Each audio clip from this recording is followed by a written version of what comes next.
How's everyone doing? I am going to be getting started in a second here. Just need to finish uploading work for today. Getting that scheduled out. Why is my hair all kind of funky?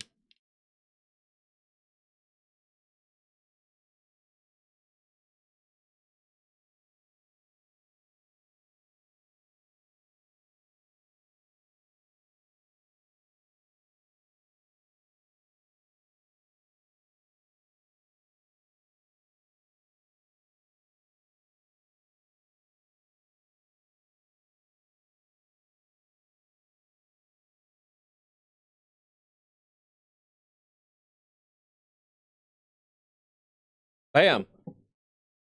And I have something cool. Give me a second.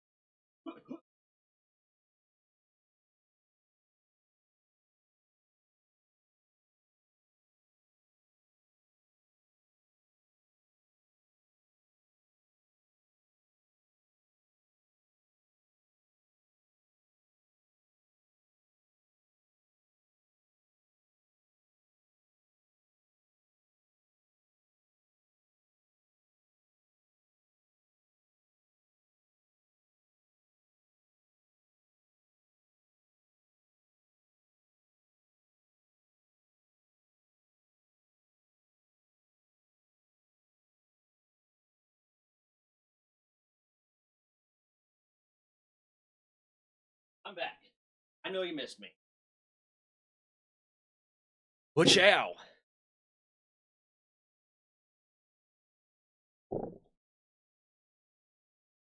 Oh shit.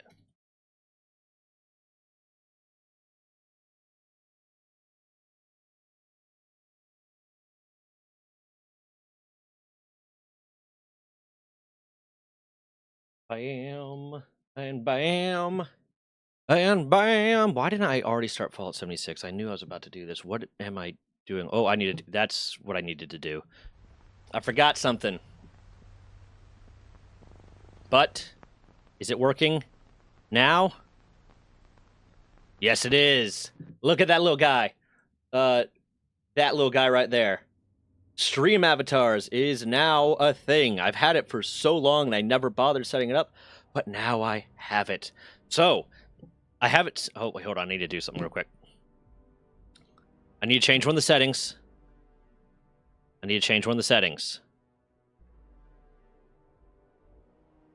And general. Cool. Okay, so I have it right. Basically, it is set so that as long as you are an active chatter, where did my phone go? As long as you are an active chatter, it will create that little avatar and leave it on the bottom there for you. I need to fix that real quick. If you're not an active chatter, it won't.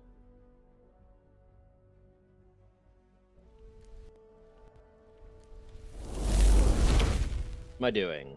Even there. It's even there.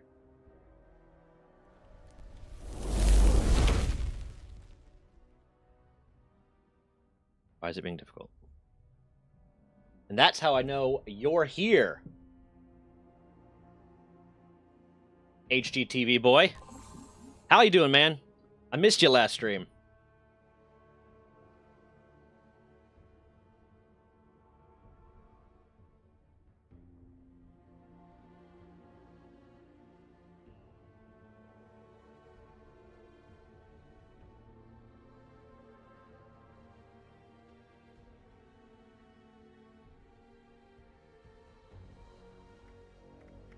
Okay, and I just need to do one more thing real quick. Make sure everything is good to go.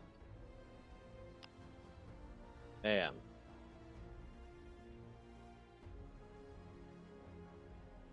Bam. I don't even know why I bother uploading to TikTok anymore. It just, like, eats my content. And likes to ban me all the time. Like, I get shadow banned on TikTok all the time, and sometimes just actually banned on TikTok. Like, I got banned from TikTok Live for, like, a week. And the reasoning was nonsensical. What did I... Copy and paste description. Bam. But it's a thing where it's like, you know,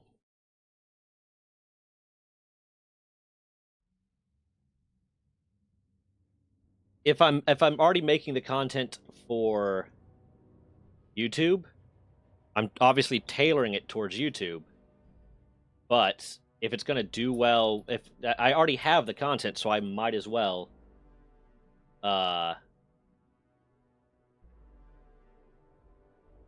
post it on, you know, TikTok and everything else too, because why not? It's there.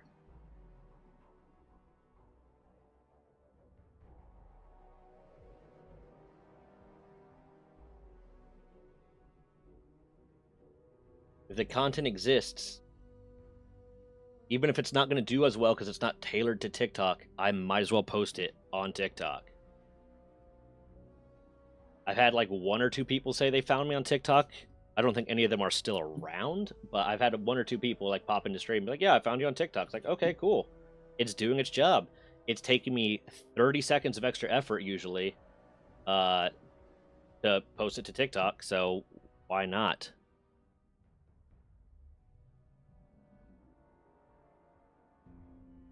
Especially for a while, I was posting everything through this website called Eclipse. I still do some of the short editing through Eclipse, but for a while I was posting everything through Eclipse. I found it was better with Instagram and YouTube to post it directly through Instagram and YouTube. But for a while I was posting everything through Eclipse, so it took me no extra time to post to TikTok.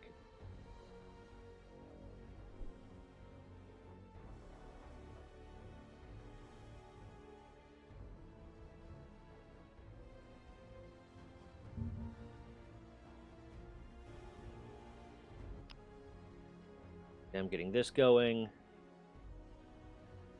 Then getting this going.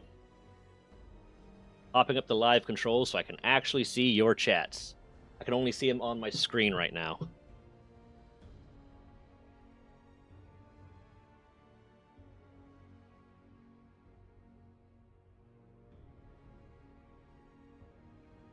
No, who's there? And yeah, bro, you don't like. I don't expect everyone to show up to every single one of my streams like that.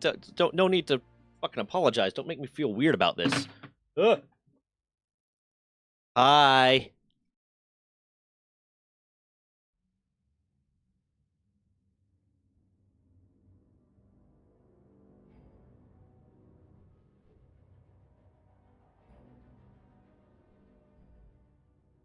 Oh god, we got a storm coming. I hope I don't fucking lose power again. Okay.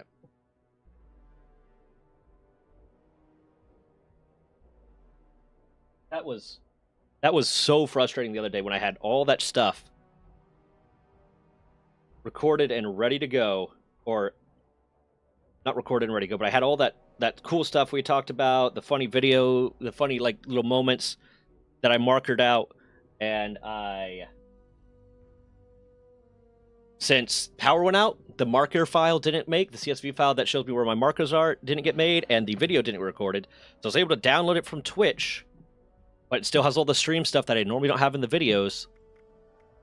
And I lost the marker, so I'm going to have to go back and find the parts I actually care about. Fuck. Why is this being so sensitive right now? The time text on the little dude. I'll have to figure out how to do that. This is the first day that I've had stream avatars for a while. This is the first day that I've actually used it. So like today I was just kind of trying to figure out how to make sure it works. Hey, awesome, man. Good shit. Have fun at the concert.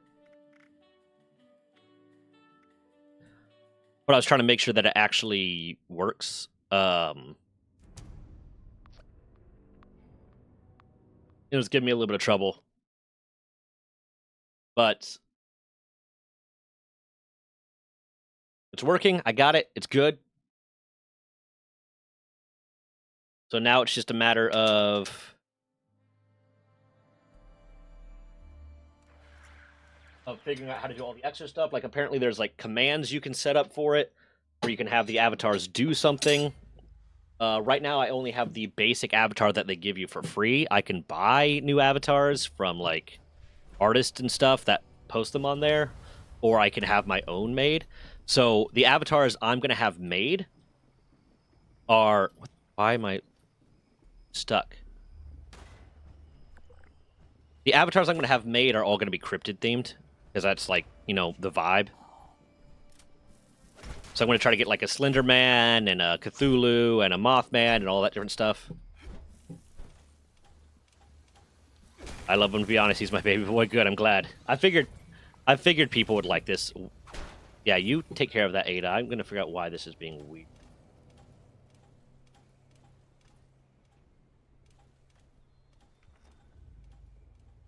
Super proud that they're still playing. It's crazy. I grew up listening to them because of my dad.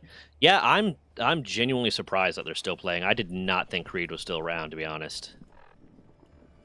Okay, let's see. Do I still have... I have the 50 boost for another hour, so let's see if I got some easy shit to do.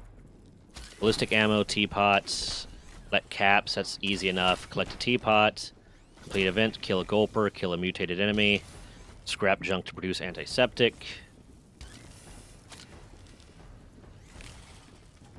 Collect caps. Is there any of these I want to reroll?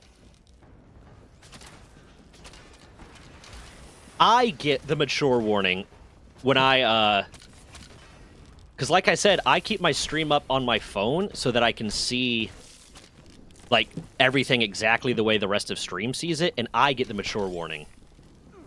Even though it's my fucking channel. Why am I getting attacked by Scorched and then fucking Rad Scorpions immediately? What the hell is going on? Fuck off. I don't have enough fuel for it, of course.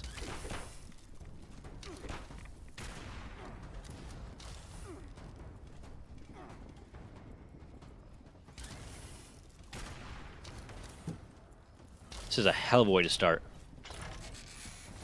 But yeah, I'm going to end up getting the stream avatars to all be, like, cryptid-themed stuff.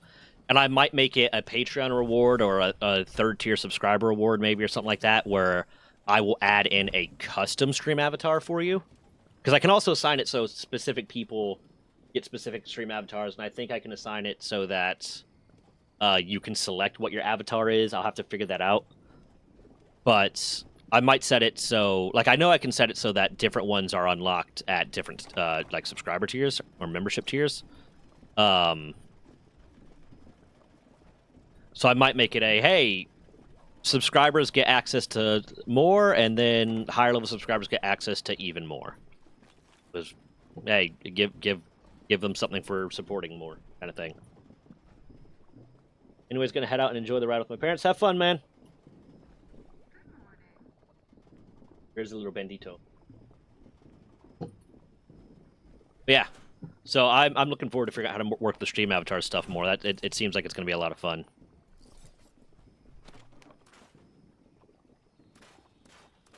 Hey, what's up, Dead Man? How you doing?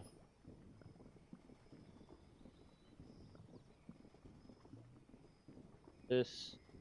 This.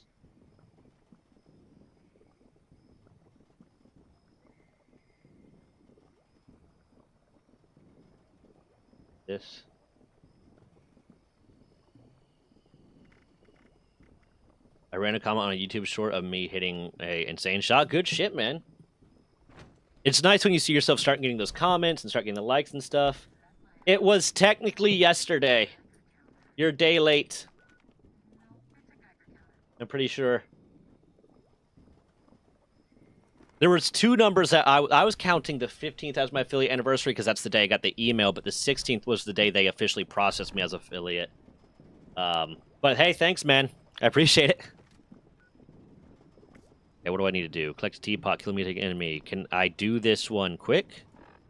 You know what? Hold on. I hate teapot.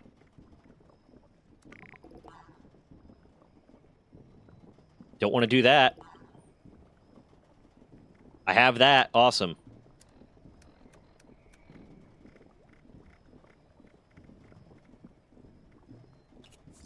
me go over to White Spring and get another Nuka-Cola Dark real quick. Fuck. Oh, it's when you sub first. Okay. Gotcha. Well, thanks for remembering. One of my long form videos up to 144 views. Awesome, man. Good shit. You're hitting that high view count faster than I did. It took forever for me to get... Actually, no. My first long form video that was actually edited together well got to 178 within the first little bit. And then the next few got like to 40. Well, shit.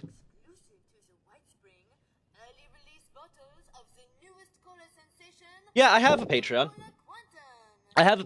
I'm trying to work on more stuff to make it to have more stuff to give to the patrons.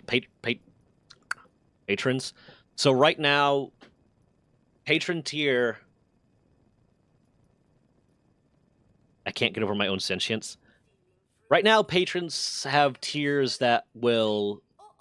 The base tier gets you the basic Discord special access, which is you can use the hubs to create your own temporary channels.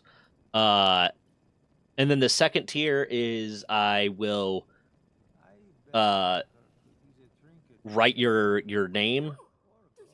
I'll like list your name at the end of videos. Like I'll have a Patreon little slide that lists everyone's names. And then like the tier after that, as I'll list like either the name and a short message. The name and like a short message. The tier after that is I'll actually read it out. You'll be one of the ones that get read out. And then like the tier after that is I think I literally titled it Mr. Beast Please Sponsor Me, and it's $10,000. I was like, listen, no one's gonna sign up for this, but I might as well do it for the bit. What's up, Isaac? How you doing?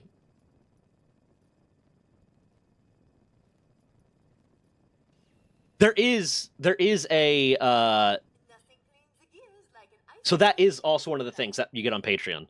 So Patreon is also where I post the uncensored versions of the videos, so none of that meowing, and it's where I'll post content that I don't think would go well on YouTube. And there are there's like one or two videos I have on Patreon that is actually longer than the YouTube version because there's parts I cut out because I'm like, YouTube's not gonna like that. So that's based here on Patreon. You get access to that.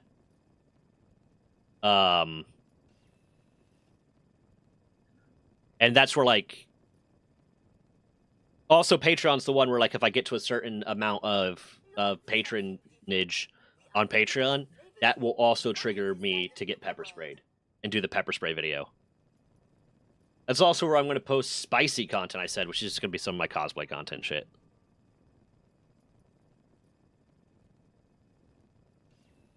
Yeah, I mean, I figured like I might as well post it as the joke. Doing good, getting started on actually putting stuff in the game. Awesome, good shit, man. Popping some pixel art. That's good. Good. Good for you, man. Insert piano. Oh, my fellas. But yeah. So that's. I'm working on finding more stuff that I can do on the Patreon. But one of the things I'm thinking of adding now is...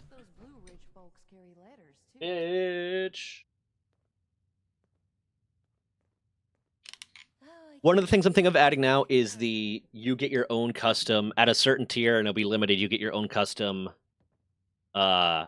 stream avatar. You can add your own custom emoji into Twitch for you. You can add your own custom like emojis into the Discord server kind of thing.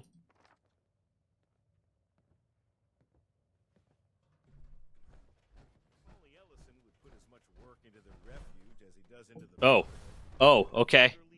And then there's also I'm setting 4 levels, 4 tiers, or a limited 4 total can subscribe to it. I can't remember what tier I set it at, but I'm calling it Controlled or King for a Day, which is you get to tell me what to stream on a specific day. Like, so it'll be like a Friday of every week or something like that. You get to tell me what I'm streaming as long as it's appropriate, and the stream is going to be that. And then I have another one that's, I can't remember what I'm calling it, which is going to be, I will make one video a month on a topic or a concept of your choice, as long as it's appropriate. No, because I want that to be something realistic, and people aren't going to pay, like, no one's going to pay $10,000 fucking dollars. I think I put at the $10,000 tier, like, I'll advertise something for you every stream or something like that, like as a bit, whatever. The Mr. Beast tier is a joke. The Mr. B tier is meant to be a little bit of a joke. Fuck, I need to repair my weapons. Shit. I think there's a... Is there a workbench here?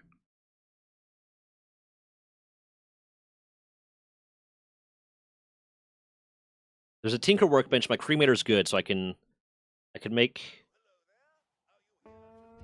fuel. So I have a bunch of stuff there. If you look on like any of my videos, any of my recent long form videos, I have the Patreon linked. But I'm looking at, I'm trying to find more stuff to put there that like is something I can do. You're right, I do have that tent. And there is this. Where's my Tinker workbench? There, bam. I mean, again, every single one of them has something there that says I will turn it away at my discretion if it's inappropriate or intentionally trolly kind of thing. So if someone tries to do that, I know that's something that would not be okay with Twitch and YouTube, so I would say no. I'd tell them, sorry, no, you were being a dick. Pick something else. I'll work with you to pick something else, but I'm not going to fuck myself over because someone wants to be an asshole. But I'm working at finding that stuff, because I do want to make, like, I want to make a real go at this. I want this to be a thing, but unfortunately money is also a thing, so I have to find ways to make it profitable, but I don't want to just ask people, hey, can you give me money, without giving them something in return, you know?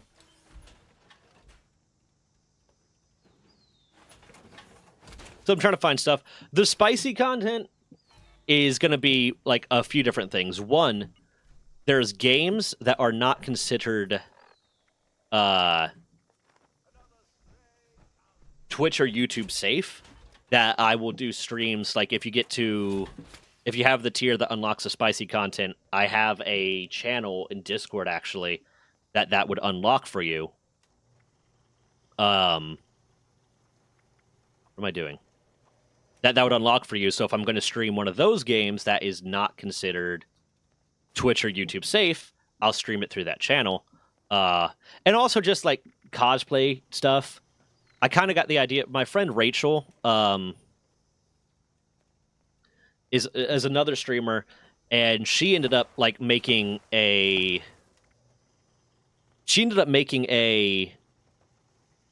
workbench repair, yeah. A Patreon where she was posting basically the same stuff she was posting on Instagram, because she had a friend saying, dude, because none of her stuff was like sexual or inappropriate, it was just, you know, modeling, you basically. But she was like, a friend of hers told her, like, if you're posting this stuff, you might as well make a Patreon for it and see if people will pay, because hey, if people are willing to pay for it, why not? So I'm like, you know what, I'll do that with some of my cosplay content and stuff. I had a dude on FetLife one time offer me $40 for pictures of my feet. Like, I'm $40 richer for it. I don't give a shit. So like some of the cosplay stuff and some of the more like the more like not sexual but lewd stuff, I'm gonna post on there. But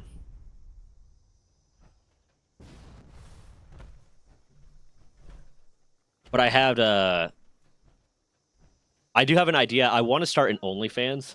I've talked about this before. I want to start an OnlyFans that is 100% wholesome OnlyFans. It's gonna be a Monster Effer cosplay OnlyFans that is 100% wholesome.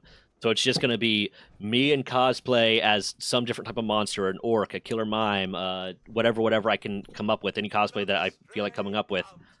And just doing wholesome chores around the house, mowing the lawn, sweeping, vacuuming, cooking you dinner kind of thing. So it's just going to be wholesome OnlyFans with just that light little bit of lewd that it's going to be me in like a cosplay that I don't have a shirt on or something like that. So that's something I want to do. I think that would be funny. I think people might actually like that. I'm not sleeping, I'm dead, but also what the fuck is this content? So that's one thing that I might do, just for the bit. It's talking about, you know, the Patreon and the potential OnlyFans and the stuff that I'm trying to do with that. To make good content that people will enjoy, hopefully. I am way over encumbered, but I think I have a Deathclaw steak. Yes, I do. Making a single spaghetti noodle. I just learned about this type of spaghetti noodle. That it's a thick spaghetti noodle, but it has a hole down the center. So I'm trying to think of something to do with that, and what I might legitimately do, the dish I'm thinking of making is stuffed spaghetti, where I'm going to take a very thin needle meat injector, make a spaghetti sauce, inject it in there, cap it with like a little bit of mozzarella or cheese or something that'll melt and keep it in place, and cook the spaghetti with the sauce inside. And I'm gonna try that, but I know it's gonna be a lot of fucking effort. So I'm gonna do it very small scale first and see how it turns out to be worth it. I'm doing it, Pancake. There's nothing you could do to fucking stop me.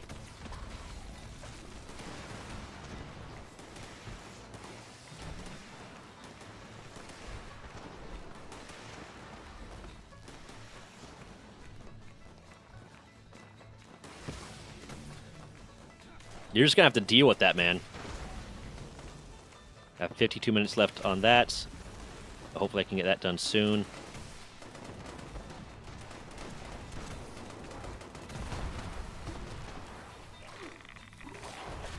Fuck!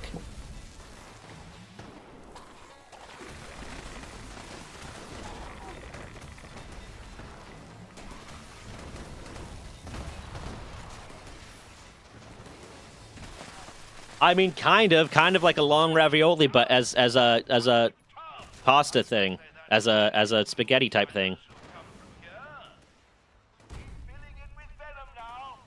I forgot I need to do that part too. What?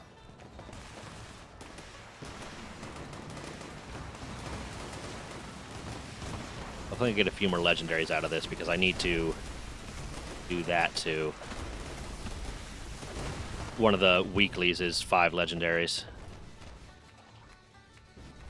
Either that or I just need to keep rushing the events that I know spawn a legendary, but not all of them do. Most of them do, but some of them don't. That was giving me trouble yesterday.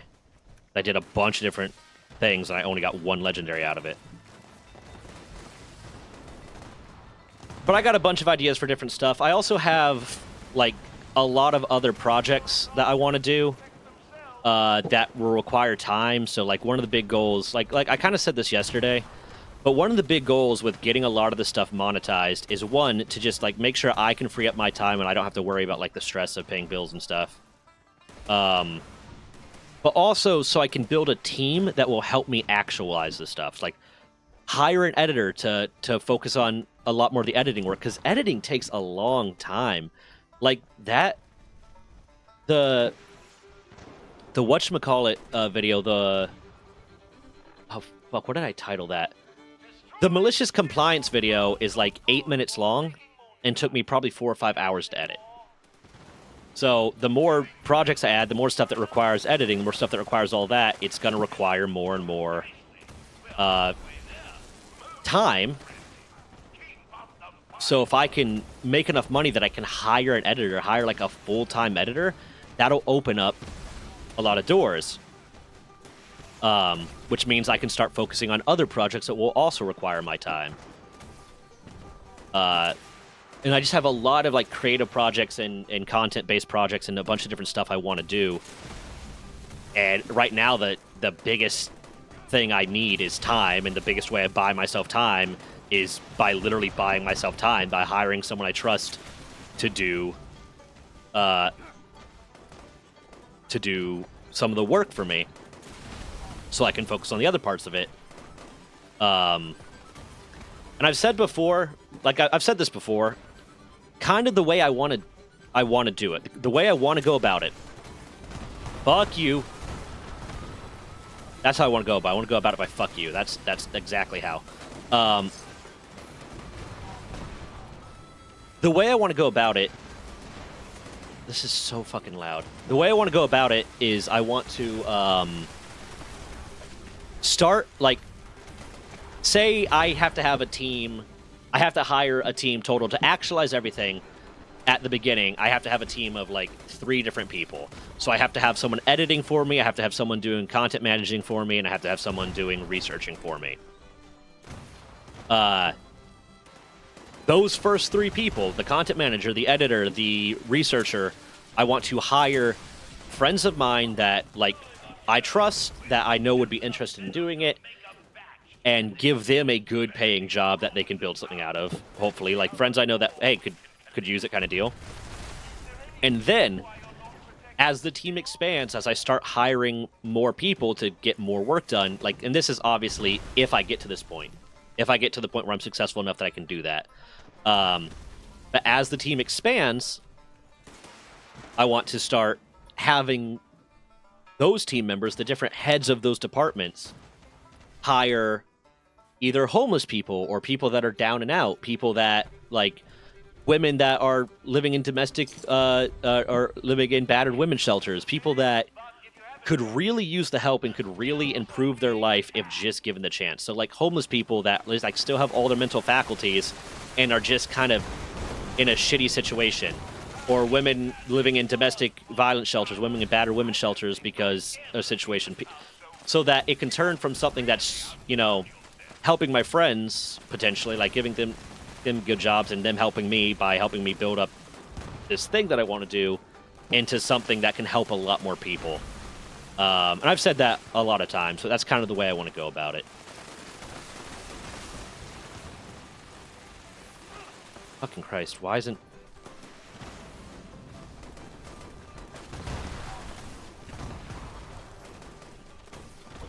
Let's go.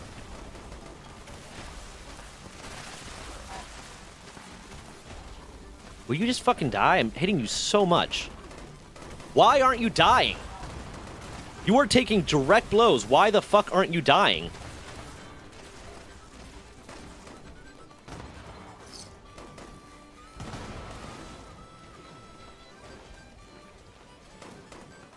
Ow.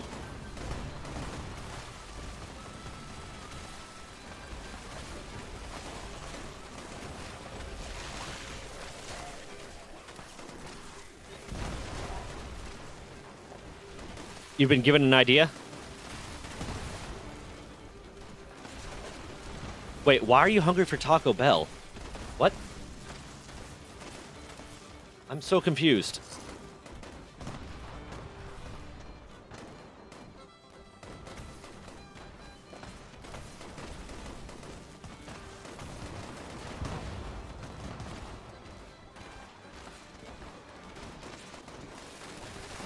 Oh, commercial going, still can't hear you? Sorry. Wait, I thought you were subbed. Why do you still have a commercial?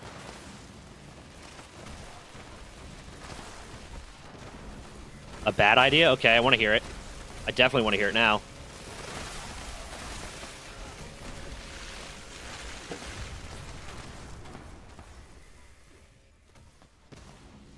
What's your bad idea? Please tell me.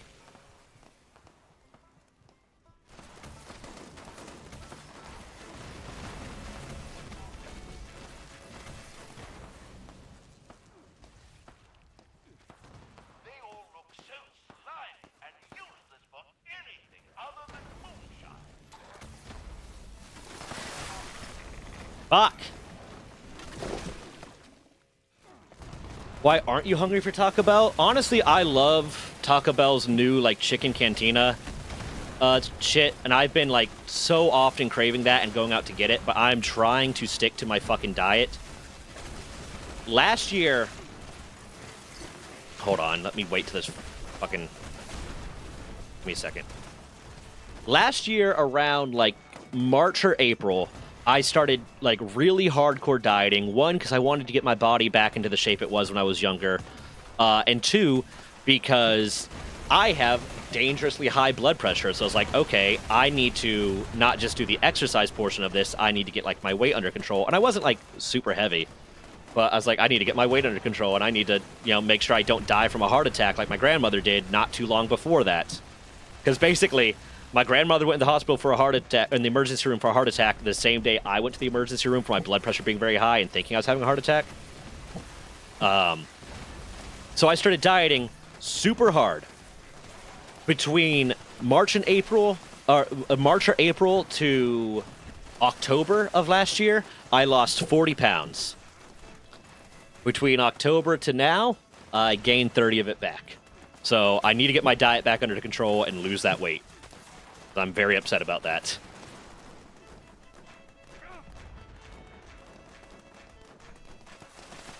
Zach, check the brag channel when you get a chance. It shows a screenshot of what I did. Okay. Will in a minute. Let me finish this up and I'll check it out.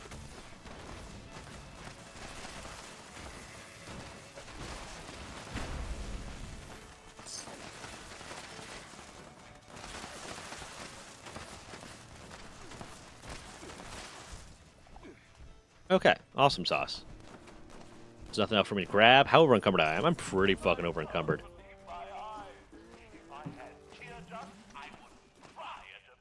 Scrap all junk. That handled that. That. Is there any reason for me not to scrap that? I'm not sure. But I think there might be, and I think there was a moment when I was like, I actually need that, and I didn't have it. So I'm going to go ahead and put that in my stash box instead of scrap box. There you go.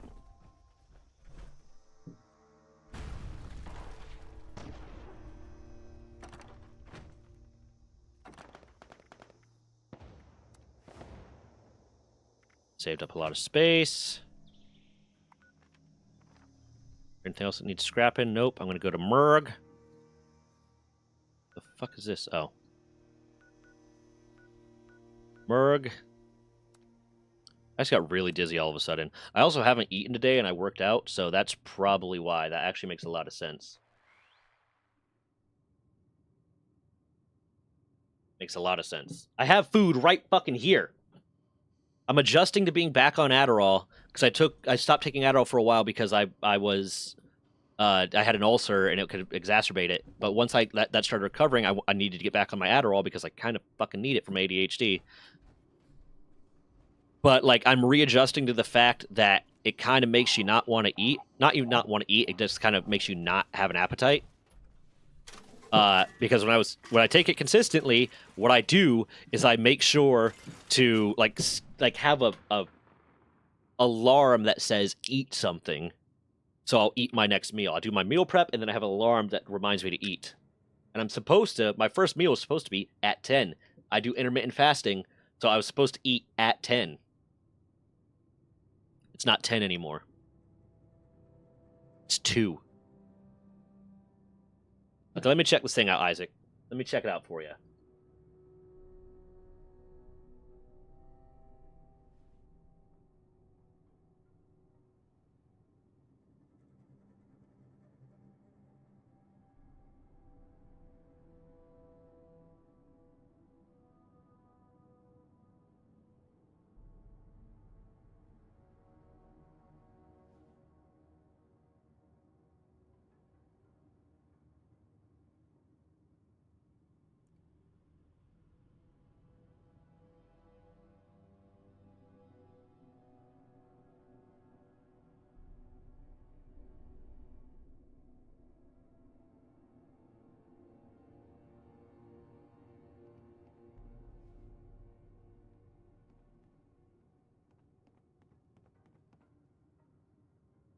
Ooh, that's really cool. I like that. That's neat.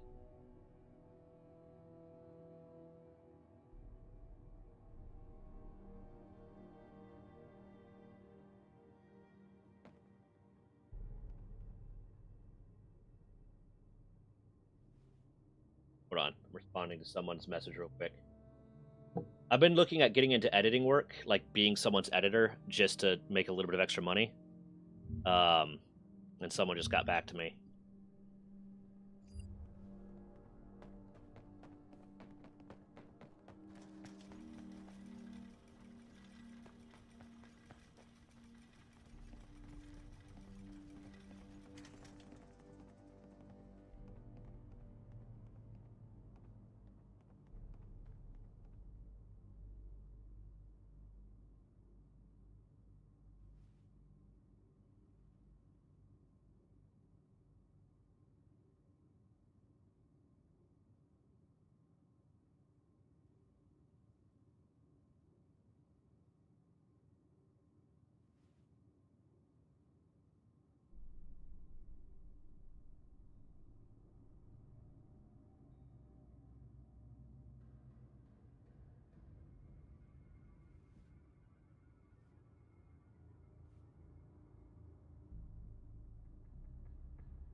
Okay.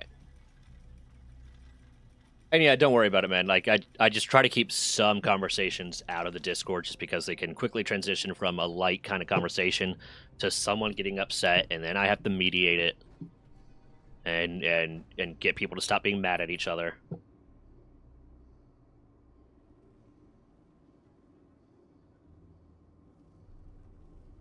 Fuck, wrong button. Shit.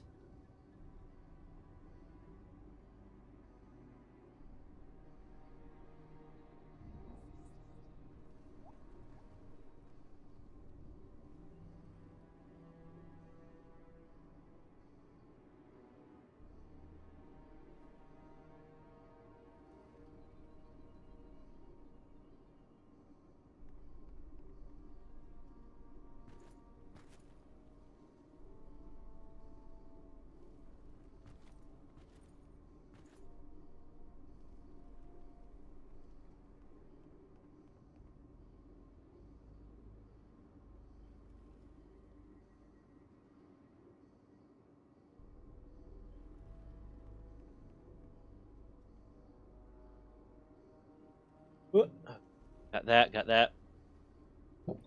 But yeah, hey, if I posted a short about this that was like, hey, if you're looking for an editor, me. But if anyone knows someone that's looking for an editor for like YouTube style content or anything, let me know, man. I'm good. I can get work done fast, and I'll be reasonably priced. I just want to make a little bit extra money. I got that done. Guided meditation. Wait, is this one even going to be useful to me? Drink a new Coca-Cola Dark, collect caps. It's not really going to be useful to me because they don't really spawn any legendaries, and I have 36 minutes to get more legendaries. Fuck. Manuka Cola Dark. Bam. Got that one done.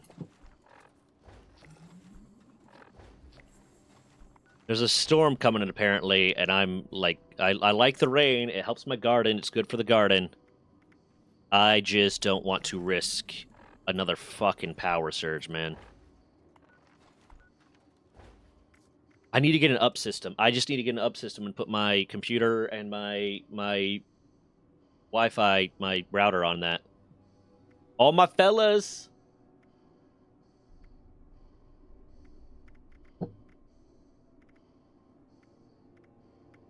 Where can I easily track down legendaries is the question. Guided meditation doesn't really get a lot of them, or at least not in a way that's efficient that I want to bother with. I'm gonna open. I'm gonna take back Legion so I can get the extra oil. I have a fuck ton of it. That's the first bite of food I've eaten today. I got a good like hour-long workout in.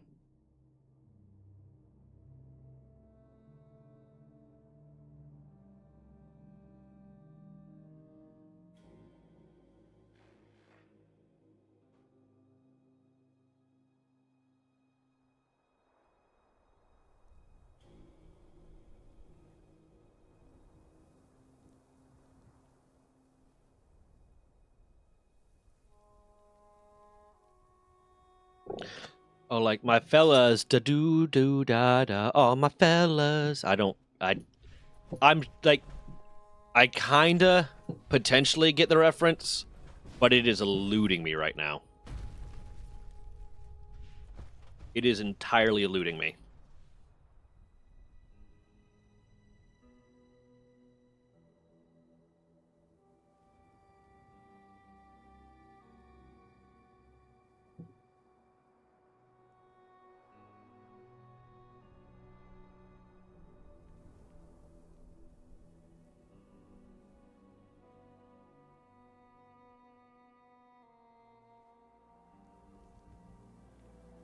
But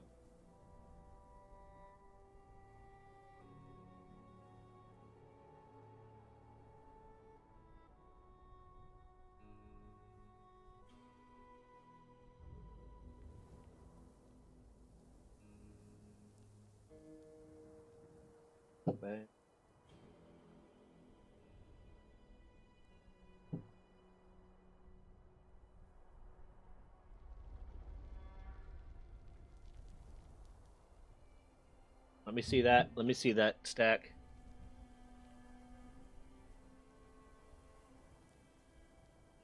Yeah, that's not an ups, though.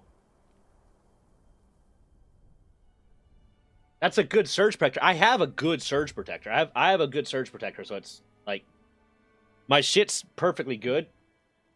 But it's not an up system. I'm looking for an up system. An up system is an uninterrupted power supply. So it's basically a big ass fucking battery that you can plug a lot of stuff into. That if you lose power, it can keep running for an amount of time. So your computer won't turn off. It doesn't just protect, it acts as a surge protector, but it doesn't just act as a surge protector. It keeps your computer and it keeps whatever's plugged into it running. The problem is, to effectively make it work for my computer, I would need a 1,000-watt up system, and those get expensive. But if I could get one that just works for 30 minutes, that would power everything for 30 minutes, so at the very least, I have time. Oh, power's out. I have time to go and, okay, I'm going to end stream. I'm going to make sure the video gets encoded. I'm going to make sure anything that needs to get saved gets saved. Any work that I'm doing, I can finish up real quick and get it done without losing work. I'll sing however I want.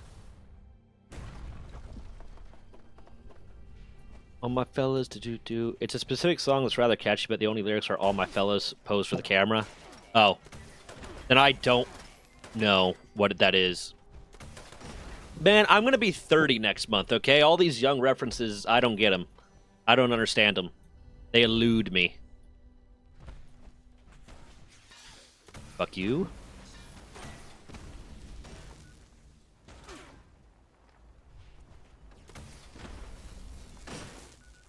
This is the weekly. Collect caps. That's not even an epic, so I don't super care. If I don't get the boost for it, but I want it. If I can get the boost for it, I want it. Fine. Hold on.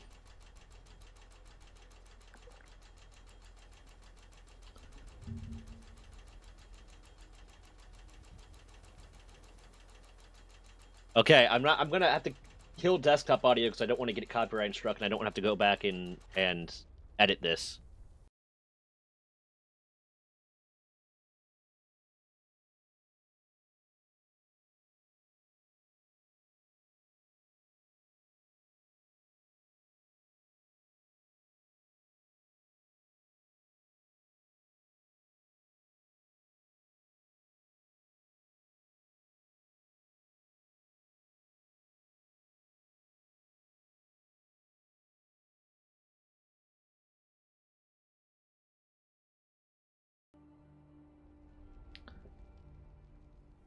That hits me in the same way that Rafi's Banana Phone hit me, where I loved Banana Phone, but there was this Newgrounds Flash animation that you could open that would just like repeatedly play Banana Phone. Ring, ring, ring, ring, ring, ring, ring, Banana Phone, do do do do do, and it would just completely it'd replay it, and I actually really enjoyed the song Banana Phone. But about, like, the third or fourth time it replayed, it filled me with such rage. And I don't know why. It just came out of nowhere.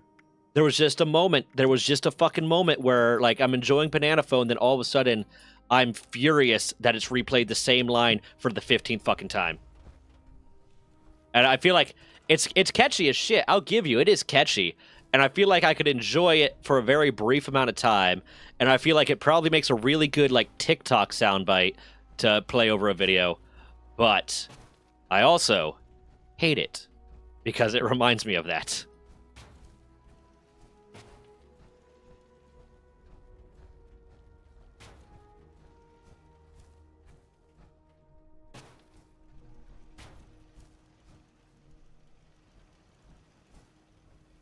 I don't hate it for what it is. I hate it for what I know it could do to me.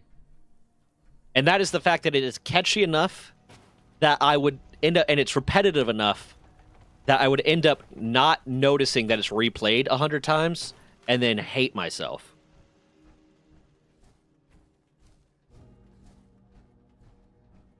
It's kind of like if you ever watched John Mulaney's joke about Tom's Diner, where he talks about like how he played Tom's Diner like 10 times in a row at a diner, and some dude just lost his shit around the 6th time it went through.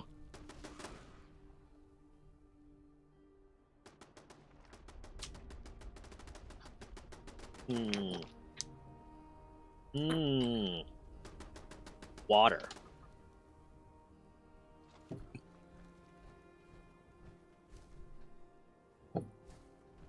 Oh, I need to start dropping the oil refineries. Resources.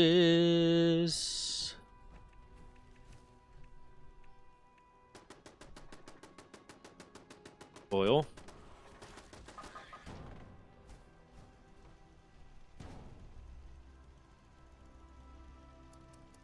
Power connect. Oh, generator.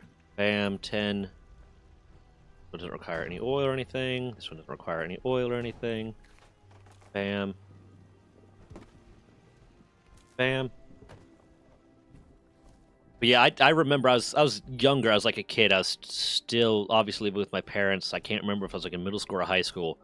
But Newgrounds had this flash animation that was just would replay, and it was Banana Phone. And my God, like around the somewhere between the 3rd to 6th time it played, I don't know why. I just got so angry at it. I also have misophonia. So what the fuck did I just do? Whoopsie butt. Oh. There it is. I have misophonia, so certain sounds, certain types of sounds, like mouth sounds, make me like really, really upset and irritable and agitated. And then like certain repetitive sounds or certain repetitive, very low sounds really, really bother me. So that might be why. Like when a song's like too repetitive, it gets to me.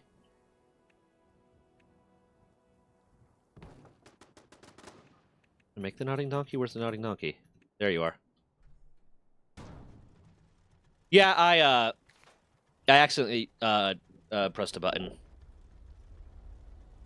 I have a button here to change it to turn the camera off, so that like if Dez needs to change real quick, or like if Dez needs to come in and change real quick, or there's been times that like I've been on stream and I've spilled like something on my shirt and I had to change real quick, that I can just press that button and turn the camera off for a moment.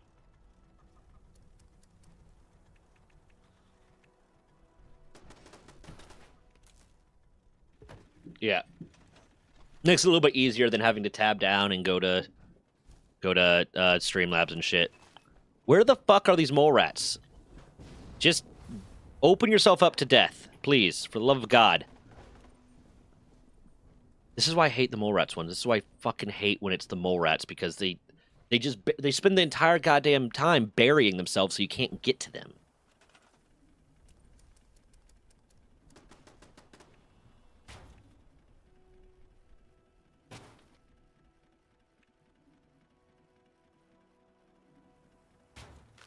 Was that an oh no to the shirt, or was that an oh no to the... I saw it when it came in, and now I'm just trying to process what that was to. Was it to the shirt, or was it to the misophonia?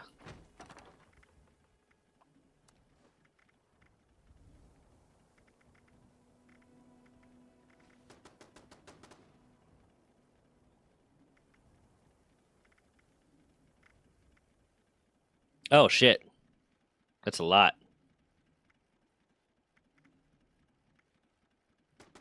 What else is in my inventory?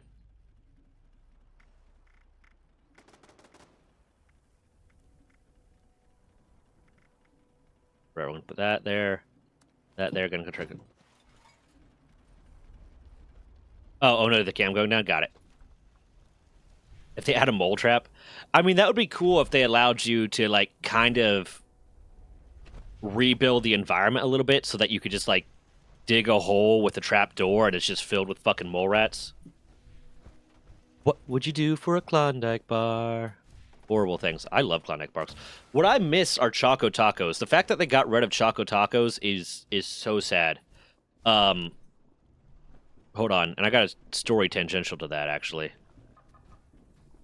See, it's right there. I can see it's There, fuck. Now it's telling me where the last one was.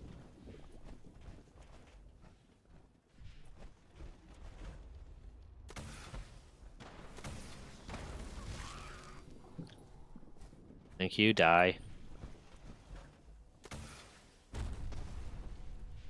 The annoying thing is when they get stuck far enough away that you can't easily target them without leaving the event area. There you go, die. Where the fuck is the last one?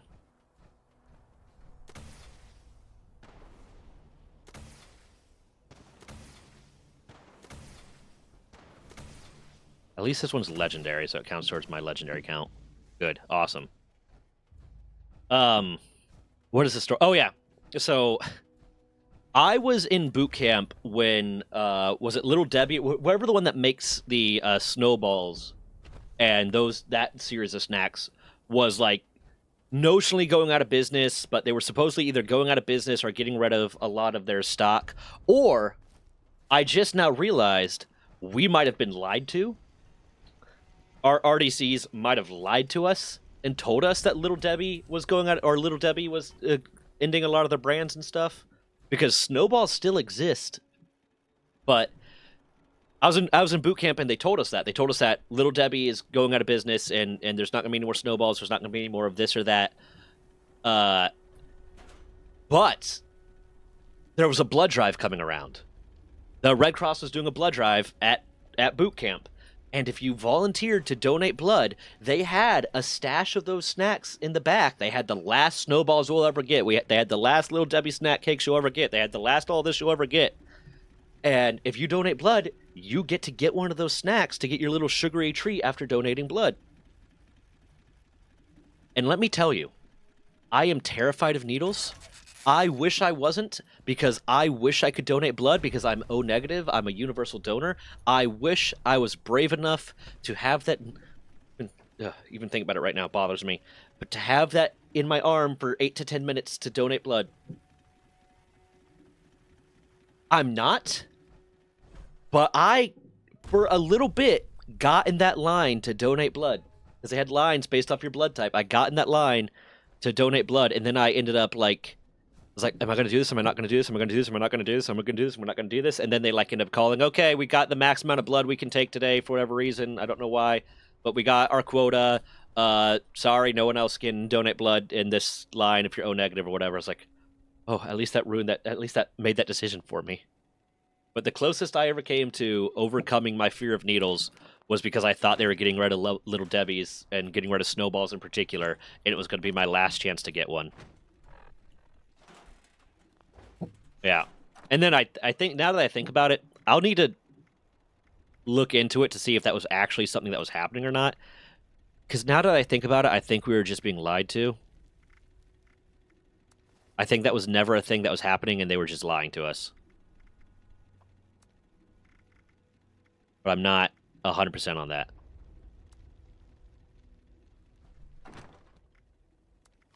Fuck.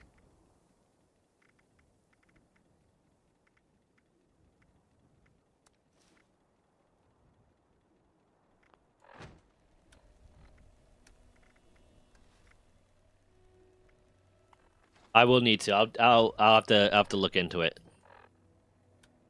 I'll do that after I get to the Tunnel of Love event, because that one drops 2 legendaries. At least. But I need to figure out how to fucking... Do I have...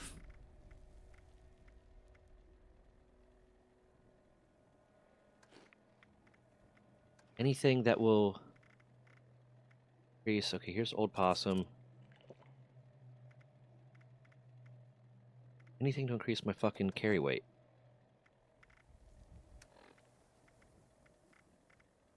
Buff out. Okay, that'll get me there at the very least. That will get me there. What the fuck? God damn it. Why aren't you letting me...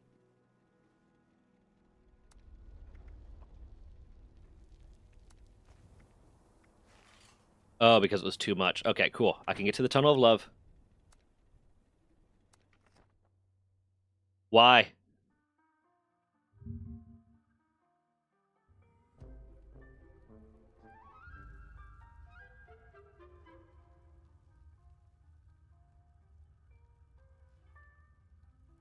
It was Hostess. I was wrong. It was Hostess. I don't know why I thought it was Little Debbie, but it was Hostess that was supposedly going out of business.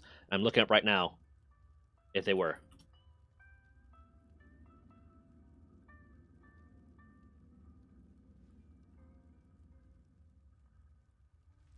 After a huge public fight with union leadership, the company decided to liquidate.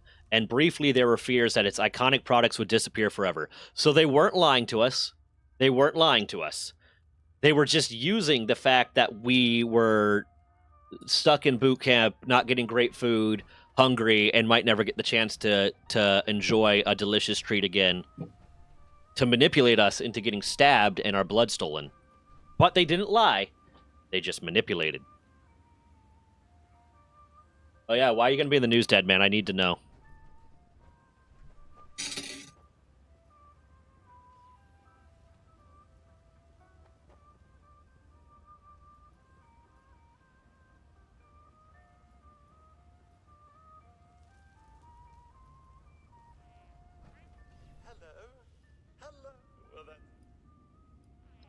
I could solo this one if I had to.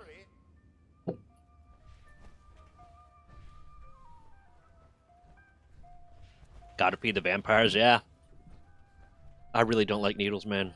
I super don't like needles. I am not a fan. I'm not a fan at all. They bother me. I wish they didn't. I wish I wasn't. I was braver. I'm not. You know what? I think it's brave that I'm willing to admit that.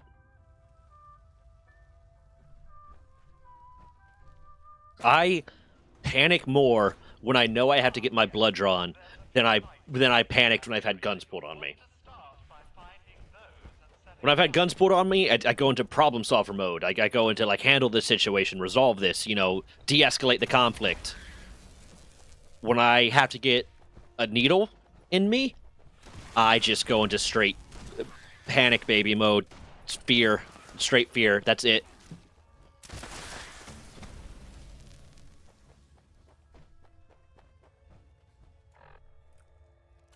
Why do I keep fucking running out of... Am I addicted? Is that why? But now, nope. Yeah, that's not helping shit.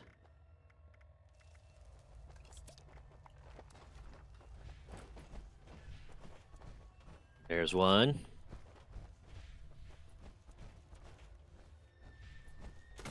Go, die. What doesn't sound very friendly? What part of what I said doesn't sound very friendly?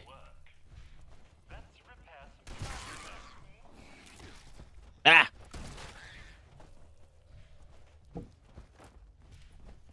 Here.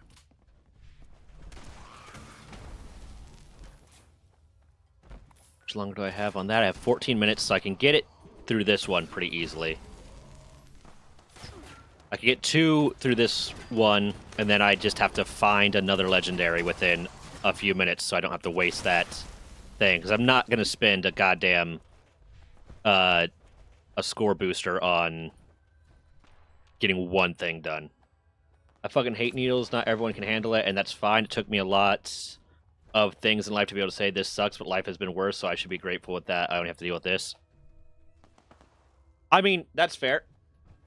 And the worst thing is, I think I even know where my fear of needles comes from, because I wasn't when I was younger. When I was younger, when I was like a kid, I was not afraid of needles, and I just like ended up like reflecting on it and like, when did this happen? Because my mom will even tell the story. My mom will even talk about how, like, yeah, it's weird that I'm afraid of needles because when I was a little kid, like, I had no problem getting shots, but my older brother did. My older brother didn't like needles. He didn't like the pain. He didn't like the needle. He was scared of needles because he was scared of getting his shots because of it. And he told me when I was a little kid, at one point, I remember I was going to get a shot. I was going to go get a vaccine or something.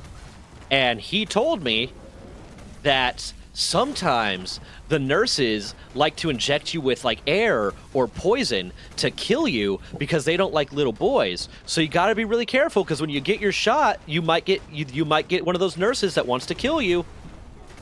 And I think I cannot confirm for certain, But I think I internalized that and turned it into this deathly fear of needles that I have until this day.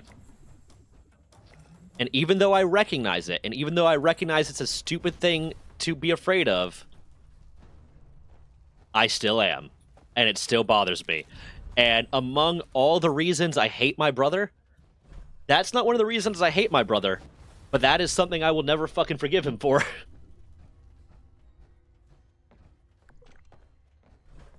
And I also love, because every time I go to get blood drawn, the nurse will end up being, or the tech will end up being, the phlebotomist will end up being like, I'll mention I'm afraid of needles and I'm probably going to get shaky, but don't worry, I'm not going to pass out. And they'll be like, it's weird that you're afraid of needles because you have so many tattoos. I'm like, it's fucking different. It's different. It's not the same type of needle. Fuck you. Stop. That's like the equivalent. That's the getting your blood drawn equivalent. That's the phlebotomist equivalent of when you're working at like a convenience store and something doesn't ring up right away, and the customer's like, "Oh, it doesn't ring up. It must be free." Go fuck yourself. That's the stupidest joke. Everyone says it. It's annoying. Stop. I just want to get you out of my line so I can get the next customer out so that I can have a moment of peace. Oh, I have, like, I think it was a 15-minute rant about why I hate my brother. I have that clipped out, and I honestly might edit that for the video tomorrow. I might make that the video tomorrow. Because I know I'm not going to get the boss one done in time. Hopefully, I'll have enough of the boss one edited for Tuesday to get the first one out on Tuesday. But that might be the video tomorrow, so just look out for that.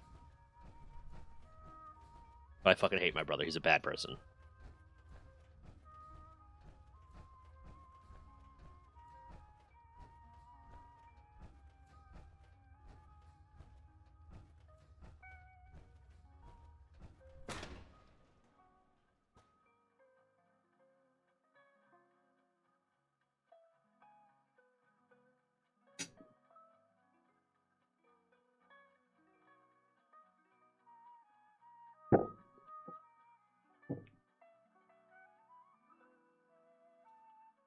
The world would be a better person if he weren't in it. The world would be a better place if he weren't in it.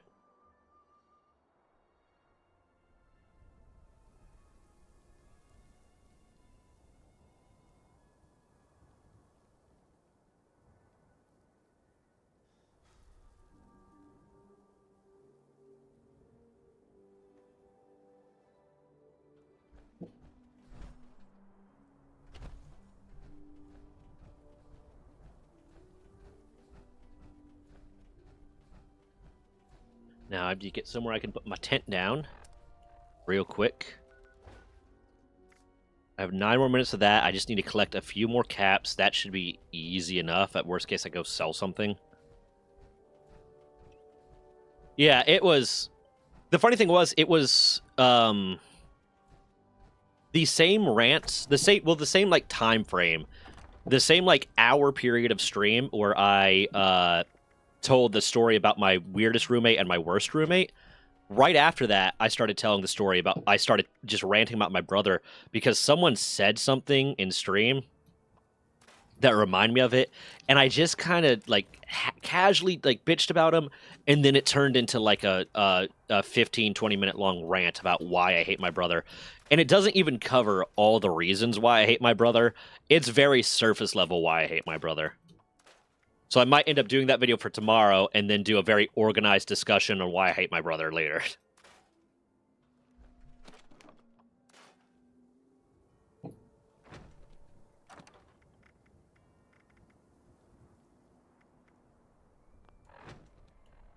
I got another Hunter's Ultra Sight, and I didn't even have to make that one. Fuck! God damn it. What is in here that I can drop?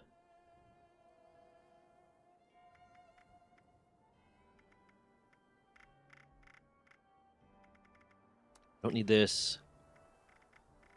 I don't need this. Want to sell that one.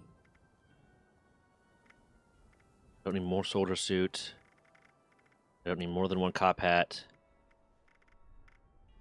I'm gonna sell those Minotaur masks and stuff. As Fashnacht is over, it'll probably go for more for people that missed it.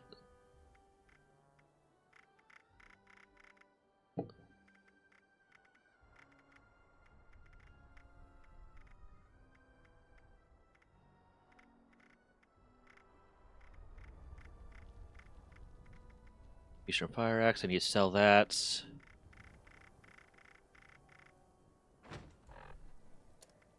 Items. Let's scrap as much of it as I can. I might as well. Scrap. Fuck. Do I have? Okay, I have whiskey. No, I have wine. I don't have any Deathclaw meat or anything that I can use. I do have Deathclaw meat. Cool. That'll get me there. One question. I'll get to both your responses. I'm operating under a time limit right now because my thing's about to run out.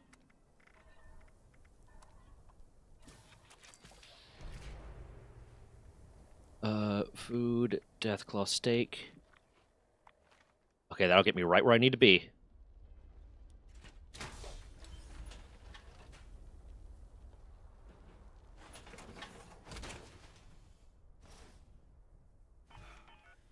I have 6 minutes. Can I fast travel yet? Nope. Fuck. But I have more buff out. Why is it not working as well? What the shit?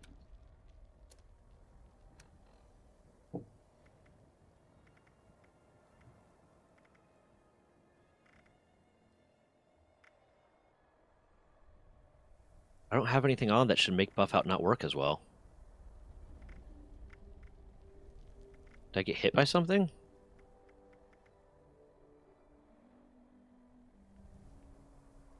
The fuck? I just need to drop something. I have a few minutes. I just need to drop fucking something.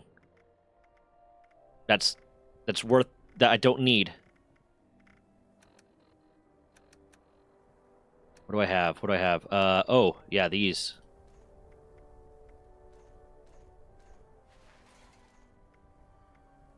That's perfect. Got it. Now go to the Wayward. Gotta come out swinging like a jerk. My mom's a manipulative narcissistic sociopath and is trying to make my sister the same way. Yeah, I know some people like that. My brother is a narcissist. My brother's a huge fucking narcissist. And the problem with dealing with a narcissist is you can't call them out on their shit because they will like, no, I'm great. I don't have this problem. Clearly you're the problem for being upset. I hate him. I hate him so much.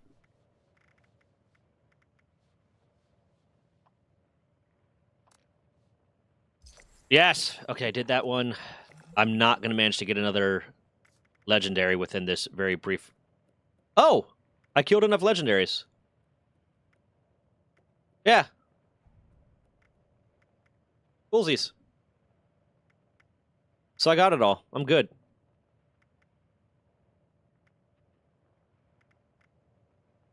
Damn. Okay. Let's see. Okay. Hey, Zach, tech question. My RAM is not running as well as it did before, and I'm not currently able to upgrade it. Is there something I can do, or it all just snake oil? My mom, a nice lady. There are ways you can optimize your RAM. One, make sure it's all seated properly. If it's all of a sudden not working well, make sure it's seated properly. There are some RAM tests that you can do to see if any of your RAM is like getting faulty, to see if that's the reason why there's an issue. Other than that, it's... How much do you have? How much RAM do you have in your system?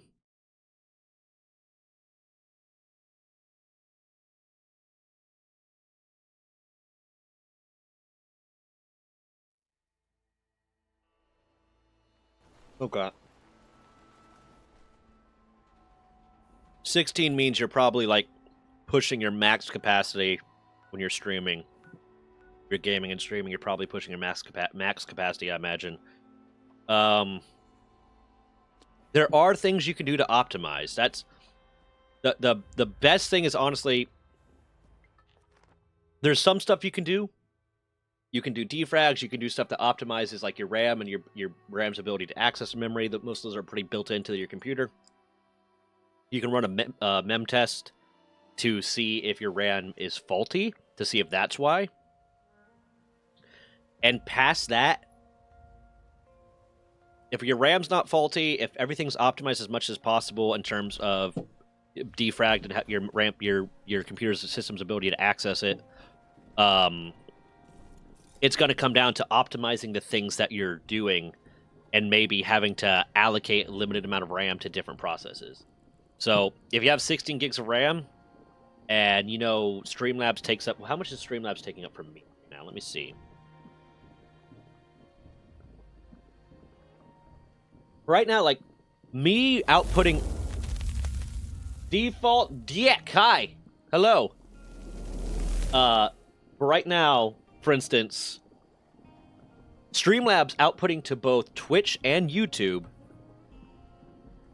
is taking up a little over 3 gigs of RAM. So that shouldn't take up too much. And then like Fallout, which is known to be very intensive, is taking up close to 4 gigs of RAM. So past that, and then Opera's taking up a fuck ton.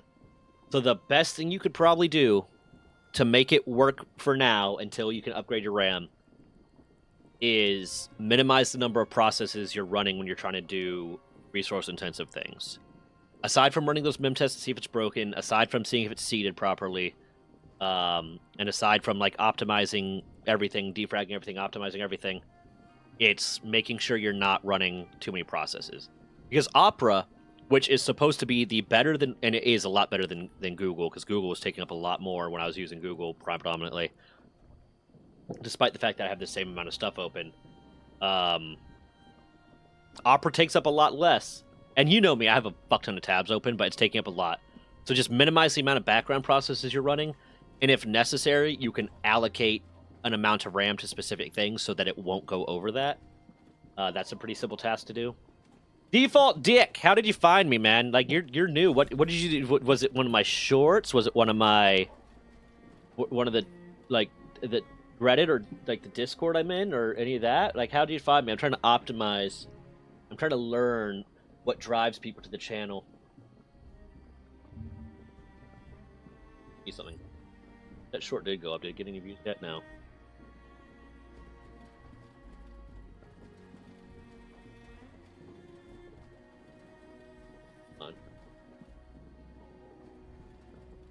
That one's still doing good.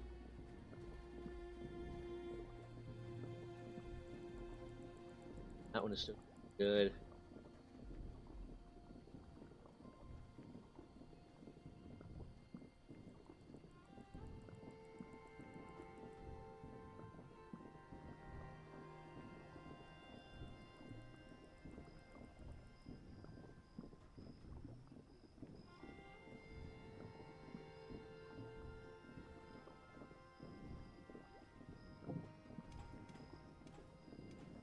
Was it the Spanish Inquisition? Did you find me through the Spanish Inquisition?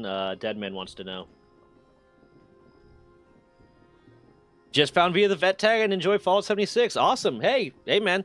I do spend a lot of my... Ooh, guided meditation, mutant. Do I need to do that? Right now, I want to focus on fucking minimizing my inventory, because I am just filled to the brim with shit. Yep, that's a quote. That's a quote.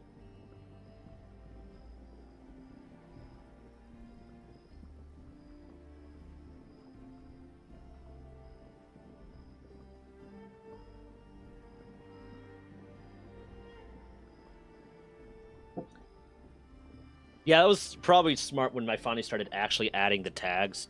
Because for, like, when I first started streaming, I didn't have any tags. Zach knows he's full of shit. I do, and you know what? I'm proud of it.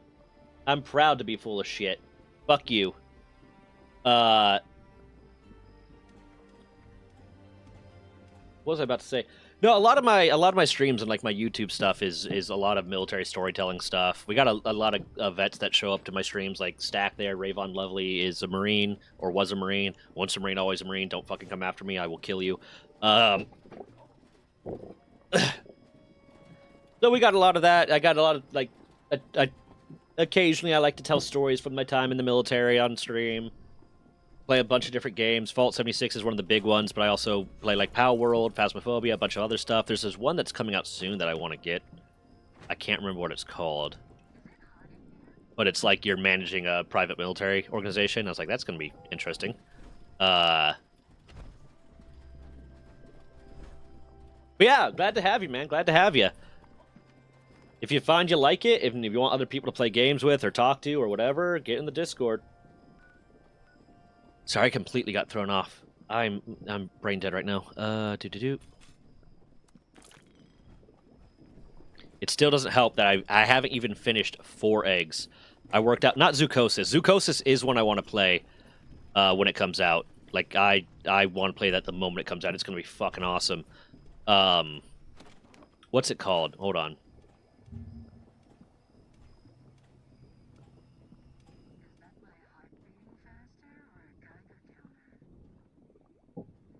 It's just called Private Military Manager Tactical Auto Battler. And it's planned to be released soon. So it's like a top-down squad management game. Which I enjoy those a lot. Where you're working as the head of a mercenary company. Probably, man. I wouldn't be surprised if they're making another Metal Gear game. Okay. Why do I keep forgetting to sell my shit to Merg? Drugs, drugs, drugs. I'm out of drugs. Fuck. I do have Psycho Buff. Awesome. That'll get me there. That'll get me there.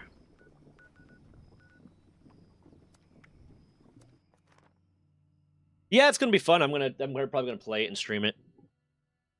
Seems cool.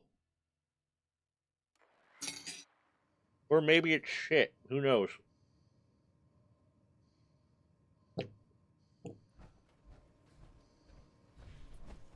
I'm almost out of fusion cores. Fuck.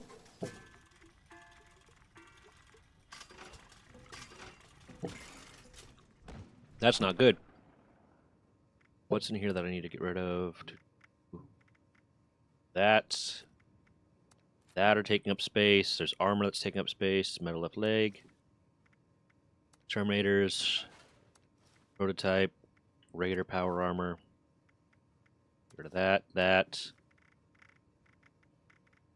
Okay, cool. Shiza.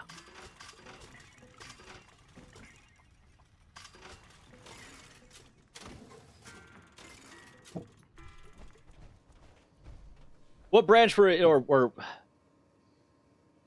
well, are you a veteran default dick, or you just like military content? I was about to ask what branch you were in. Generally, I assume a lot. Well, that's not even true because like everyone that's watching me on YouTube right now is, I don't think any of you mentioned being in the military, but you hold like me because of the military story content. Okay, thank God I have fucking fusion cores.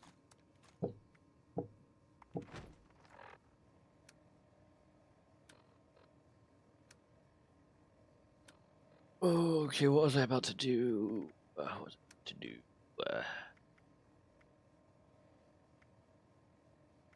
Okay. Got this. Excuse me. Sounds fun. I'm just a fan of the military. Yeah. Yeah.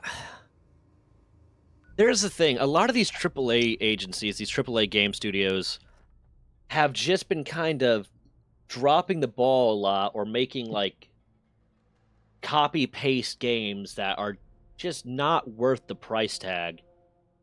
And a lot of the better games are coming out of the indie industry. But so many games in the indie industry get released as early access, and I get that. They're a fuck. Press the wrong button. They are a privately owned studio. Like, well, they're all privately owned, but they're a small team studio that's owned by like one dude that doesn't have the funds to do everything he needs to, and keep working at it because he needs money. So they make the game at its base level. They release it as early access. They hope it gets hype. It's advertising that you're getting paid to do, and it gets them more money so they can go on longer. So I try to support early access games if they seem cool. But I have been burned by so many fucking early access games. I only ever supported one game on Kickstarter because it looked super cool. It was a zombie survival crafting game. I can't remember what it's called. It was a zombie survival crafting game that was like mocked itself as having this amazing physics engine that was going to allow you to like, build stuff more realistically and make more realistic like traps and stuff, because it's going to be like, hey, if you can make it work physically, then it's going to work. I was so excited for it. Supported it on Kickstarter in like 2014. I still get emails from them that are like creator updates that are like, yeah, we're adding this now. They haven't even released like an alpha or an early access or trial or anything. They haven't released any actual thing that is playable. But they'll release like, we did this. This is a screenshot from the game. Trust us, it's a screenshot from the game that we're making, and we're adding this. And don't worry, we're getting close to releasing the alpha, and we're getting close to doing this. We're getting close to doing that. I'm like, I trusted you. And at this point, I would rather them just send me an email that says, we fucking dropped the ball, or we scammed you. Ha ha ha. We got all your money. You're never getting this product. Then get these constant emails that are like, don't worry, we're still working on it, because I don't fucking care anymore.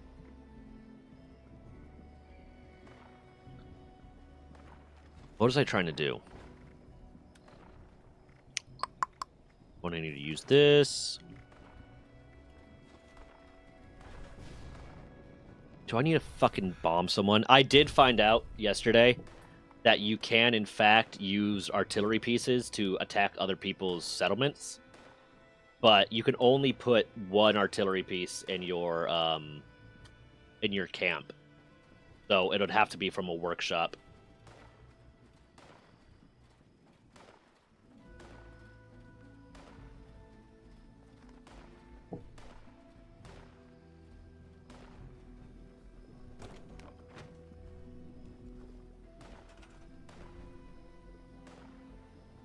Okay, let's see.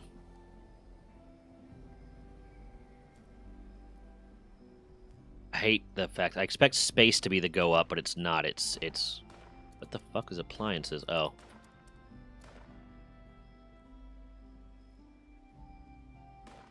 Yeah, it pisses me off because I was looking forward to the game, and you know what? They didn't do it. It might have been a situation where they just reached further than they could handle, or it might have been a situation where they were never going to do it and it was just a scam. I don't know. But at this point, just stop messaging me about it, because it's just reminding me that I wasted money. I only put like 20 bucks into it. I was like fucking maybe an E4 by that point in the Navy. I didn't have much money. I only put like 20 bucks into it, which got you like your name and the credits and like a special, it was supposed to get you like a special like thing next to your name. In game, and that was it. I didn't put too much towards it, but it's still like, it was something that I thought was gonna be cool, and they fucked me with.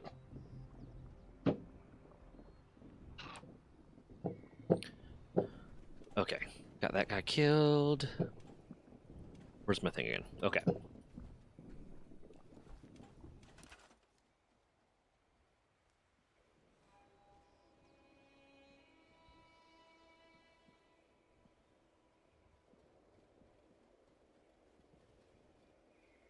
Out of a street like you, I swear there's two. West LA or New York or Santa Fe or wherever they're from.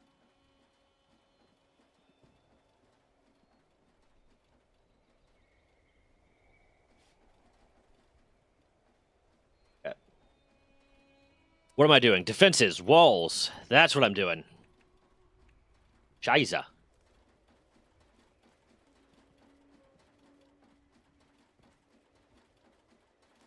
I make it go a little bit lower? Is it like possible to make it go a little bit lower? That way it's more likely to stay even.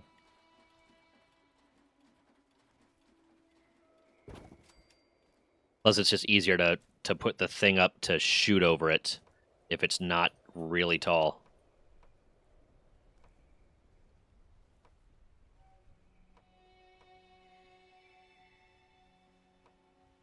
Bam.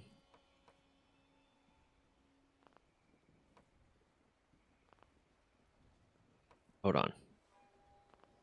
Just fucking build the thing.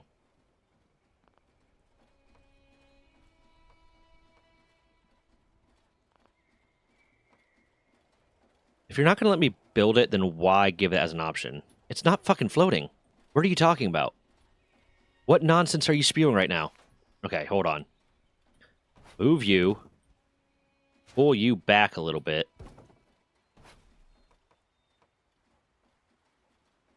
Fuck.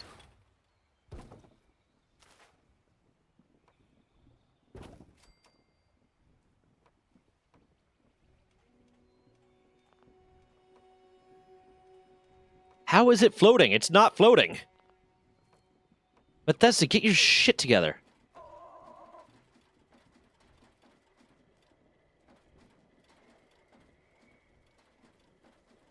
I don't know what is it talking about floating? You know what? I'm not doing this right now because it's just going to annoy me.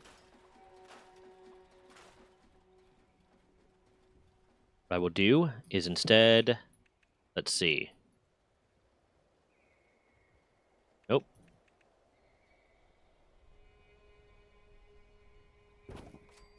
But this and this. I'm going to set up some fucking defenses so I stop getting just randomly attacked by bullshit.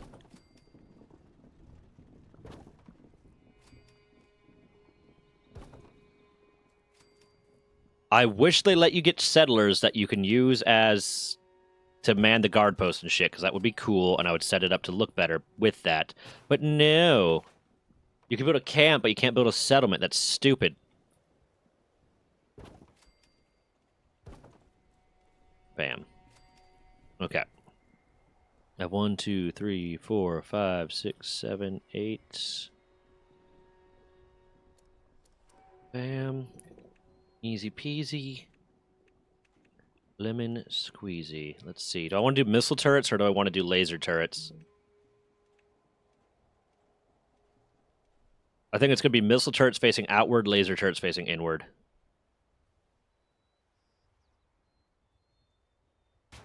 That'll do it.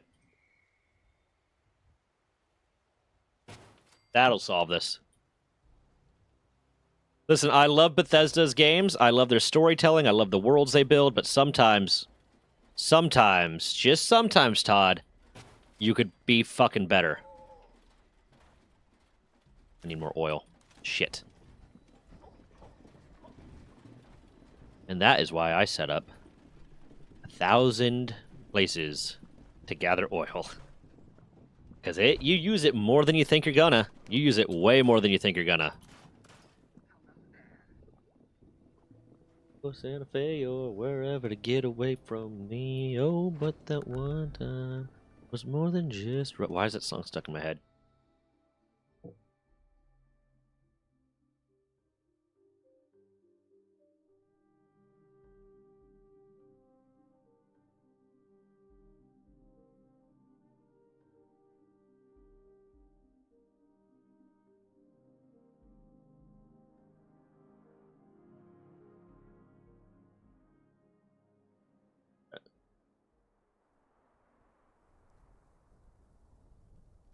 I definitely need to get more custom of those little stream avatars. I mean, I'm trying to be political, that's what I mean. I'm trying to be nice about it. I'm not trying to be a dick to them too much. Just in case they ever want to make me one of their sponsored content creators or something, I don't know. I have to have all my shit talking in a productive and not overly mean way in case they ever want to pay me money. Right? That's going to happen for certain. Bethesda really wants to low-level streamer to be advertising their shit.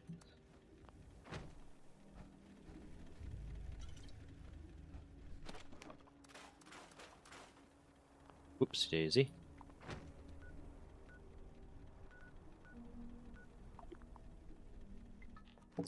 What? Build a wall and make Petro Chico pay for it. It's fair. You're right.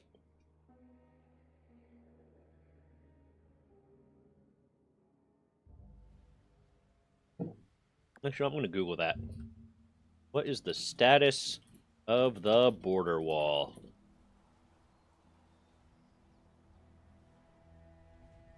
As of March 13th, Biden was blocked from diverting border barrier funds.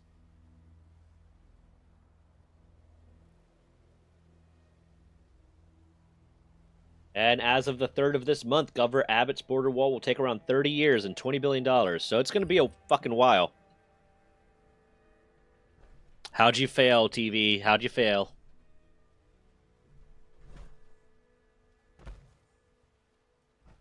Oh, you guys want to see something cool? Watch this.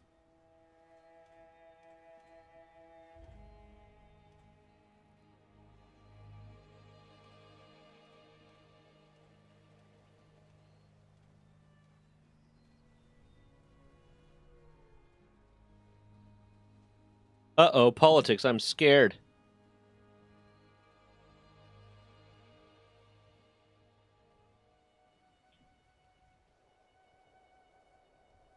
Then, hold on.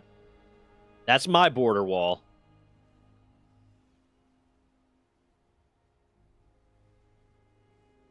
Look at that. I love this little thing.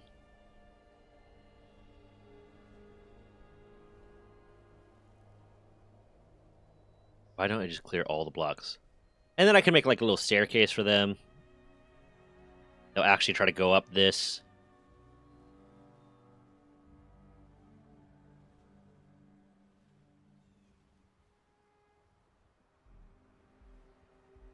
Bam.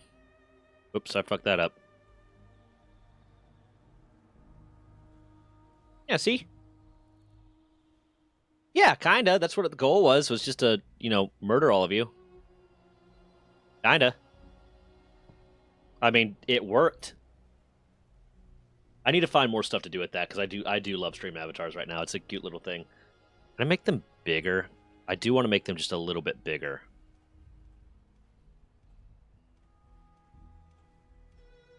What is this? Oh. I can just spawn my own little random avatars. I love it. Anyways, back to the game. At the hotel we'll be staying at. Cool, man. Good shit. Good shit. I did trap. What was the idea? What was the idea you had? Now that it's over with, you can tell us, right? Now that you realize you fucked up and it's not going to work? You going to tell us? I need to know.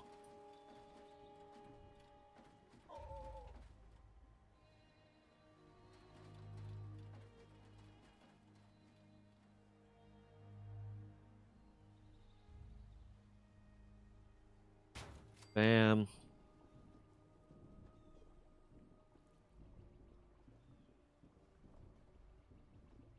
Bam. How many of these guys do I have? Fuck, I'm going to run out of missile turrets. Okay. Okay, so this is... I'm going to need to... Why didn't you even place that many yet? It's saying I have 9, but... I have 1, 2, 3, 4, 5, 6, 7, 8, 9 will be... We play. I mean, yeah.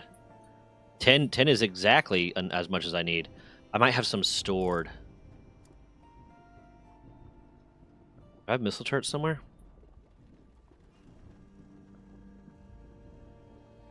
Scrap that. Scraps. Yeah, okay, I've got war as usual. What? Oh.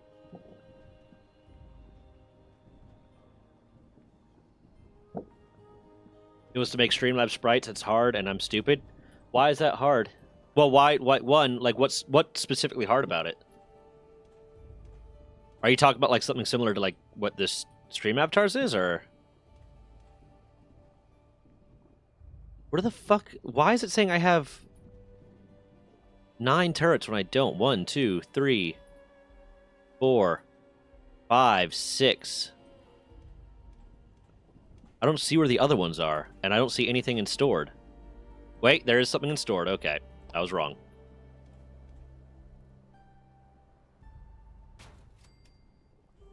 Yeah, I gotta make money though. So work. Yeah.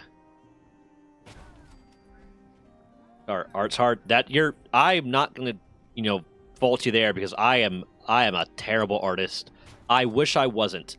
If I could have like one skill given to me, like if I could just have like one talent given to me, it'd probably be fucking art. Because I'm just bad. I'm just so bad. I wish I wasn't.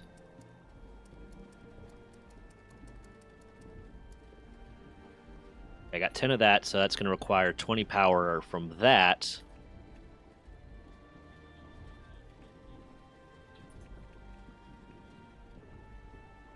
Oh, you could just only have 10 turrets altogether.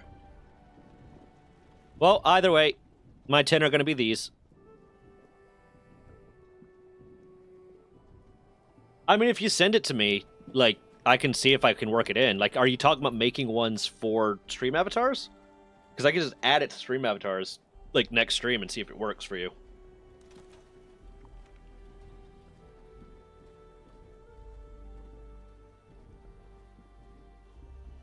Just let me know.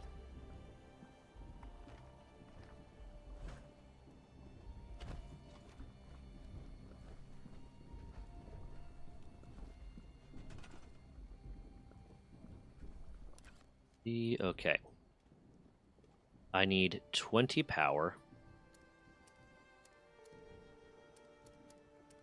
Let's see.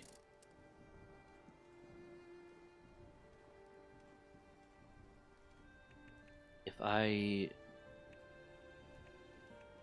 But I'm not going to build this. I'm not going to build this. Oh, they do have a very small version of it. Okay, that's actually great. I love that. They have a small version.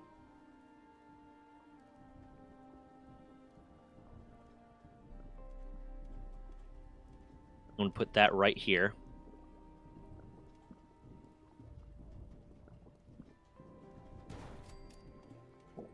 And then... What the fuck?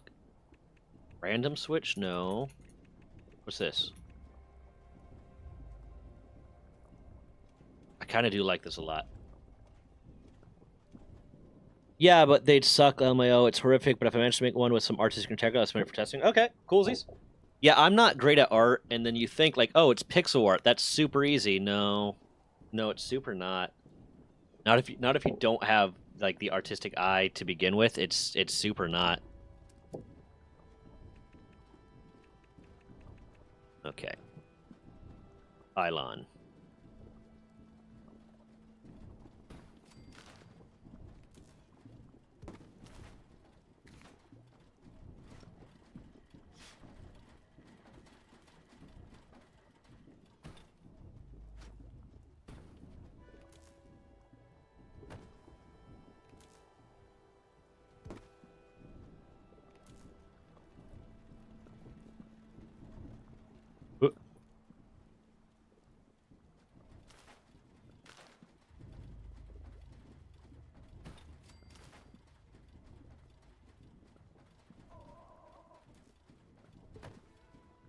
Move this to... Fuck, yeah, it's not going to work that way. I'm going to have to do it the way I didn't want to, which is... Grab that. Move that to there. And then... that here. Bam. Bam. Which means if they take this one out, they can take that one out, but... It's so much worse, hard as hell, because it's not like drawing something. It's like drawing an impression of something with like 20 words. Yeah, you have to. You have to get your message across, get the idea across with like so few pixels that it's just more and more difficult. Like I've tried to do pixel art before, and I feel like I'm better with actual art, and I'm not good with actual art at all. Like I'm not ashamed to admit that I'm a shitty artist. A biologist, I'm intelligent. I can't draw to save my fucking life. And I wish I could. I wish I had that ability.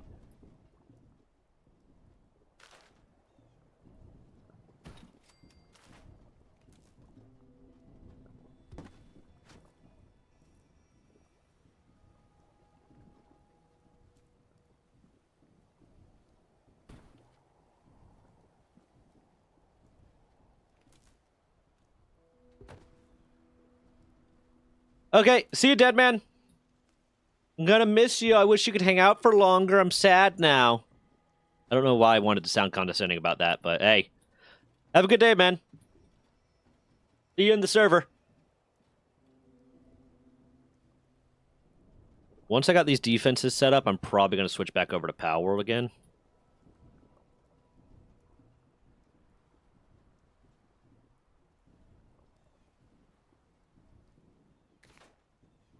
I just don't want to log in next time and get fucking up again.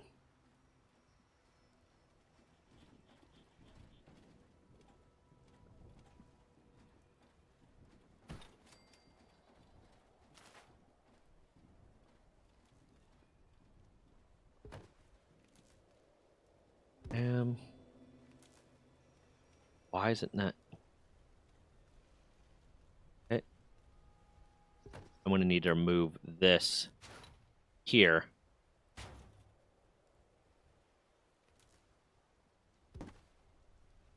Okay. Let's see. This is all set up. Awesome. Cool. And now I'm going to set the walls up like this.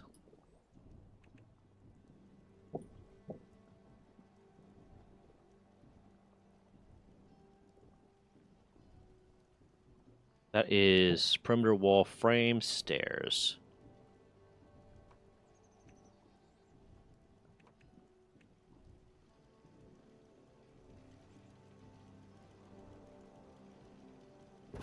I will say, I love this update they did with like the quality of life update they did to make it you be able to float when you're building.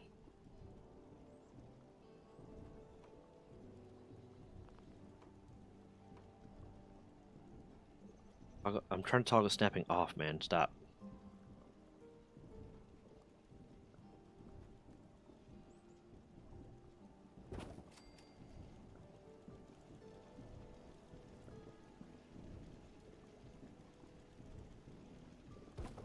Boom.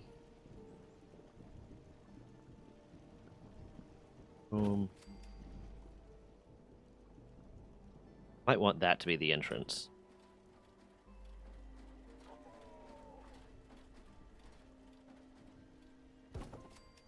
Or not gonna let me get rid of that tree. Fuck.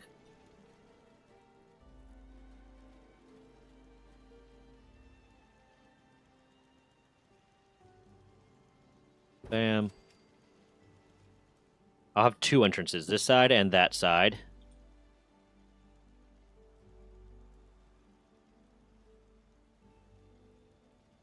Place it.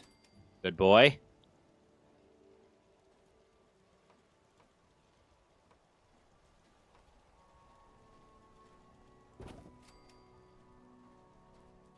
Okay, let's go.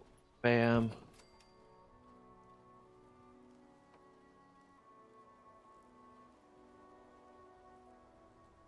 Fuck. You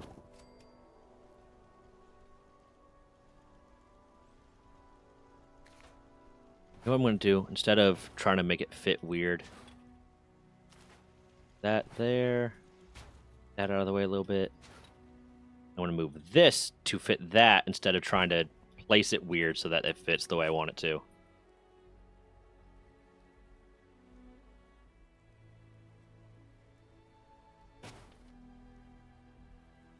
Okay.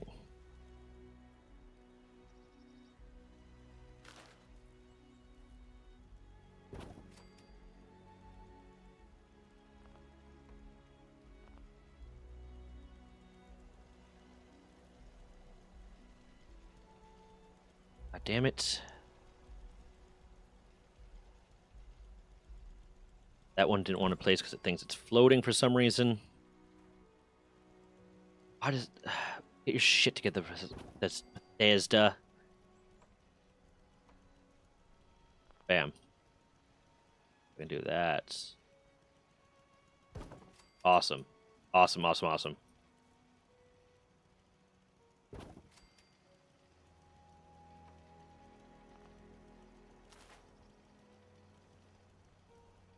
Fuck.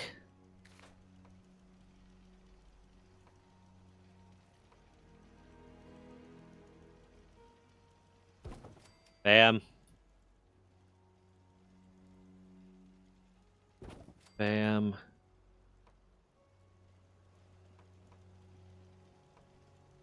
That was a little too much. Bam.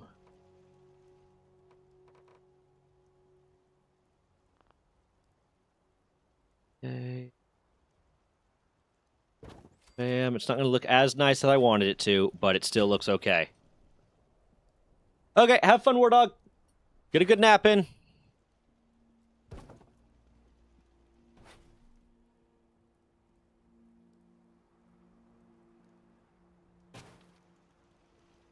Cool, cool, cool, cool, cool. Main entrance. Back entrance. Everything else is defended. I'm going to put my shelter thing. That was originally why I started doing this, was because I wanted to put the shelter up. I wanted to make sure everything was built the way I wanted it to first. Vault shelter lobby.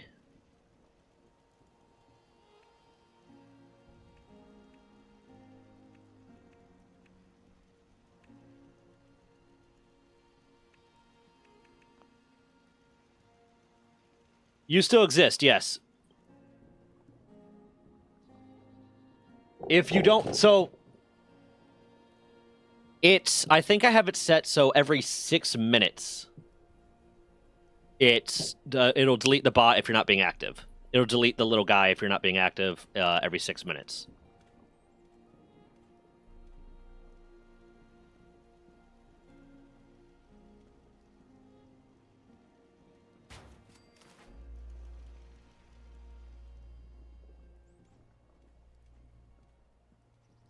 Can I just... I wish it would just let you get rid of the fucking trees without having to put something there.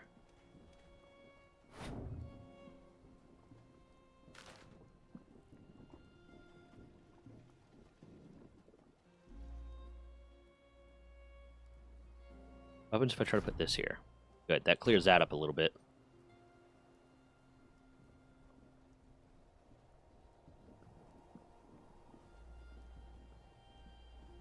We'll scrap that because I don't really need that.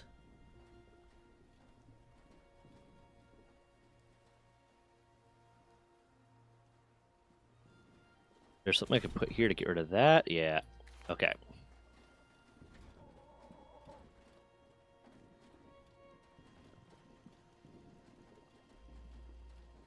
Oh, I need to put a wall right there. Defenses, defenses. There. It's not pretty, but it'll work. There's my camp so far.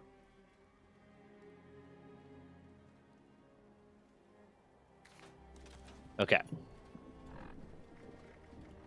Why is my fucking thing so over-encumbered? Did I accidentally take off a perk or something that's making me shit way more? Ammo, fusion core,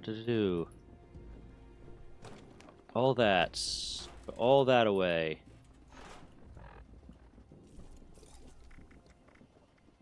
I mean, yeah, I do have a lot of this, so hold on.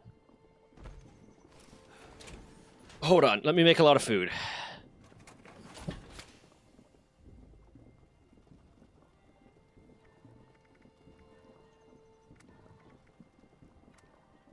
I don't care about water. Or boiled water. Glowing meat steak. Vulpur slurry. Mole rat chunks. Actually, since I have Super Duper on, that probably just made me more over-encumbered than before.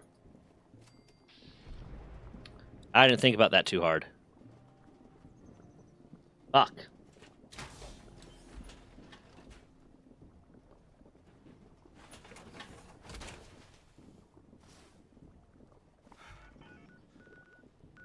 Yeah, that made me more over-encumbered than I was before.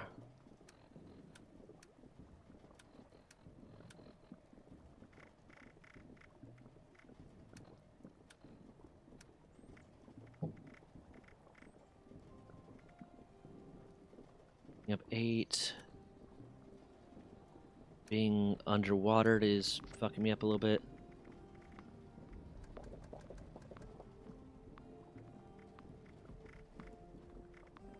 Again, I want to know why buff outs and shit like that is not affecting me as much as it should.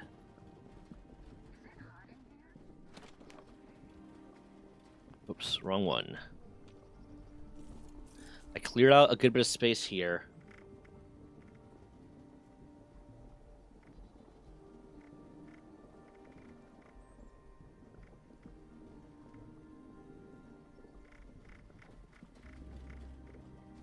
Vulpur slurry. I'm going to get rid of all of that. I might go on and sell it later.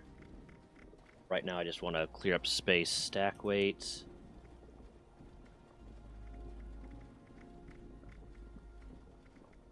Canned dog food. Oh my god, I have so much canned dog.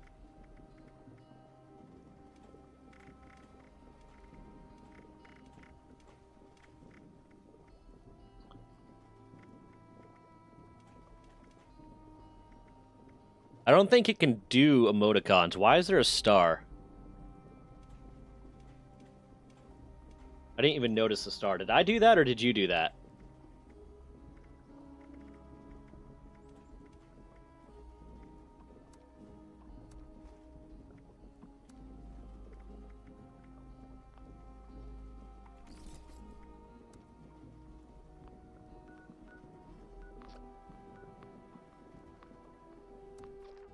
I keep coping things and then forgetting to change it for the certain thing I'm doing. So fun. Yeah. Yeah. I feel that. I keep saying jump.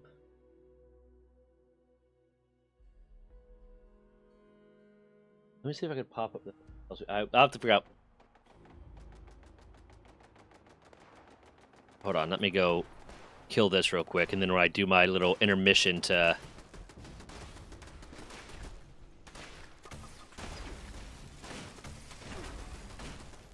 Strike breaker.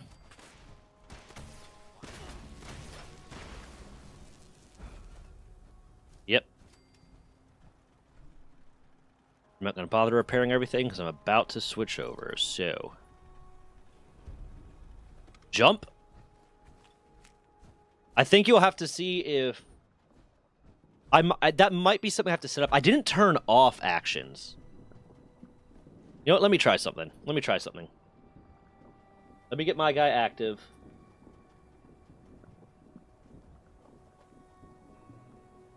Yeah, cool. You make him jump. Welcome, bud. There is an ad about to start. Let me go ahead and delay that, actually.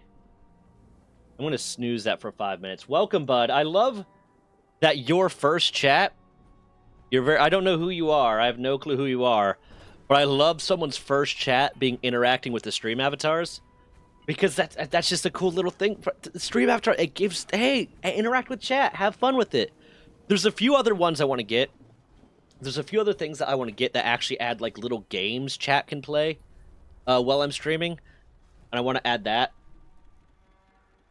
I and I have them all like marked out. But there's a lot of cool stuff I want to add, and I'm finally getting to the point where I at least have some level of being ahead of videos and stuff that I can start spending time and effort on other things.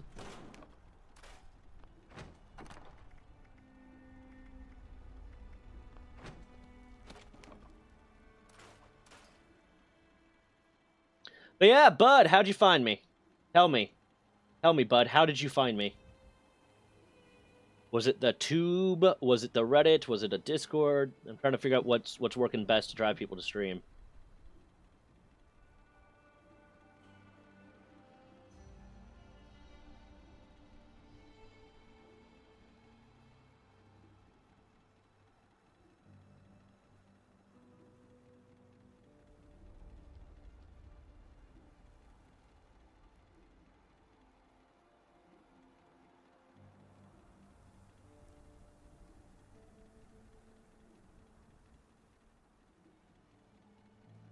Oh, you're HG? How was I supposed to know that that's HG? Well, hi, HG.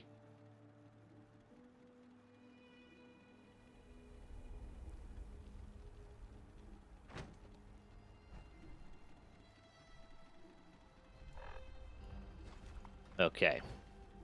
With this, got my oil. There's no more dailies to be done.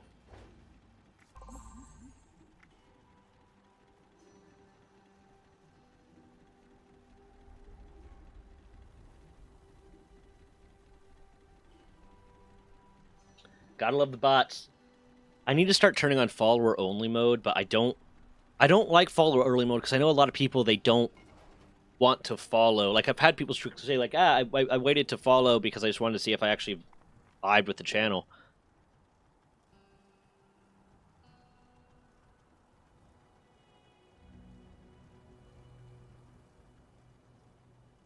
Yeah, but YouTube has its advantages too. They both have their advantages. I like that YouTube, the watch hours are counting towards monetization for me. I can, but and I might end up just banning specifically best viewers because that's what a lot of them are saying now. I can ban specific words, but then that creates problems, potentially with me having to approve innocuous sentences.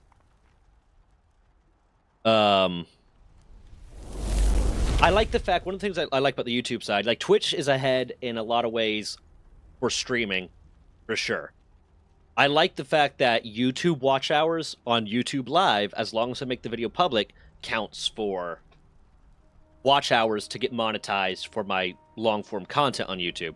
So there's advantages to both of them. I'm not going to slight anyone for either one. Twitch made it super easy to get to the monetizable point. Like, to get monetized on YouTube, to the point where I can just I can get ad rev, or not ad rev, to get to the point to get monetized on YouTube so that I can get memberships. So basically allowing subscribers to be a thing.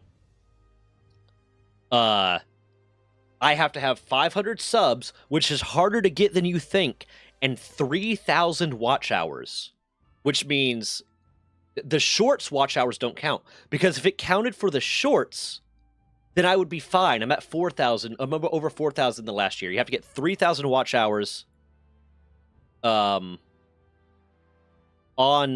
shorts, on long-form content, not on shorts, just to get to the point where you can have people have memberships.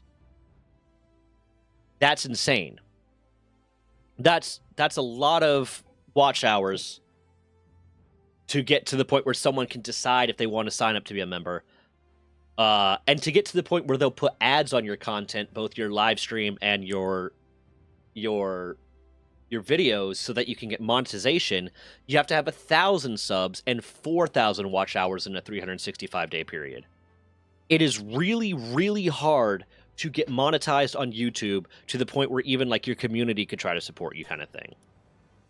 Twitch, it's not half as hard. Twitch, it's 50 followers and an average of 3 viewers in the last 30 days or 28 days. That's not half as hard. It's still not easy. It still takes work, but that's not half as hard. So there's advantages to both sides. Twitch definitely has a better thing going in terms of their live stream setup is a little bit better in some ways. YouTube has the advantage of if I wanted to set a custom thumbnail for a stream. Hold on. So, for instance, if I wanted to, like, this stream's going to be a lore dump stream, so I wanted to make a thumbnail that's like lore dump, Runga lore dump or something, you can have custom thumbnails on YouTube. But getting discovered on YouTube is a lot worse, and a lot of their stuff is less efficient. Especially, apparently, when you get to the higher levels. Apparently, when you get to the higher, like... Well, when you become a bigger and bigger streamer... apparently YouTube is worse as a streaming platform because it's harder to manage chat and there's less moderation and there's a bunch of stuff there. So there's advantages to both. I like having both going. I like getting those watch hours, for one, is a big deal. Because if I was averaging the type of viewership I'm averaging, and I had been multi-streaming on YouTube since I started streaming, I would have the monetization hours by now. I would be monetized right now. Or at least have the hours for monetization right now. So that's a major boon to doing the multi-stream. I have 153 registered public watch hours. Hold on. I just realized I haven't switched over yet. And I'm getting attacked.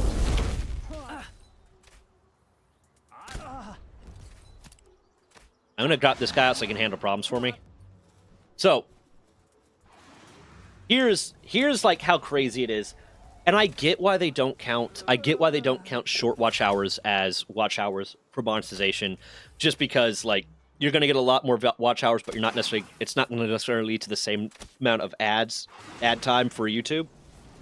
But I have. Where is it at? When we go to my analytics. If I go to my analytics and I look at and I set it to this last year, I set it to just this last year.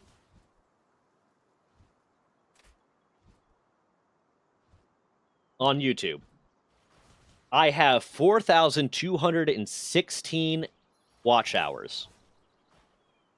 Because a lot of that comes from my shorts.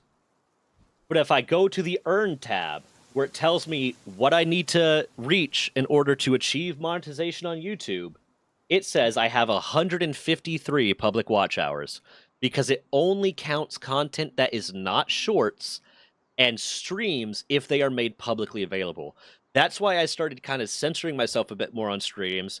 I started not talking about certain things on stream as much, and I don't play music in the background anymore, so I don't have to worry about copyright.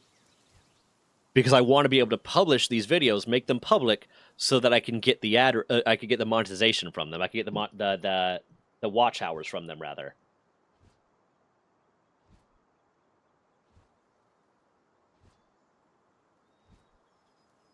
Whereas Twitch is just like, listen, you reach this kind of baseline goal, we'll allow you to be monetized, and then how much money you get is entirely based on how popular you are. It's entirely like it's like, we're going to play the ads. We're going to play the ads at these amount of times. You'll get ad rev based on how many people are watching during that ad and how many people want to subscribe to you. So Twitch creates a much lower barrier to entry for streaming and to getting monetized. The advantage of YouTube and the advantage of doing the multi-stream so that I can get monetized on YouTube is YouTube has that freedom of I can make long-form content that I can schedule out as far as I fucking want to. So if I want to go on a 2-week vacation, I can schedule out the next 2 weeks worth of videos, and I don't have to worry about being there every day. With Twitch, you have to be there every day because it's a streaming platform. YouTube is a video platform that allows streaming. So I want to get monetized on YouTube so I can do that, but like they both have their advantages. And I'm never not going to do both. I'm always going to continue streaming on Twitch, and I'm always going to continue making content on YouTube. So why not? 3,000 just to get to the point where I can get memberships on YouTube, where you can sign up for a membership on YouTube that would allow you to subscribe to me and pay me a monthly amount of money to get some added benefit. So basically the same thing as a subscriber on Twitch. Now, one cool thing that is a little bit different about Twitch versus YouTube is that at least with YouTube memberships, I can make content and hide it behind a membership wall. So it's a lot easier to directly give you an advantage for being, like an actual advantage aside from just emojis and stuff, for being subscribed on, or for being a member on YouTube. But it's harder to get to that point, so Twitch is just objectively better in a lot of ways as a streaming platform. But being a member, you could sign up to be a member on YouTube when you get to that point, and I can make content and say, this is a members only video, or this are member only benefits. So there's more benefits that you can give to someone for being a member on YouTube than a subscriber on Twitch. So that's kind of cool. And then there's just Patreon as its own whole separate thing. Really? It's a chicken?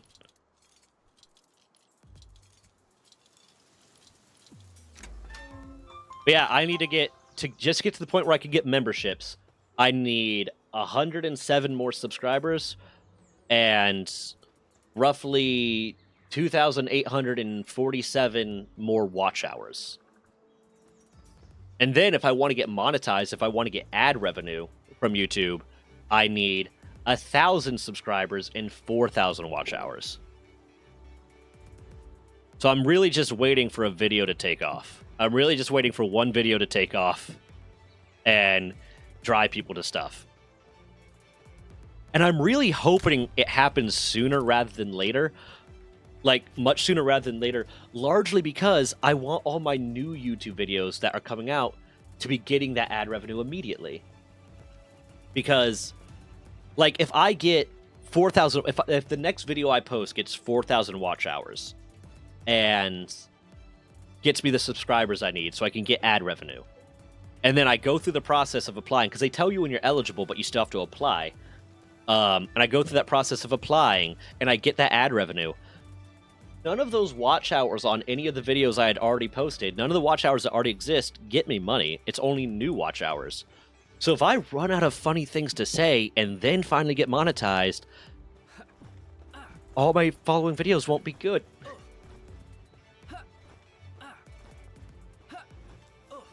So it's insane. It's a little bit odd. It's a weird way to do it. But here's the thing. Again, here's a little bit of advice to anyone that's trying to make content on YouTube. Here's advice to anyone that's trying to make YouTube content and trying to get monetized on YouTube. If you are doing anything at all that would allow you to stream you doing it, or if you just play video games in your free time and you can stream it, multi-stream to Twitch and YouTube. Because then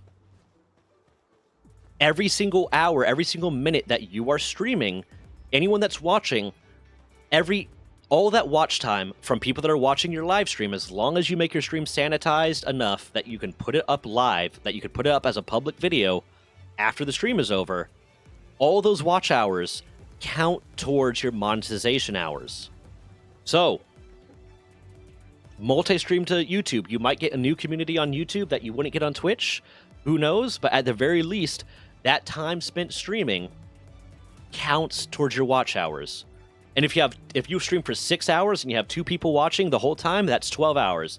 3 people watching, that's 18 hours. It's a really smart way to do it. So that's an easy way to boost your watch hours to doing something you might already be doing. Like I said earlier, if I had started multi-streaming to YouTube as well as Twitch when I started streaming, and I had relatively the amount of average viewers in YouTube right now as I do, counting for peaks and valleys, I would have the monetization hours I needed. I would be able to get monetized on YouTube. So why not? Why not do both? If your computer can handle it, if your internet can handle it, why not do both?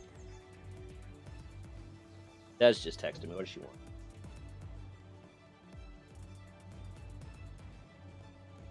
Yeah.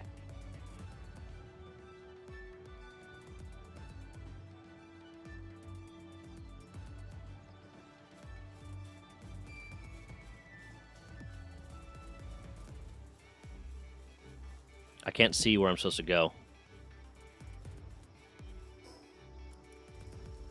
Okay, I'm just gonna go back there. Sleep until morning. Is anyone on? Nope, it's just me.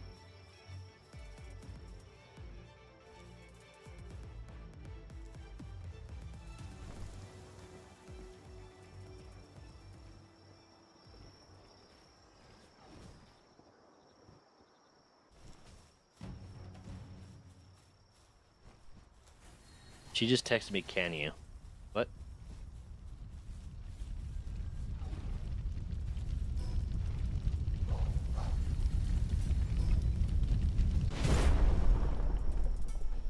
I might be able to take on this Patalia because I have some decent fire damage right now. Would join but coding? Okay.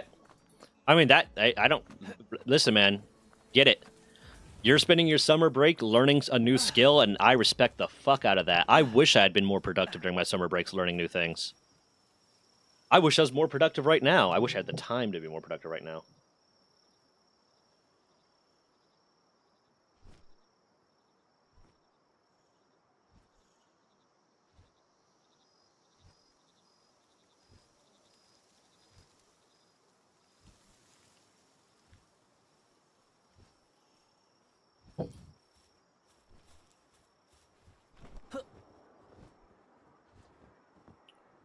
Slide over here, avoid all the danger, avoid the danger. I forgot I have a flying mount. I can just fly. That's the thing I can just do.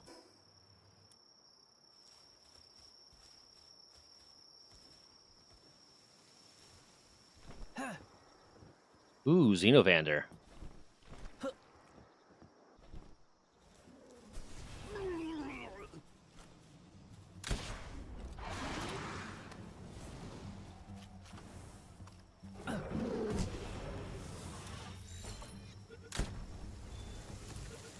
Get caught. Get caught, motherfucker. Whoa! Hey, buddy. Randy was telling me about you. I want you. Get in my balls. Yeah. But only a specific. This crafting recipe won't work. I even copied the code from Minecraft and replaced the items with the correct ones, and it doesn't work. Are you sure it's referencing all the right variables and the right like classes and functions?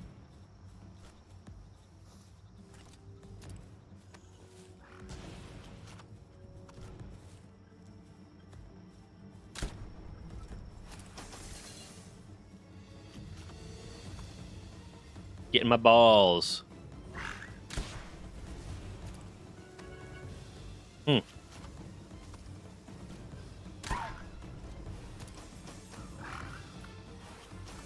Ah, yeah, that's a hard one. I'd have to look at the code to even have a guess at it, but I wouldn't even probably fucking know. Why is everything so loud all the time? Jesus Christ.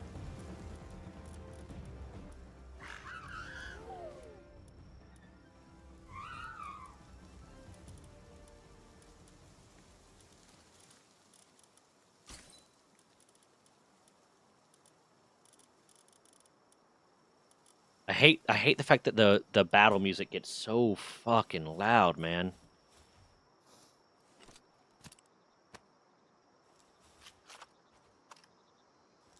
Get in my ball.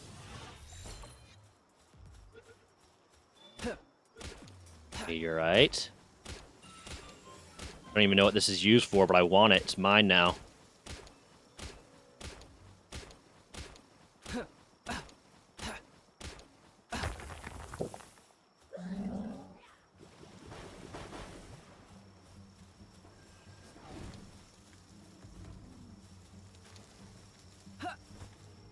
Cut my life into pizza.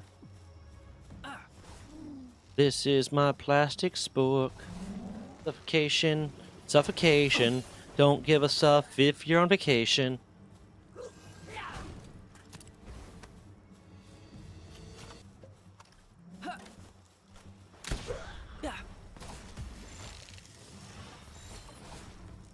I do like that ability.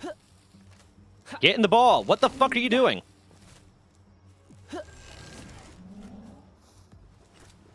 Why were none of those throws working? Now, great, you're dead now. You could have been captured in my balls, but now you're dead. How do you feel about that, bud? Was that a smart decision for you? I don't think so.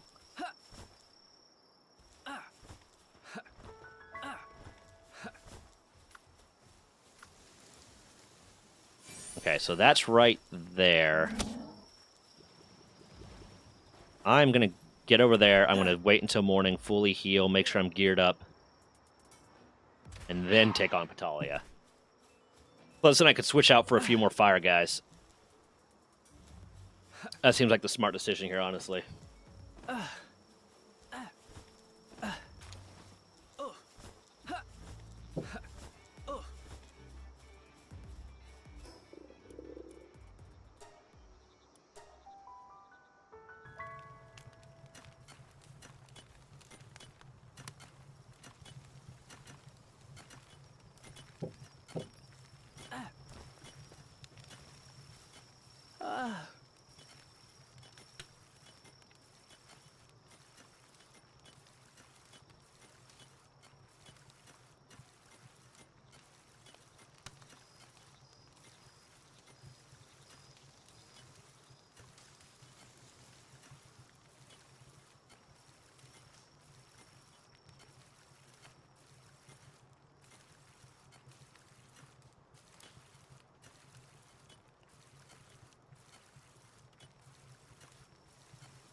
Pancake just posted something, or posted something a while ago in memes that was just a blurry photo of my webcam. I'm very confused.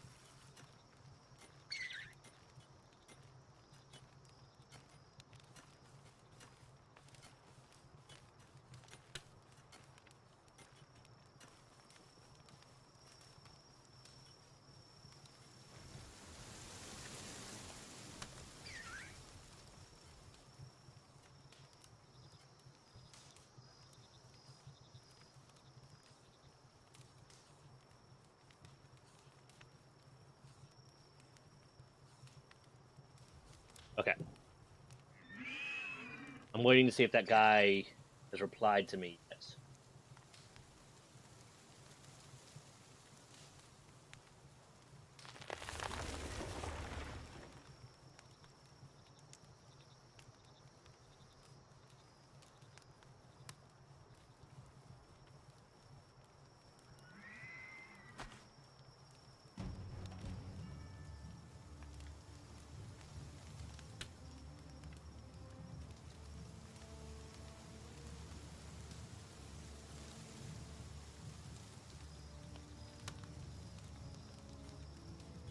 Okay.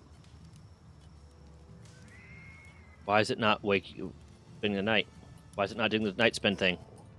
Is it because I'm under attack? Oh, I don't have any. Oh, it is morning. Why did it not wake me up? I'm gonna go ahead and take. Nope, not all of it. Half of it, thank you. And then put that there.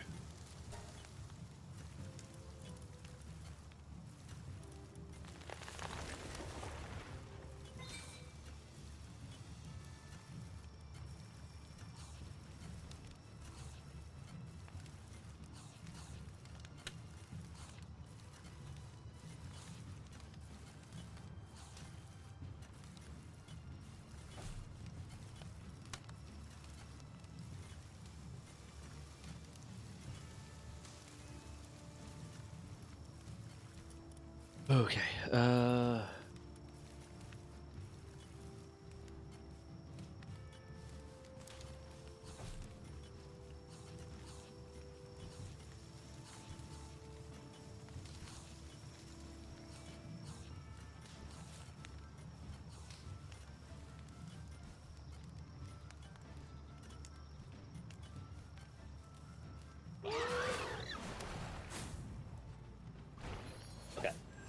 I get really easily distracted.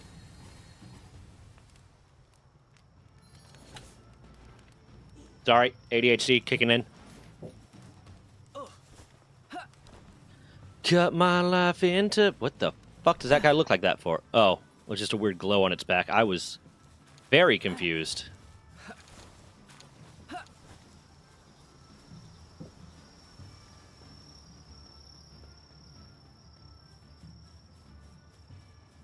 A condenser's built. I kind of stayed up really late last night, just kind of playing this, because I couldn't get to sleep. I couldn't get tired at all. My medication wasn't working. So I couldn't get to sleep, so I just ended up staying up to like 3 in the morning between like editing and playing this.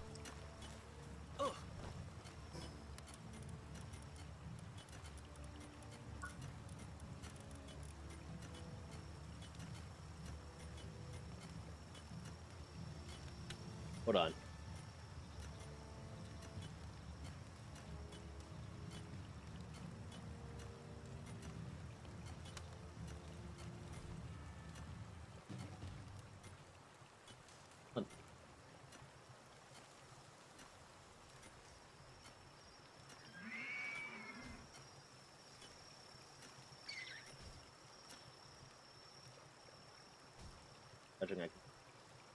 Has an availability. She already has book. Up to. God damn.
No.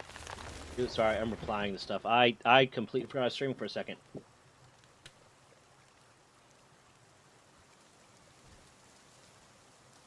I'm bad about that. Do I have that in my... I think I have that in my tags that I'm in ADHD. I don't. Hold on.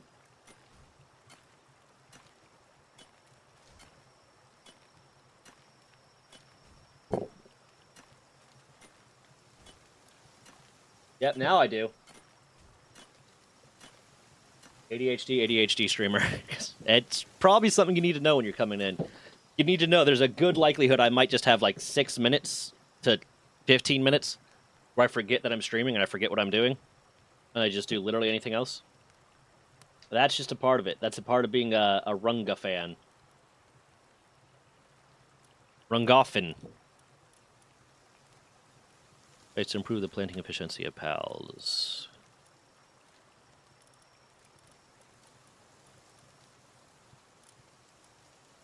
I want the handgun. I don't know if it's any better, but heat-resistant metal armor will be super useful. That will be useful. Gale Claw gloves, wall-mounted sign.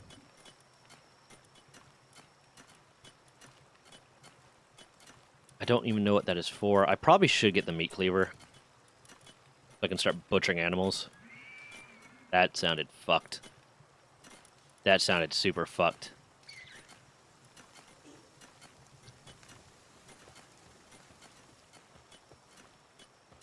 Okay. I would love for you to stop being over encumbered all the fucking time.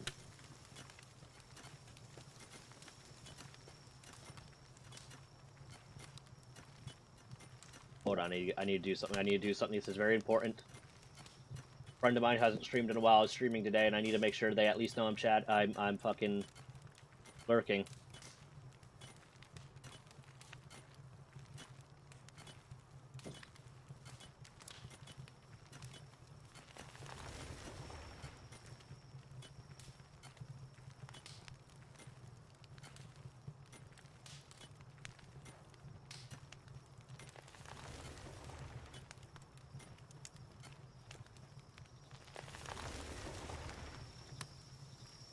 Cool.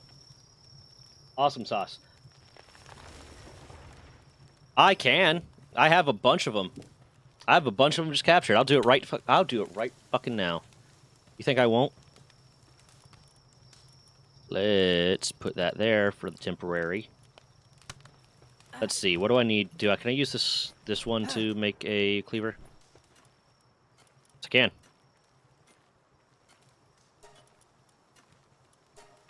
There you go.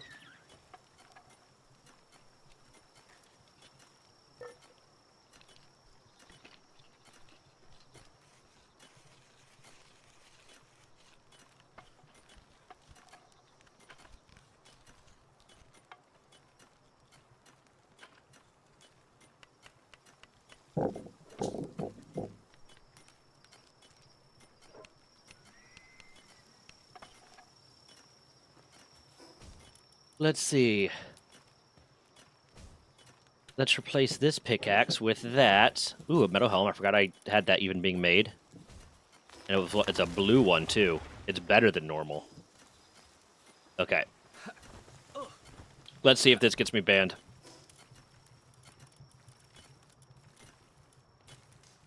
You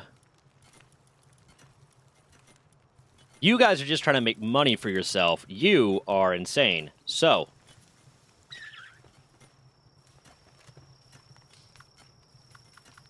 Hello, friend. No, you come right fucking here. You come right here. What are you doing? Stay. Still. What the fuck are you doing?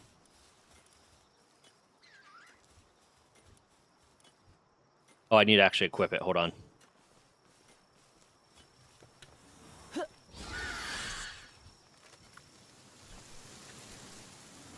Bam. Get your ass back over here. Yeah, that's fun. That's what you get for being a douche.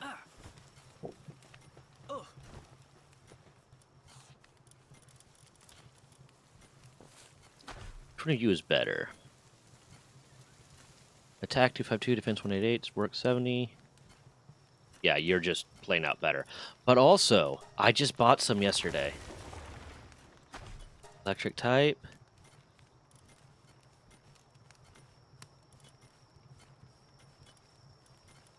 Want this or this? Do I want this or this? This one's a better worker. I think if when this one gets leveled up, I think it'll be a better fighter than Spark It. Okay. Cool.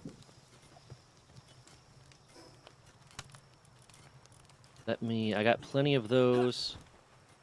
Your cat vomited everywhere? That's not good. Is she okay? Or is he okay? I don't know why I always assume cats are girls.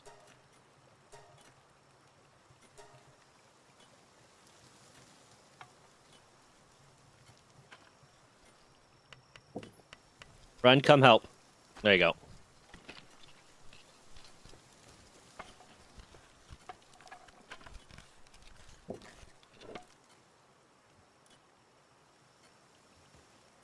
Throw mine now. Thank you.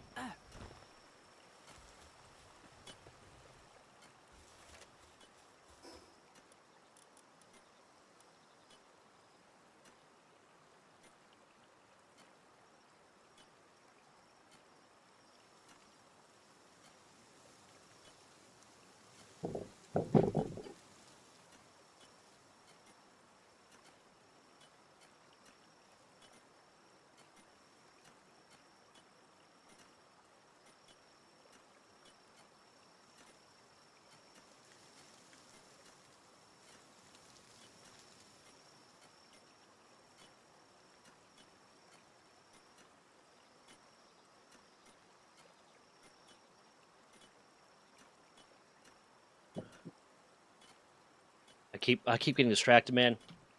I keep getting distracted. I need to stop. I need to get good. I need to be better about this. What the fuck am I doing?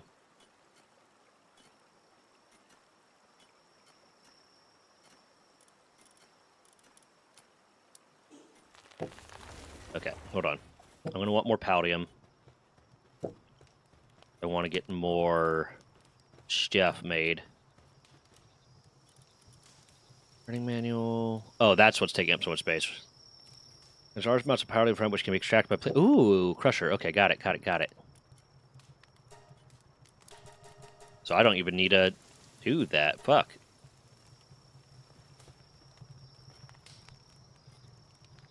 How does... Oh, it requires watering. Where's my watering, pal? You're my watering pal.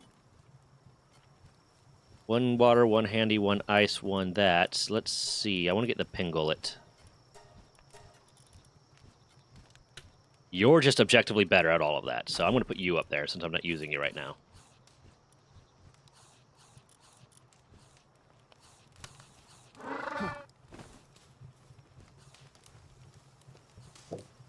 Do me a favor. Water that.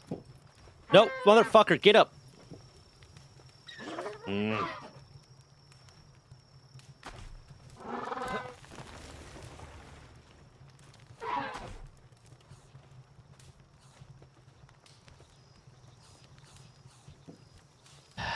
You fat fuck.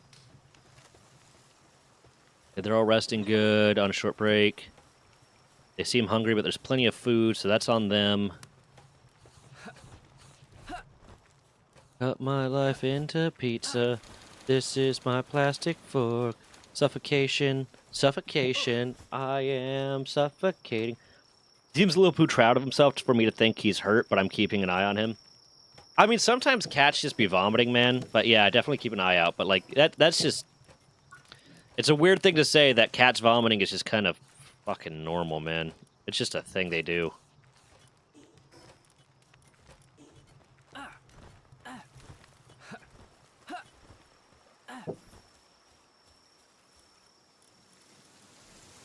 Wood, leather. I need more leather.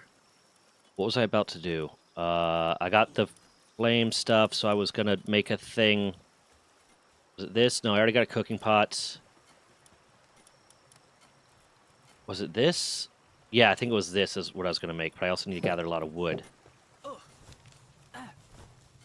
How do you not have any fucking wood? Also, why am I so over encumbered right now? I'm gonna put that there. You sell all those.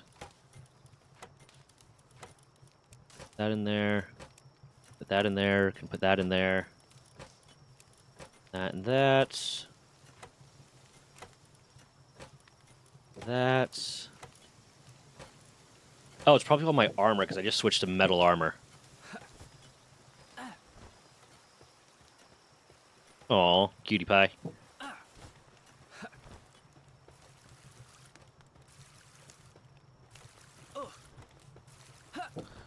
Cut my life into pizza.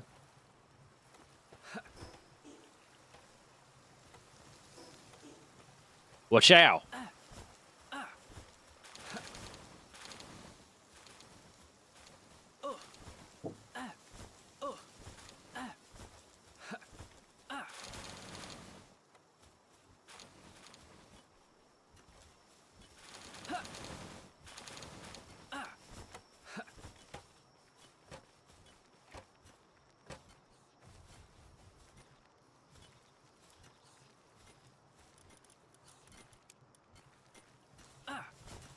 Okay. Okay. Let's get as many of these gigaspheres going as I can.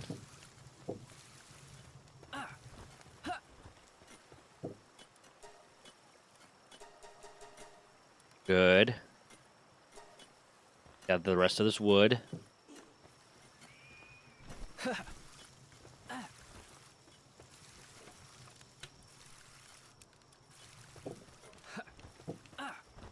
Bye,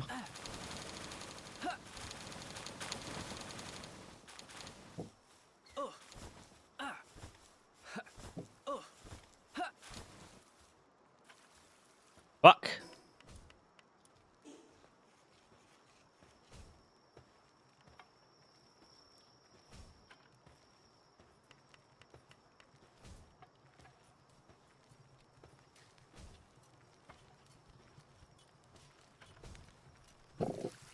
Yay. Super slow. Gotta love it.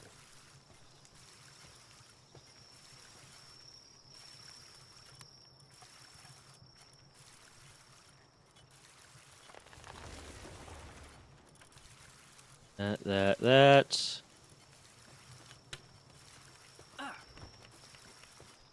Need to flame cauldron. I need 45 more. Run. Bam. That there.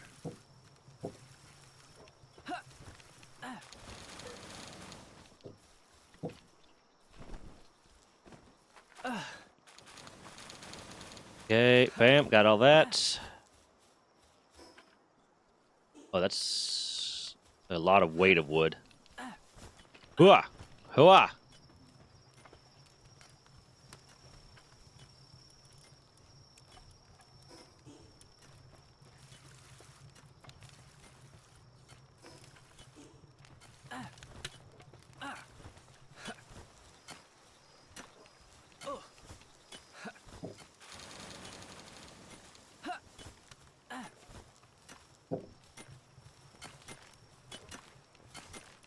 Damn. I must resurrect my man? What? What's that mean? What's resurrect mean? What are you talking about? What? I must resurrect. What does that mean? What does that mean, HGTV? What does that mean? Tell me. What does that mean? Hmm? Hmm? What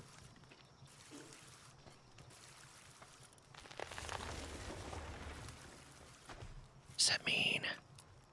You have to tell me, HGTV. You have to tell me. What does that mean? HG? What does that... My resurrect... What does that mean? Oh. Oh, okay, yeah. Yeah, keep them awake. I mean, just keep active, man. Keep talking. Like, engage, man. Just do it. Just do it. Just engage. And he'll stay awake.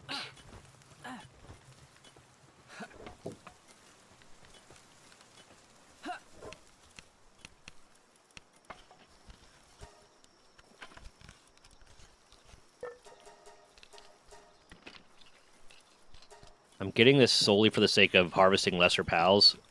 Because it's quicker to do that than reload a musket all the time.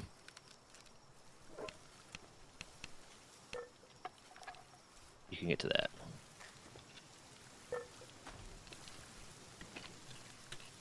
Mission, no breathing, don't give a fuck, you fucking fuck what?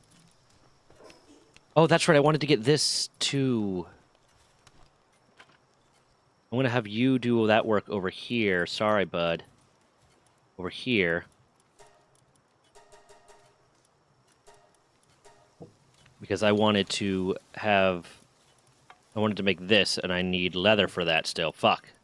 Never mind. Either way. Do it over on the easier one. Do it over on that one. It's better for me.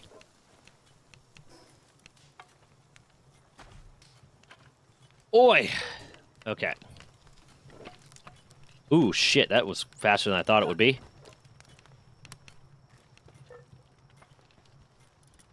There's plenty of palladium for anything I'm going to need it for in a while. I got plenty of gigaspheres going. I'm going to go kidnap some more cats and lamb balls. Honestly, just for the sake of throwing through the condenser. I also DM'd a testing when you get a chance. I don't know how you could test it, but I'm told Twitch has a test mode of sorts. So if that one works, I'd be amazed, to be honest. Honestly, like, all I would need to do is I wouldn't even have to start a stream. I would just turn on Streamlabs, and if Streamlabs is active and I type in my stream manager chat whether or not I have a stream live or not, it'll send stuff to it. So I'll do that later. I'll do that after stream. I'll check that out for you.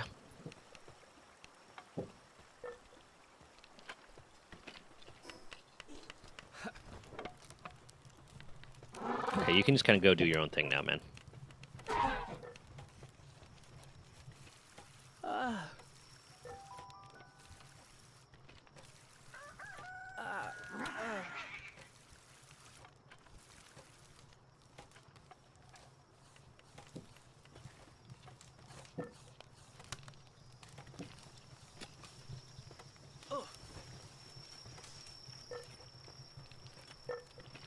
Oh, I thought you were just plowing through those, man.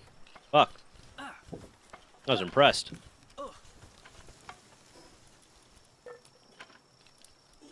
Actually, I'm going to replace the musket with that for the time being. I also need to repair the bow. Cool. Thank you for the arrows. I'm going to go kidnap some lambs. And some cats. Hi, friend! Get my ball.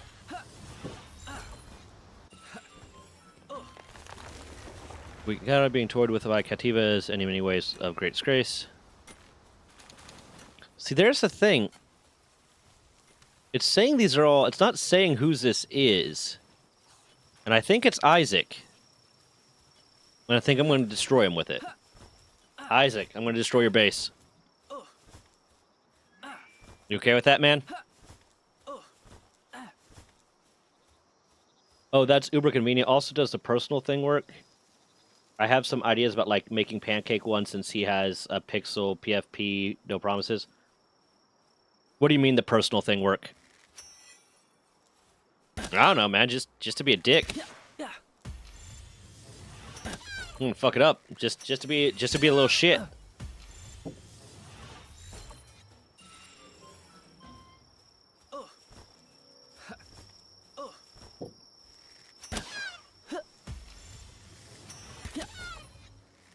Bam. I'm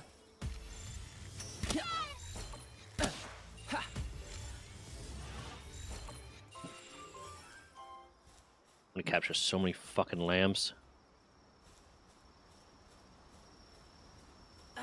No more lambs. I also need leather. What drops leather? Do you drop... Hey, Ichthy, do you drop leather? Why are you hard to kill?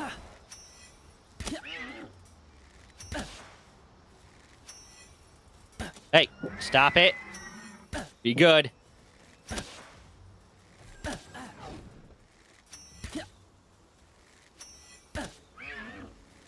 Yeah, what do you mean by personal thing? I'm not quite sure what you're talking about.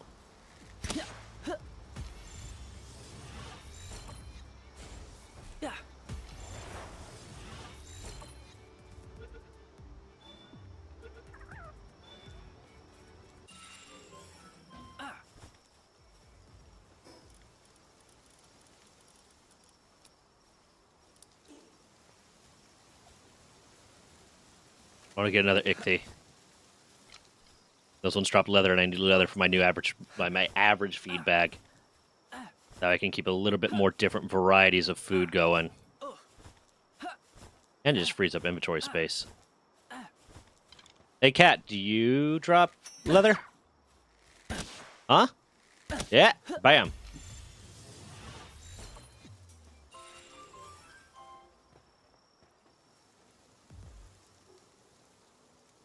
Oh,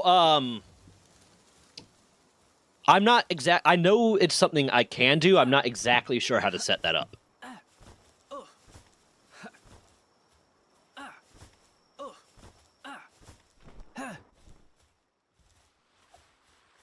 I just know it's something I can do. I just started playing with figuring out how to do everything today. So I'm just still kind of figuring it all out.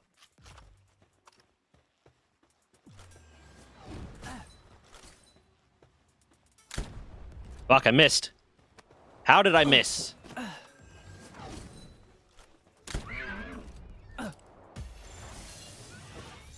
Come here.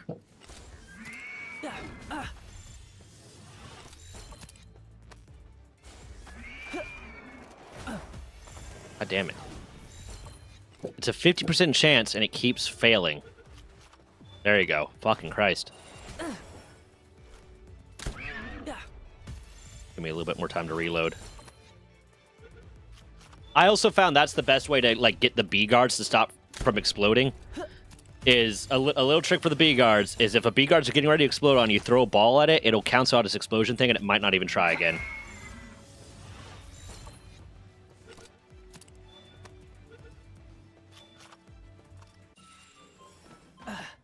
Okay, how much leather do I have? 7. I think I already had 2 or 4. I can't remember. So I'm gonna try to get one more.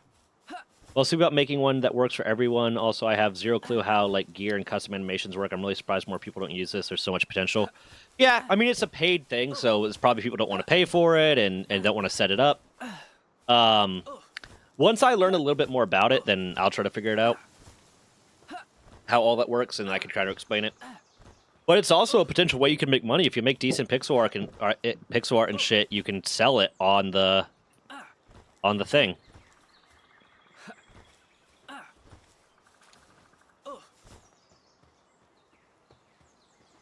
On their little workshop, their little store.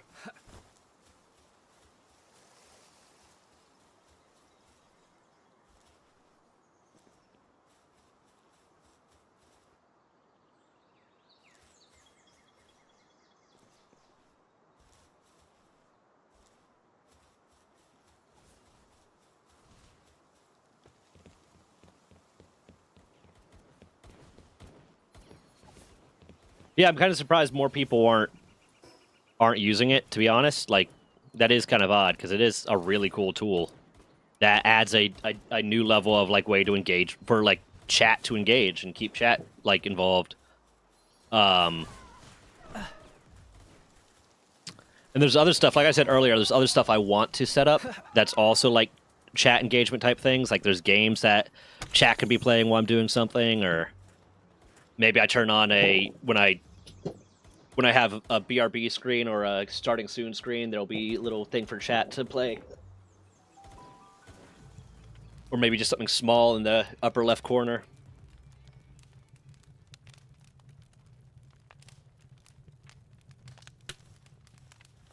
It keeps engagement going for sure.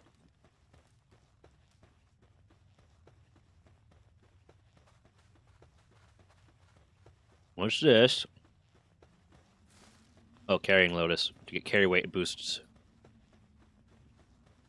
I want to say those are new since the last time I played, because I don't remember ever using them for anything.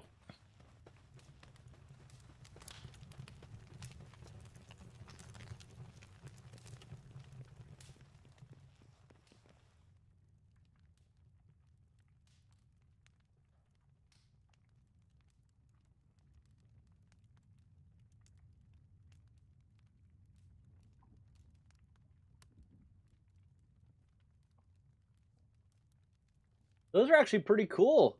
HDTV, like that's not bad at all.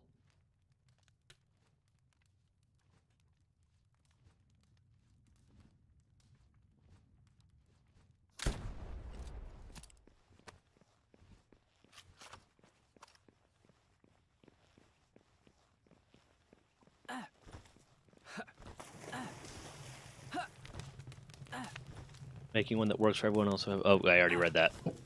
No, that does look pretty cool. For me, I'm going for like a cryptid thing for the most part. I need to like kind of layouts, because I actually have in the server, I have a channel called Bounty Board I haven't used in a while, which was basically me just like putting out, hey, these are things that I'm looking to commission someone to do. I need to update some of the ones I want for avatars and stuff. I also have a friend I'm working with that might be able to do some art for me.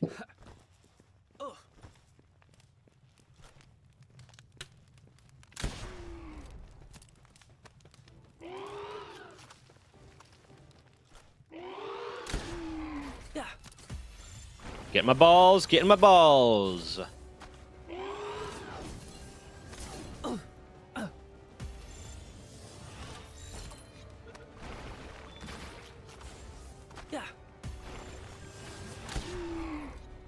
Get in my balls. Hello, friend. You're about to be captured. How's that feel, bud? Good? Probably not.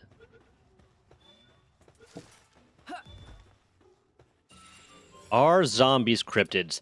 I would... Yes and no. I would say depending on the specific cultural incarnation of zombie, zombies, certain types of zombies could be considered cryptids, because there are things that we nowadays would describe as, oh, that's a cryptid, or oh, that's a zombie, that are more culturally ingrained. And the way I like to think of cryptids is cryptids are just modern day mythology, almost. Or not really modern day mythology, but like they kind of occupy that same space as modern day mythology. These are creatures that we don't know exist, that there are legends and folk tales about. So I would say it really depends on which one. Like the typical Resident Evil or Night of the Living Dead zombie, no, that's not a cryptid. But some of the ones that are derived from like legend and myth, kinda, yeah. You could equate them to cryptids at the very least.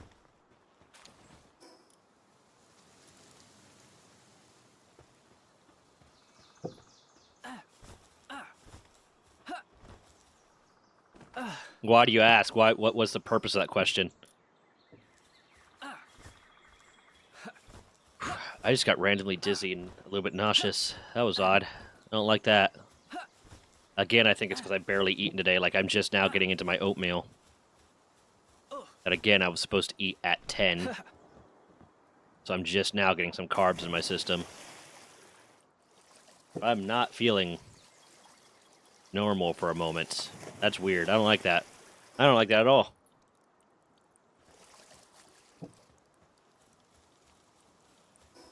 How many more of these? I have 3 of these left. I'm going to capture this last Ichthydere, then head back to base, pick up the rest of the Gigaspheres, and go do some dungeons to get some more level.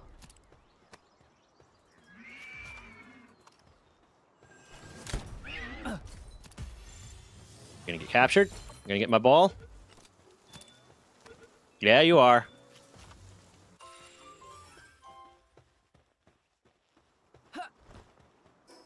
It's the way home. This is the way home.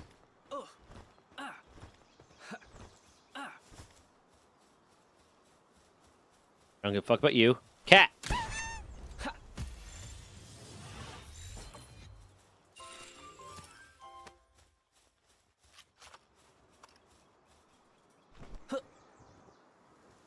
But technically I sent a zombie. I really like the idea of normal-esque avatars that turn into cryptids, to be honest, in thoughts.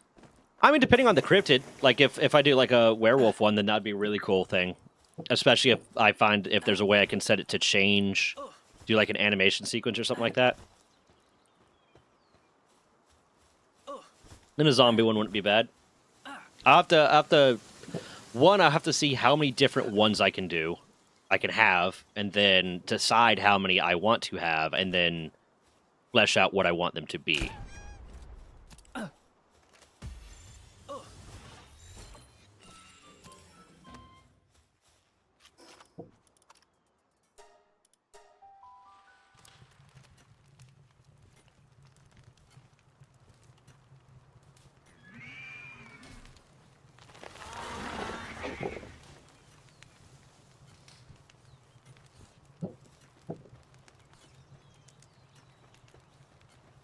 Yeah.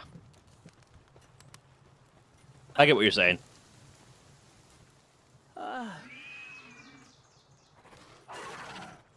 Yeah, I'll have to look into it more and see kind of what I want, all that. What?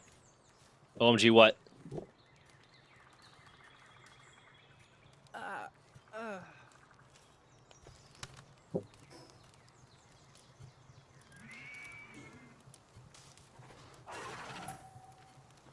Did I end up building this? I haven't yet, did I?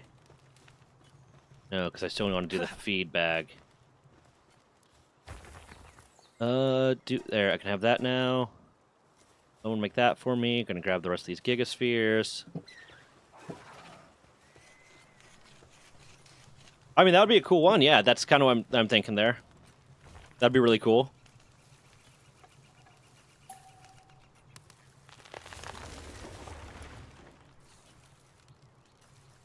Trying to do.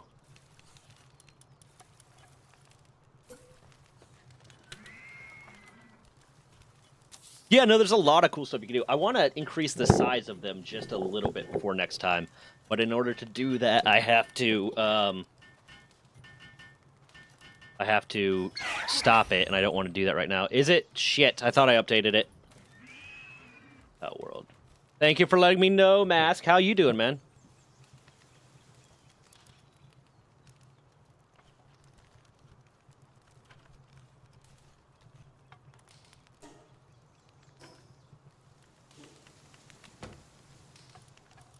see, drop that. Don't really need that at the moment. Why do I not have that equipped, actually? Damn. Fuck, why did I do that? All those there. Ichthia deer, venison. Let's see if I can cook some of that up. Roast ichthia deer. Bam.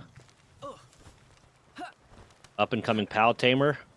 More like up and coming free labor. Bitch. Yeah. Cut my life into pizza. This is my plastic spork. Shit. I didn't destroy Isaac's base yet. No, I'm gonna be nice. I'm being nice about it. Can't be too much of a dick. He hasn't done anything wrong yet.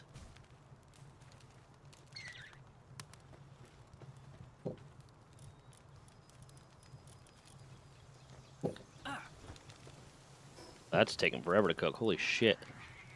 Most of this weight is coming from my armor. Not even most of it. What the fuck? Where's all this weight coming from? 00010 to 4.6. 10. I'm going to drop the extra pickaxe because I don't need that. Put that there. All the stuff I'm going to sell. I'm going to keep on me. Oh, upgraded musket. That's actually, yeah, I want that. Does a lot more damage. Shit. High quality pal oil. I need to get Drummond on my team for that. Oh, I was going to take on Patalia. I was going to take on Patalia like a fucking hour ago. What the hell am I doing?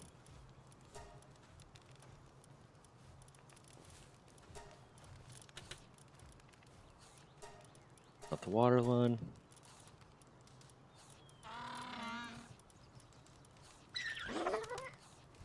Where's Drummond? There you are. Hi, buddy. I'm going to put you there. I have 2 fires. Do I have another fire that's useful to me right now?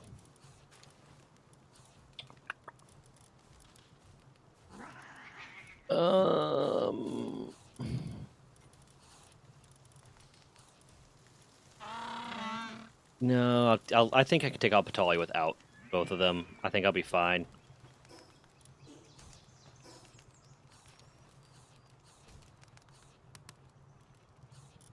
Like, any person transferring encrypts is at will through animations. Yeah, no, I got you. I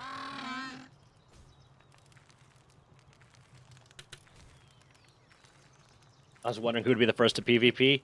Hey, man, like, that's what he gets for not getting on more. That's what you get, Isaac. You get PvP'd. What am I about to do? Holy shit. I'm gonna need more ingots. Yeah, I'm gonna need more of a lot of stuff to get the upgraded one, but I'll keep that on me so I remember that I have it.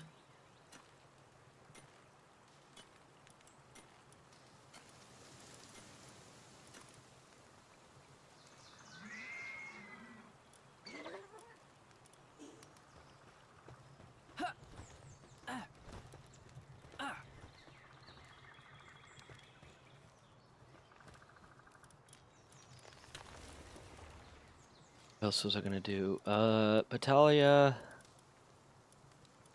Got all this. You know what I might do? Hold on. Just to make this a little bit easier on me, I'm gonna replace Rexalosaurus temporarily with that, and I'm gonna use some of my training manuals on him. I have a bunch of them.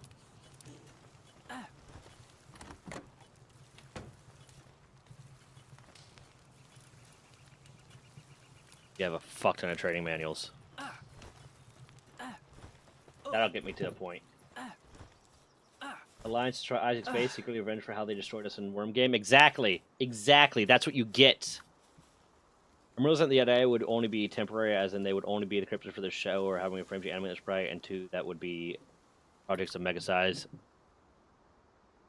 Yeah, you're not wrong. That would actually I don't think there's a way to keep it that way. Stay fucking still. Oh, I didn't even need to do that. Hold on.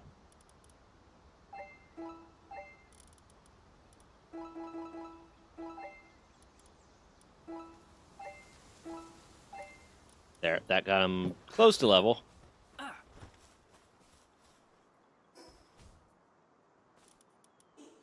Okay, I'm gonna go to the small settlement, or I'm gonna go fight Patalia first. I'm gonna fight Patalia first, because she might end up dropping stuff that I want to sell anyways. I'm not feeling great right now. I'm feeling out of it and dizzy, and that's not okay.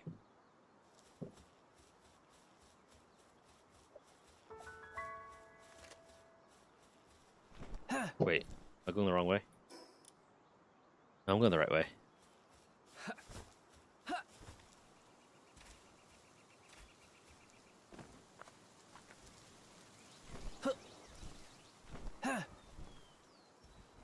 Fuck is Patalia's thing? Oh, it's over there. Hold on. Do I have Vanworm? I do. Let's go. Thank you.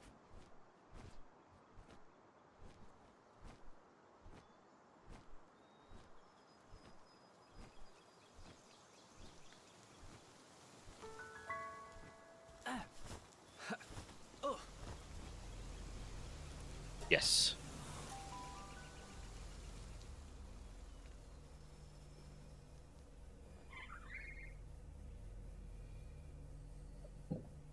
Beauty of the garden.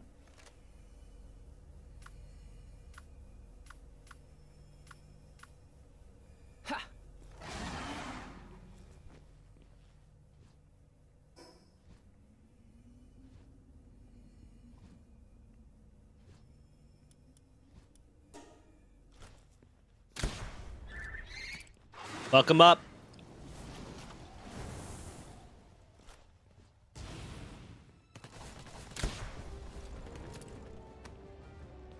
Why using that dark shit? Use the fire. She's grass. Use fire.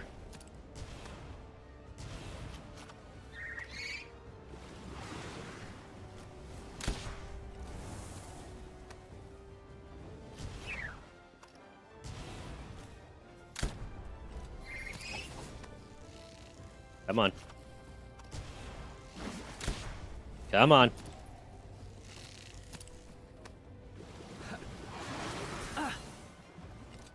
Go.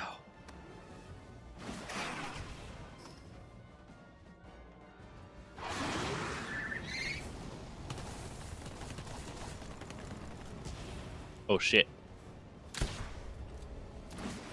Not nearly close enough. Capture chance to risk it.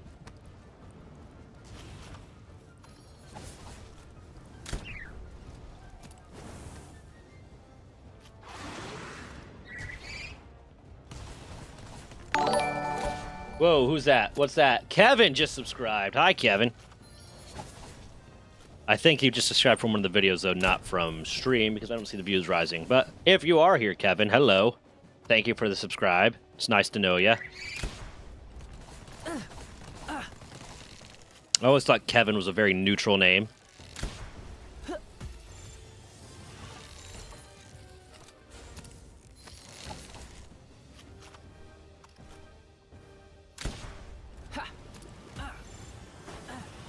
Fuck off. Fuck off.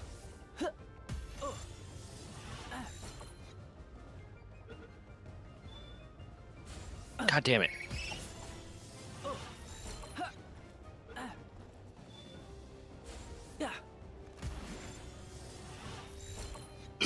Fuck.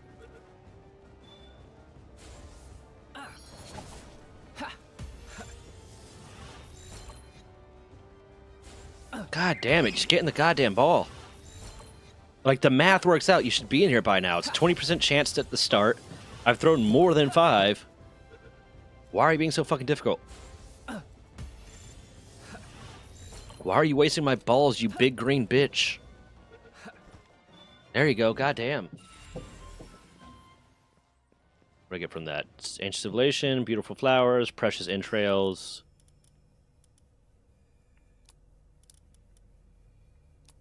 Save that. Build for high price. Keeping that. Can be used to make suspicious juice and strange juice. Don't know what that means, but I want it.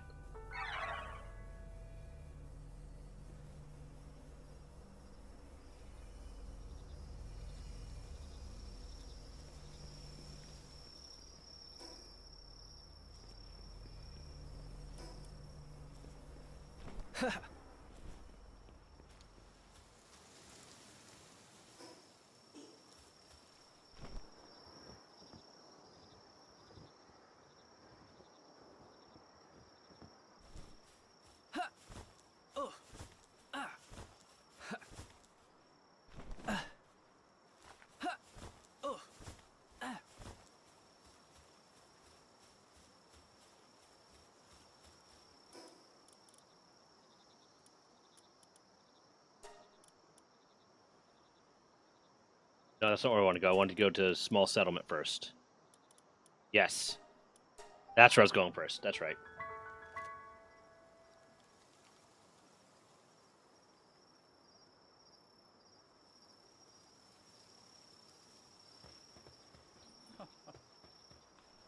Fucking hot.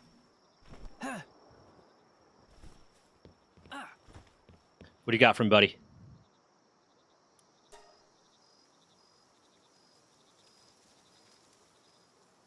Hold on.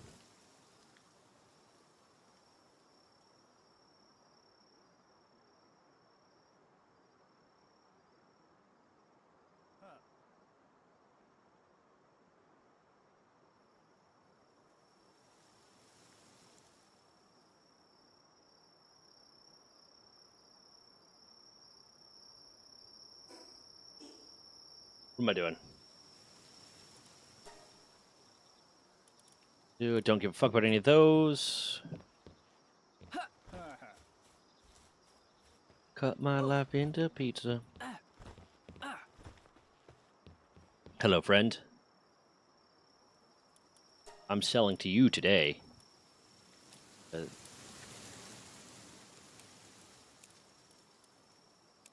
High price. All of that.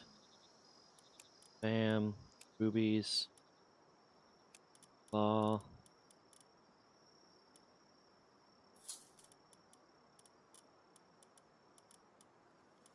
Yeah, man, I just keep going through spouts of fucking dizziness, and I don't know why. I think I think I'm just dehydrated and underfed right now. It's getting me, bothering me.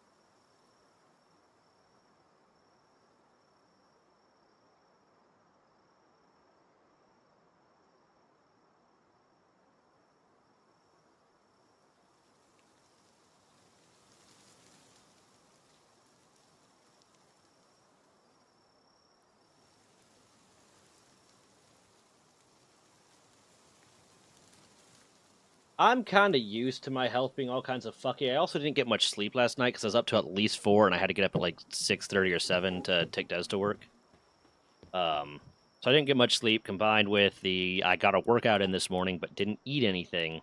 It's probably not doing my body too good right now. I already have a Ring of Mercy. I can make a Ring of Mercy. Why the fuck would I want to?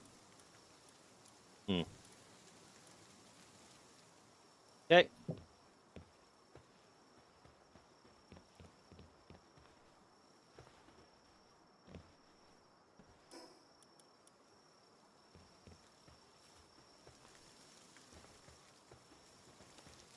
Okay. Gonna head back to base to.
Phew.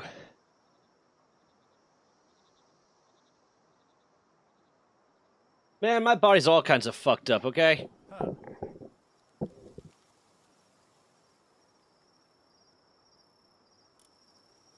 Fine, I'll hydrate, goddamn.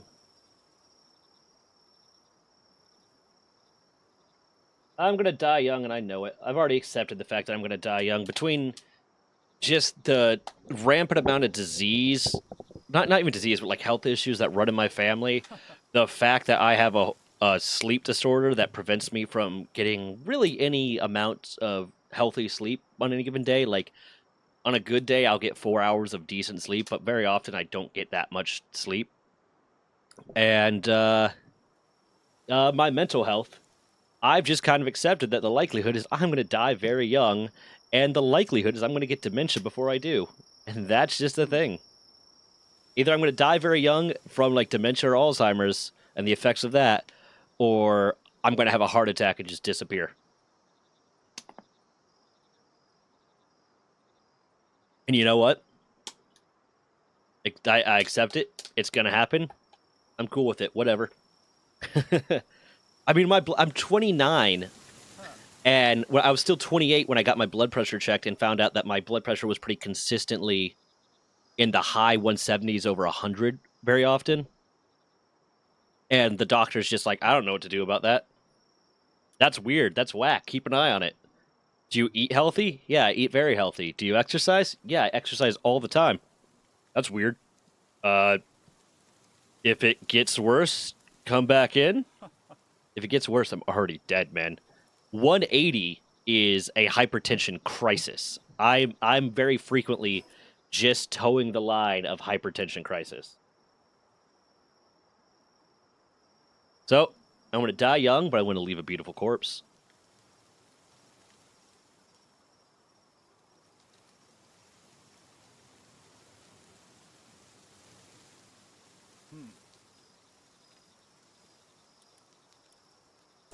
I mean, even when, like... So I just straight up have a form of insomnia that's just neurological, man. Like, it's chemical. Like, I need medication to be able to fall asleep. So that is probably the root cause of a lot of it is I have not gotten a true good night's sleep in 10 years, almost. I started developing the sleep issues around the time I was like 22. So 8 years. In about 8 years, I have not gotten a good night's sleep. Best case scenario, some of the medication I was on would knock me out a lot, but I still didn't feel particularly well rested when I woke up. And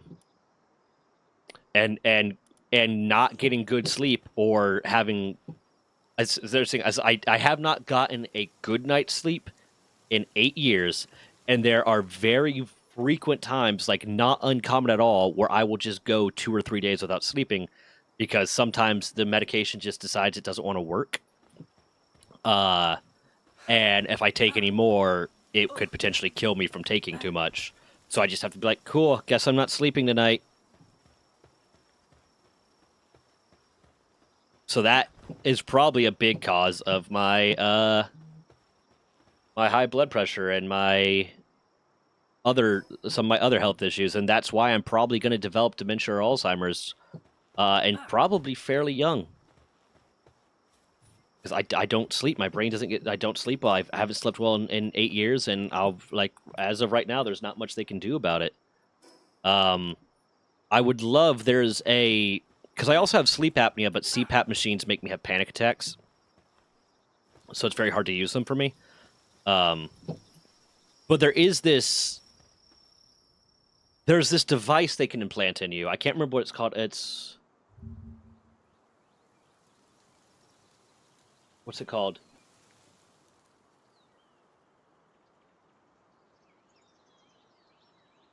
It's called Inspire.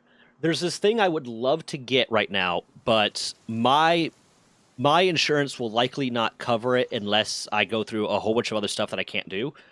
But I would love to try to get it. It's called Inspire, and what it is it's an implant that they put in you that runs wires around to like basically where your soft palate is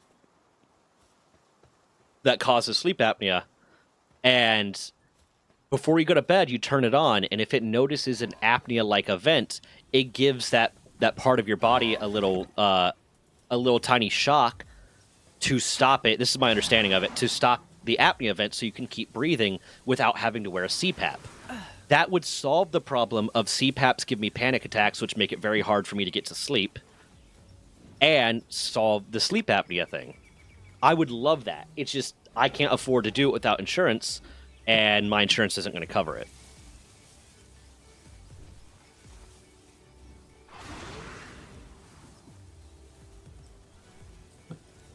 And then, like, I truly wonder how much my general health and mental well-being would improve if I was just able to get a healthy amount of sleep. If I was just able to get a normal amount of sleep, I wonder how much my health would improve.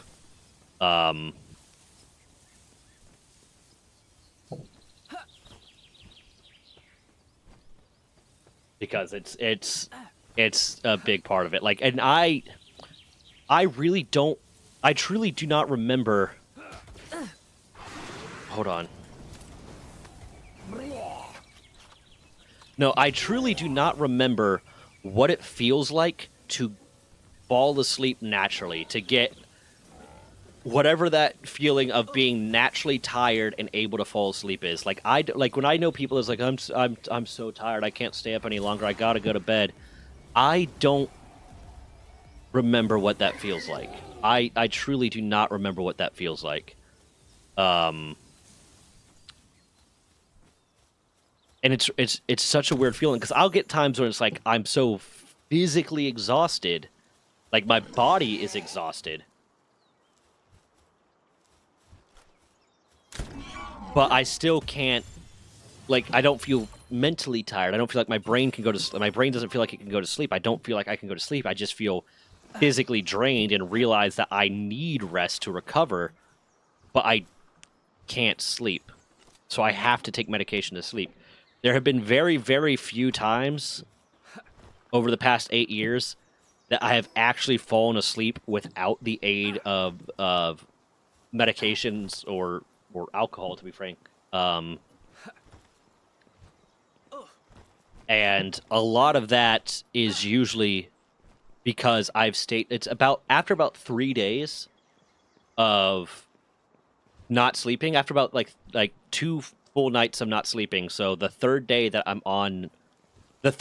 have not slept, I can usually fall asleep naturally. But even that I don't feel tired. I don't feel tired when that happens. It's almost like I just kind of slip out of the universe for a second. That's kind of what it feels like. I don't feel tired. I don't feel naturally like tired. I know I keep saying that, but I don't know how to describe it. I just kind of stop being awake.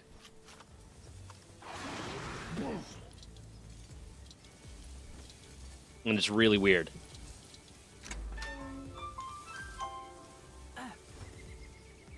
I would love to get it figured out. I would love to get that figured out. I would love to maybe get that implant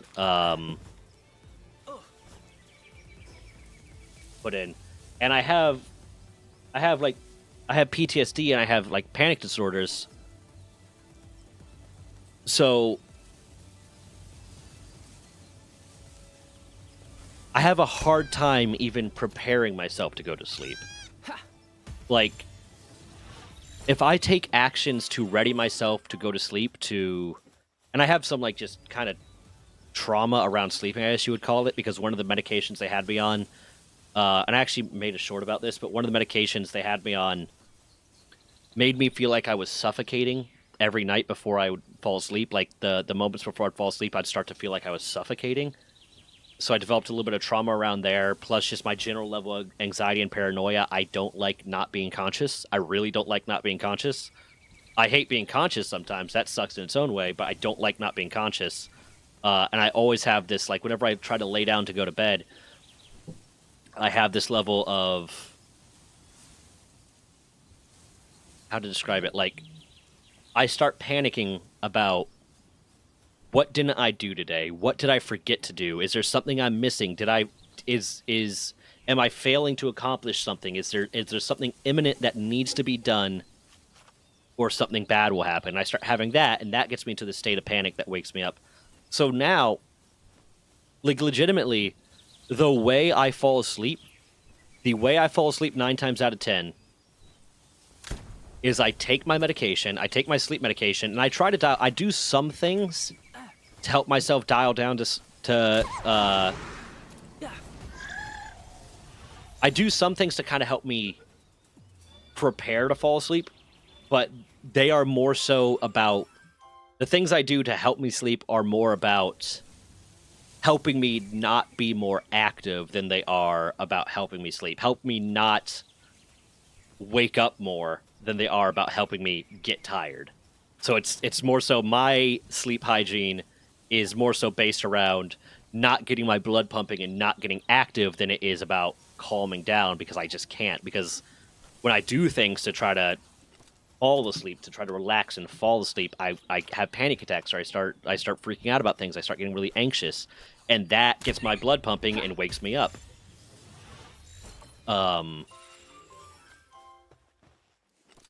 So very often, 99.9% of the time, I don't sleep in my bed. I sleep on my couch, because the act of going to lay down in bed and just trying to fall asleep causes that kind of reaction where I fall into a panic attack, and there's been a lot of times that I have gone a night without sleeping because I desperately wanted to try to sleep in my bed, and I ended up falling into a big enough like anxiety attack or panic attack that I woke up. I was just awake. I was like, I'm not getting to sleep tonight. Fuck. And I remember like having a thought, and this is a thought I have somewhat frequently, honestly. But I remember having a thought that was how kind of sad I was, and how upset I was at the fact, and it's such a weird thing to be upset about, I think, but how upset I was. Why do you have to make so much fucking noise?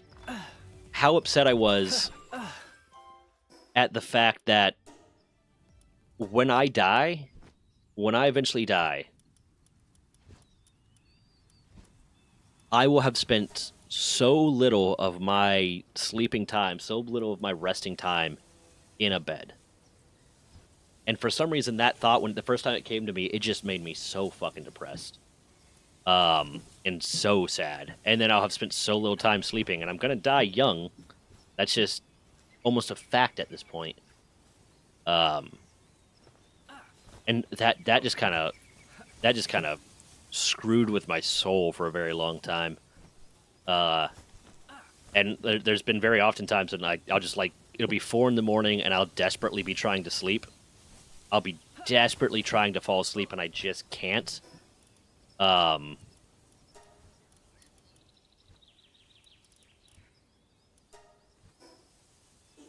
I'll just be like, I'll have the thought, and I've posted this on Facebook one time, but I'll have the thought, if I ever erase myself, it's not going to be because of something bad happening in my life or some horrible thing or just being overwhelmed by the world. It's going to be because it's 4 in the morning and I can't sleep and I'm so fucking tired of not being able to sleep that I want to get some perma sleep. And I posted that on Facebook one night at like 4 a.m. And a bunch of people the next day were like messaging me, "Are you okay? Are you okay?" Blah blah blah. And to me, when I posted that, I was like, it was funny. It was a joke. It was haha. And I had a bunch of people fucking messaging me like, "Are you okay, man? Is everything okay?" But conversely, the thing I really hate, because I'll sometimes like vent post when it's like 3 4 in the morning and I can't get to sleep. I'll like vent post about how pissed off I am that I can't get to sleep.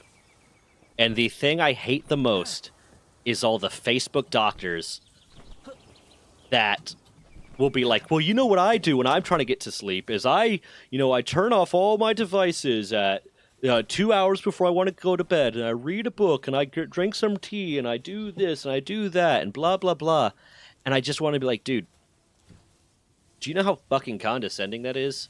Because what you're basically saying to me, and I recognize that more often than not, it comes from a place, it comes from a good place. It comes from a place of trying to help. But you would not say to a diabetic, "Well, you know what I do is I process sugar properly. I just, I got my pancreas working. Have you tried that? Have you tried making sure your pancreas works?" Fuck you. Like, it's neurological, it's chemical, it's hormonal. It's not as simple as sleep hygiene for me. I'm past that point. It's way past the point of sleep hygiene. Sleep hygiene helps a little bit, but it's not solving the problem. So people trying to be like, "Well, if you just try this and you should try that," is so fucking condescending, because and I know they don't mean it that way, but it's almost like they're saying that I went 29 years of my life and never figured out how to fucking sleep. Like all of a sudden we're like, "Oh, this is how you sleep? Oh shit, okay, I guess this is how I sleep. Thank you, problem solved." And I hate it. I hate that so much. It is so frustrating, especially since it's something I deal with so constantly, to have people that are not me and don't really understand what it's like trying to tell me how to solve this problem, when it's something like even my neurologist was like, "Oh, fuck. The best we can do is medicate you. The best we can do is medicate you and give you a CPAP to try to help with the sleep apnea and the medication to help you actually get to sleep." But this random person that half of the time didn't fucking graduate high school is going to tell me how to solve this problem. And I recognize it comes from a good place, but it's so fucking condescending and I hate it. I hate it so much. As well, sometimes I'll wake up paranoid as hell, and lack of sleep makes me even more paranoid. Oh yeah, I have it does not help that I have pretty frequent nightmares. And one of the first medications they put me on, one of the first medications they put me on that they thought was like going to try to help with my sleep, and like they're like, "This will help with your sleep and it'll help with depression a little bit, so let's do this," was trazodone. Trazodone, every night that I took trazodone, I had sleep paralysis and a night terror. So I had sleep paralysis with the associated hypnagogic hallucinations, and it would horrify me. It was so bad, and I had to argue with the doctor to tell them, "I am not taking this anymore. You need to give me something else." And they're like, "Well, just try adjusting to it. Try adjusting to it." I was like, "No, I'm not going to go through a weeks to months adjustment period of having horrible nightmares and night terrors and sleep paralysis every night just because you don't want to try to give me something else that won't have this effect on me." And it was kind of a similar thing with the Seroquel. It was actually a little bit easier to get off the Seroquel because they kept wanting to try to tell me, "Well, try taking a lower dose. Try taking a lower dose. Maybe that'll work." And I was like, "No, I'm already taking the dose that you're giving me and cutting it into a quarter, and it's still causing this effect of making me feel like I'm suffocating every goddamn night," which made me scared to fall asleep. So there, when I was on Seroquel, there were several nights that I just decided I'm not sleeping tonight because I don't want to deal with the byproduct of being on Seroquel. I don't want to deal with that. I'd rather lose sleep tonight.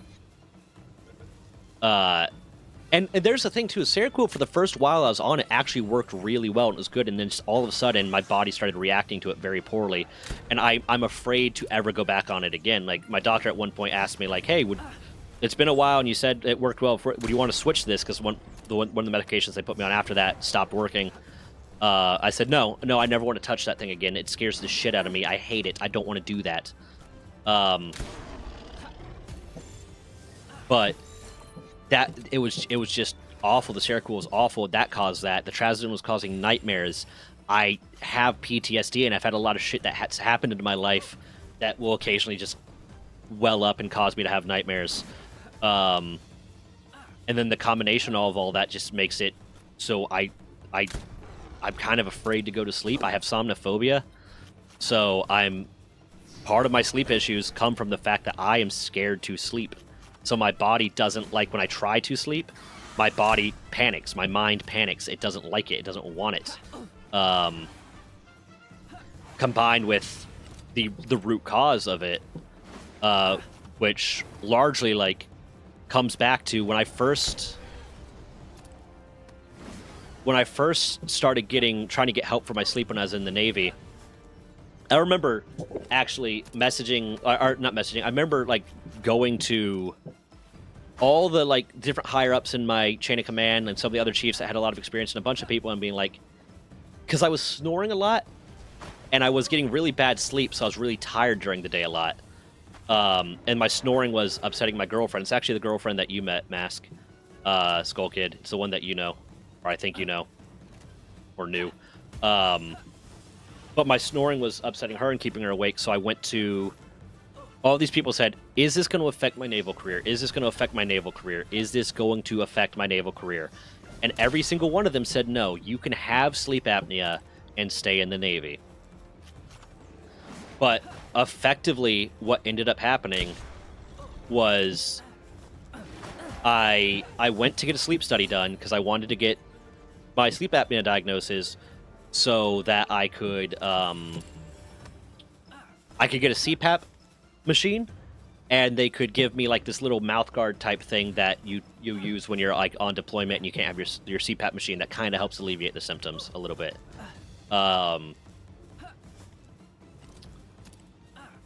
So I went to do that.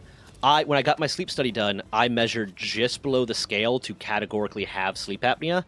And because it's the Navy and because it's TRICARE, because of blah, blah, blah, blah, blah, blah, blah, they couldn't treat me. They couldn't diagnose me with sleep apnea. They couldn't treat me as if I had sleep apnea. But they noted, when I did my intake stuff, they noted the fact that I put down that I was frequently very tired during the day. And I would fall asleep really quickly and really easily. And like it was a thing for a while. It was actually kind of funny because I remember like the final kind of straw for me doing all this was I remember coming home and going to sit on my couch, and I'm still in uniform, I still have my boots on, and I'm going to take my boots off, and my girlfriend is talking to me, and she's sitting on the love seat across from me, and she's talking to me, and then the next thing I know, she's not there, she's in the next room doing dishes. I was like, babe, weren't we just talking? And she is like, yeah, you fell asleep, I figured you needed the rest, I was going to let you do that. Like, oh, okay. I was like, yeah, this is getting to be a problem. But that was the result of the fact that I wasn't getting any level of quality sleep, so I was very, very tired during the day. So they noted on my sheets, noted on my little diagnosis, whatever, that I said that I was frequently very tired during the day and falling asleep easy and falling asleep when it was a little bit inconvenient. And rather than saying, oh, this is because we know that he has sleep apnea, we just can't diagnose him with it, we know that he has very poor quality sleep, they said, because what happened was the sleep doctor that I had, the sleep doctor that I went to first I found out was retiring within the next month. So I went to her, talked to her, had a follow-up with her, and she said, yeah, I'm retiring. So we're going to send you over to this new doctor, and you'll meet with them from now on. It's like, okay, cool. That doctor noted frequently tired during the day, very tired during the day, frequently falls asleep, blah, blah, blah, and said, oh, you have narcolepsy.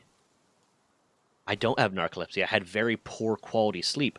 But they treated me as if I had narcolepsy, which I'm convinced to this day, and have had like some discussion with like some of my doctors that they're like, yeah, maybe, that them treating me for narcolepsy when it wasn't narcolepsy caused me to have very, very, very bad insomnia. Just fucked with my brain. And then the different treatments they did, the different factors in my life, all the different stuff that's happened that have had all these negative effects on my experiences with sleep have amplified it, because now I have anxiety around sleeping. I get panicky when I'm trying to sleep, which has just made everything worse.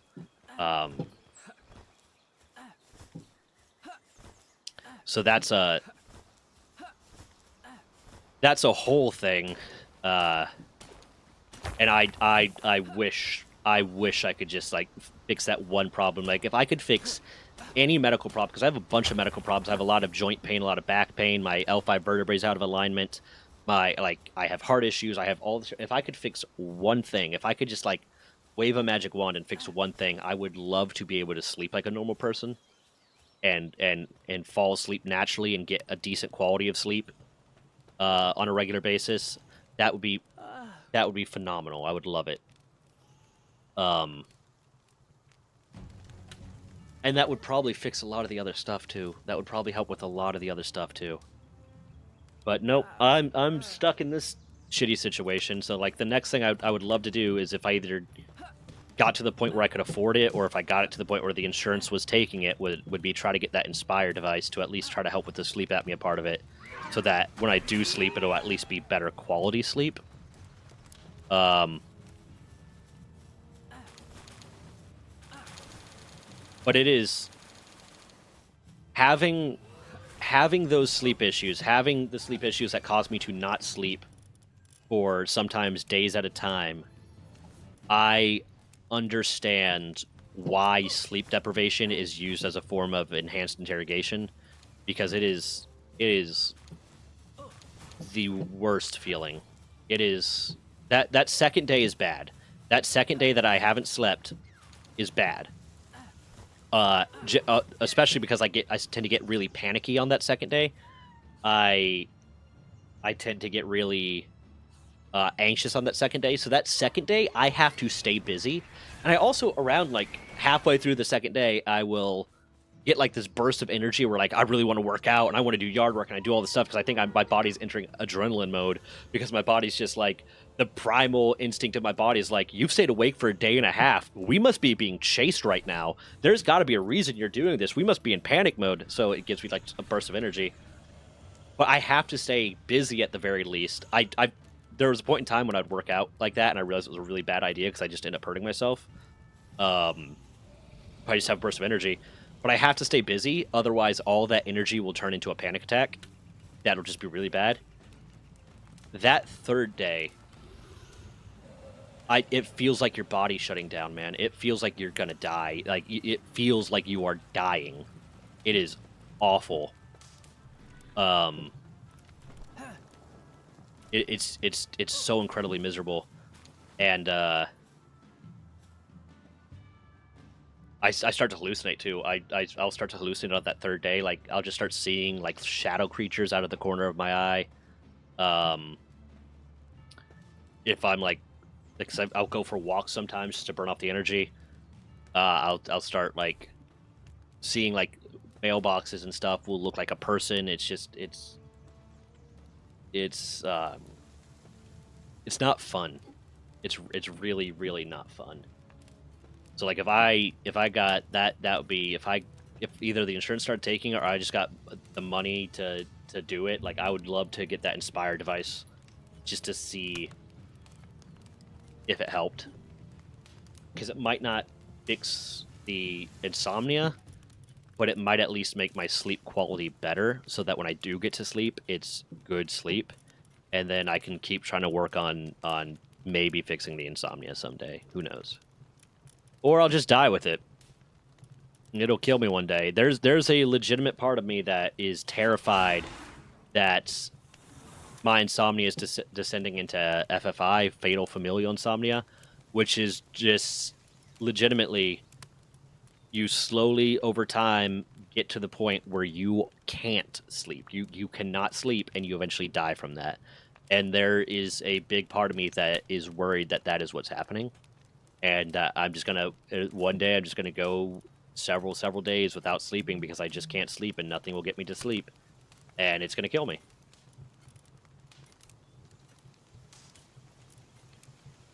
How do we get on this topic?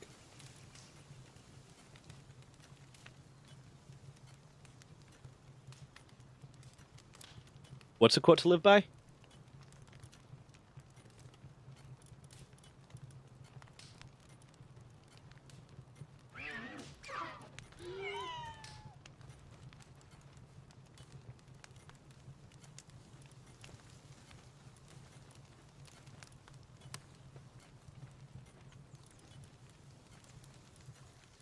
Who knows? Maybe I'll make a video out of that whole rant too. Fuck, why not? Let's get some content out of it.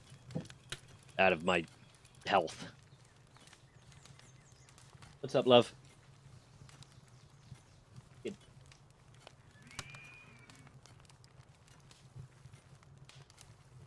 Because I'm next to the... Love you.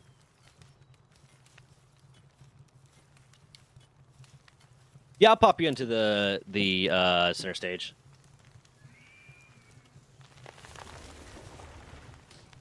Hello. Hello? Is it Discord doing the... Yeah, it's doing the thing again. Give me a second. Hold on, I'm sorry. It keeps changing my output device. Hello? Hello? That's better. There you go. Yeah. I don't know why it keeps doing that, where anytime I restart my computer, it'll just decide I have a different output device. I don't know why. It does it all the time to me for Discord. Yeah, that's All the what time. that's all it does it for. Like, my computer itself always knows what the proper out device is, but Discord always thinks it's something else. Yeah, Discord always acts up. Let's see here. But how you doing, man? Where is your base? You think I'm gonna tell you that? Excuse me? Okay, go onto server, ban, ask. I'm already on the server. It's too late. It's too late. I've infiltrated. Oh, that's how that works? Shit. Okay,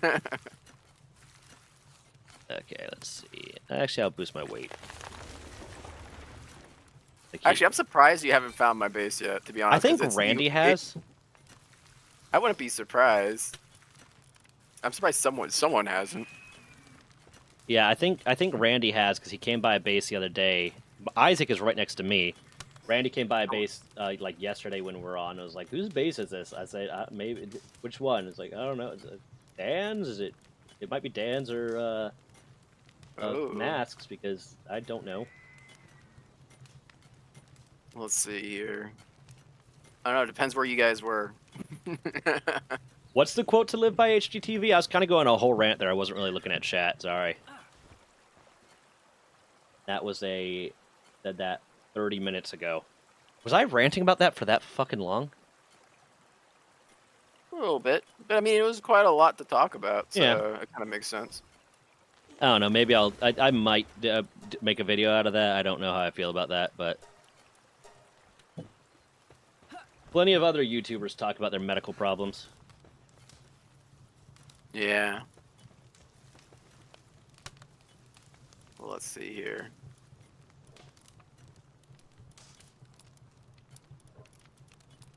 So let's say you've made quite a lot of progress, so you must have been playing a lot overnight, huh?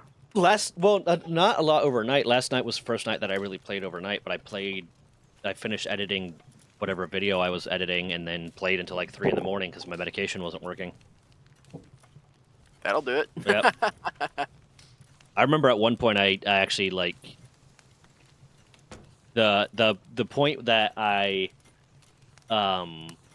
was like, because one of the things I hate, like having gone through the whole mental health stuff and the sleep stuff at pretty much the same time, I hated this like this circus of medication they would put you on, where they're constantly like kind of jumping around, like, okay, this isn't working, let's try this, let's try. I felt like a guinea pig, and I hated it.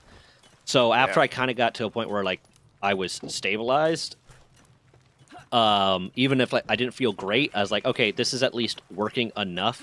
I stopped. I would always tell them, yep, everything's great, everything's perfect, because I didn't want them to keep trying shit.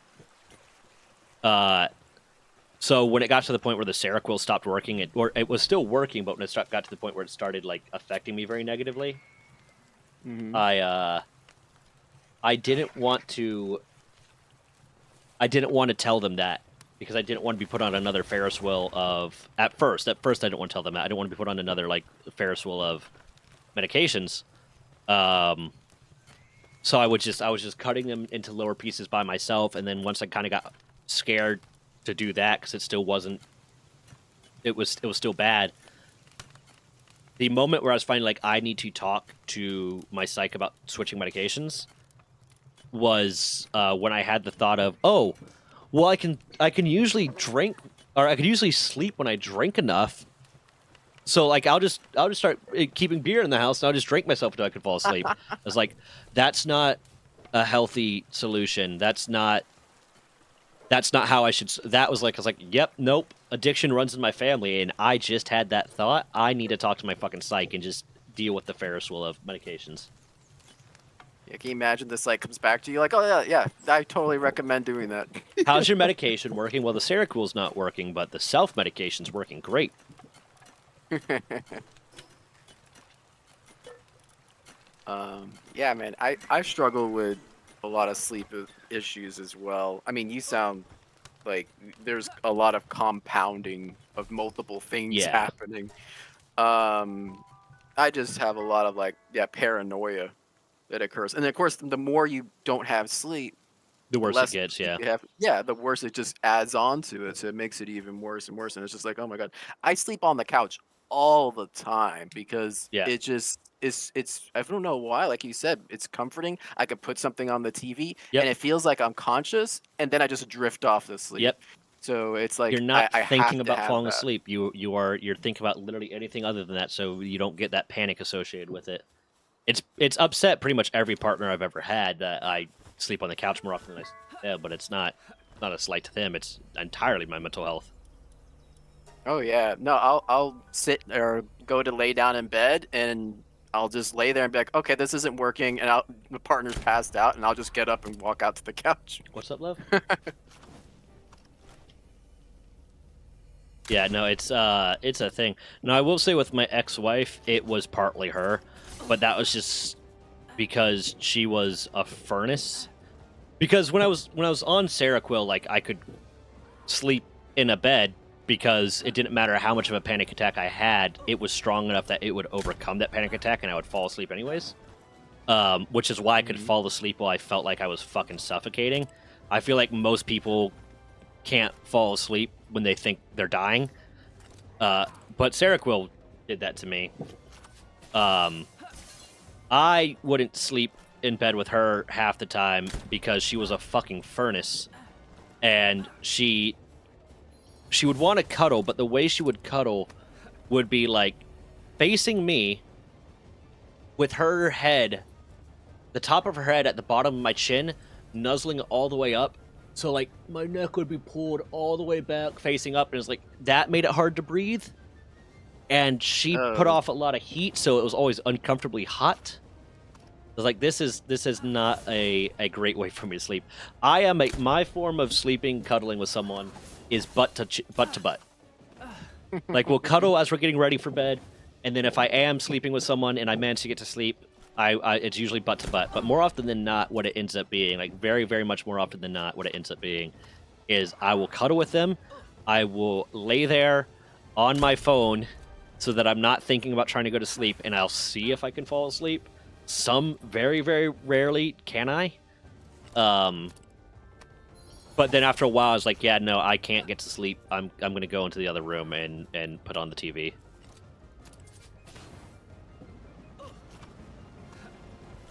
I want you, Bushy. Yeah. Why am I not using my fucking... Hold on.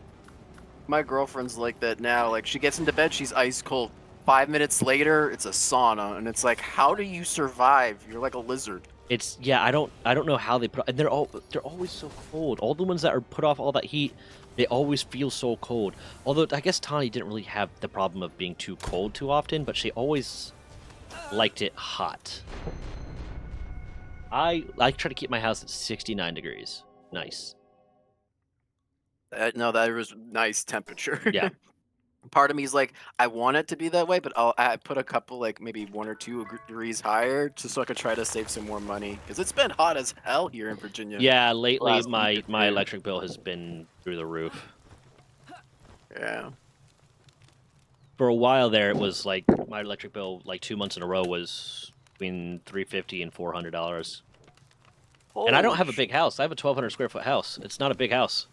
Holy crap, dude! Yeah, it was really struggling to keep the temperature down. Yeah, that's the other thing. I can't fall asleep hot. Like I'll need like a fan on or something, especially because both me and you, we are used to Miami. Holy crap! I grew up in Pennsylvania though. Oh, okay. Oh, I have some family there. So and you were used to the cold then. Before yeah, I'm used to the cold. I'm very comfortable in the cold. And the cool thing about Miami, though, was that all the apartments had amazing AC. It's the only way you could live down there. I never had an issue getting my apartment down to temperature. It was just the going outside and it being 100 fucking degrees. That was miserable. That was not fun. Yeah, it's pretty awful, especially because it's that humid heat.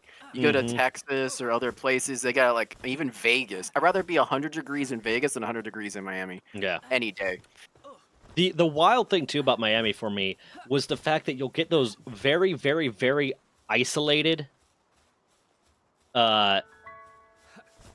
rain showers where it'll be pouring rain and then you'll take like 10 steps and there's no rain. But then you'll walk backwards 10 steps, and the rain is there. And I don't know meteorologically how that works, but it's the first time that happened. I was walking out of my building that I worked in, and it was pouring rain. And I walk a few steps, and it stops raining. I'm like, what? And I turn around, and I see that there's rain falling over there. But not here. And there's like no transition. It's like Minecraft biome switching. There's no transition. There's no fading from heavy pouring rain to light drizzle to no rain. It's just pouring tropical storm, no rain. It's a Minecraft biome. Miami is a Minecraft biome. I remember I was walking on the street down there, and it's literally like a curtain. Mm-hmm. You just see the rain coming towards you. Yep. And you're like bright in the sun, and then you just see like this wall of water just coming your direction. And yet, no one can fucking drive in the rain there. Like you'll get so many people, even with with a pretty reasonable amount of rain, will turn their blinkers on and go 3 miles an hour on a 45, and be like, "Oh, this is okay," or speed through. And drive like crazy assholes. I saw someone at one point in Miami pop up onto a curb to get past traffic. They were in a car and they popped up onto a sidewalk and drove down that to get past traffic. I saw someone else push their stroller that had their baby in it in front of oncoming traffic so traffic would slow down. And they could get across. Okay, that I was furious. I had to fight the urge to get out and just start screaming at. Hold on, I'm gonna call. You good?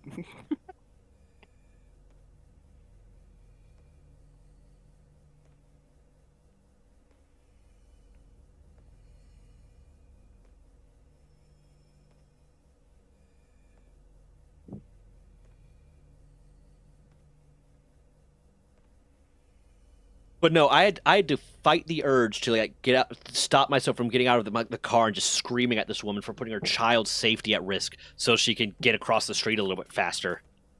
I was furious. I don't. I truly don't know how people like live in Miami and don't know how to drive in the rain. That's like the a flashers necessity. is what gets me. Yeah. I'm just gonna turn my blinkers on and go as slow as I want. But also, Miami has that weird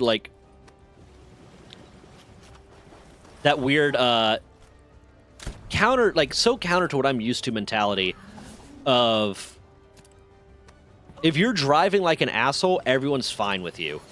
If you're driving like someone from the north would drive politely, they lose their fucking minds. I slowed down just barely to let a car out of and we were coming up to a stoplight. And I slowed down just barely to let a car, to put enough space so a different car could get out of a parking lot. And the guy behind me started losing his fucking mind, laying on his horn. The guy behind me started laying on his horn and yelling at me and reaching out and flipping me off and all this different stuff. I get to and I end up turning. This guy is behind me turning and then pulls up beside me and starts cursing me out and trying to run me off the road. I'm like, okay. I end up pulling into a gas station. I needed to get gas anyway, so I end up pulling into a gas station along the way. Gas station's full, so I pull out the other side. Now we're right next to each other again. This guy starts cursing at me, and it's I was probably 19 at the time, and this guy was probably 19 or 22, or 19 or 20 as well. And he's cursing at me and keeps trying to run me off the road, and then eventually flips me off one more time and speeds in front of me and gets in front of me. We pull up to another red light. And after he speeds and gets in front of me, we pull up to another red light, and he leans out the window and just starts continuing to scream at me. Mind you, all I did was let someone out of a parking lot, and he's continuing to scream at me, and I am losing my last bit of patience. So I'm in uniform. I just got out of work. I'm in uniform. I'm wearing steel-toe boots. I start opening my door because, I'm not going to hurt him, but I want to put the fucking fear of God into him. And I start opening my door and stepping out, and he sees me doing that, gets an, oh shit, look on his face, runs to the red light, and I see, the camera, looked like it flashed, and I was like, okay. He runs to the red light, he just got a ticket, I won, and I was immediately calm because I was like, fuck that guy. Damn, man. Yeah, Miami is probably one of the worst places for traffic, especially anywhere north Miami. The closer you get to Hialeah, the worse it gets. Oh, fuck Hialeah. Fuck everything about Hialeah.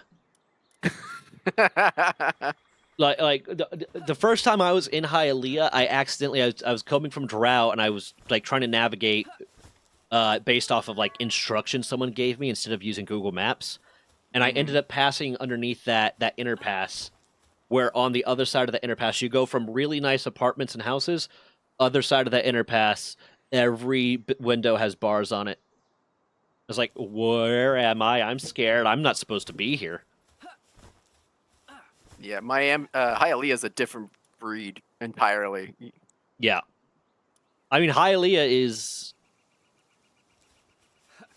downtown Miami is the bad part of town for the people with money.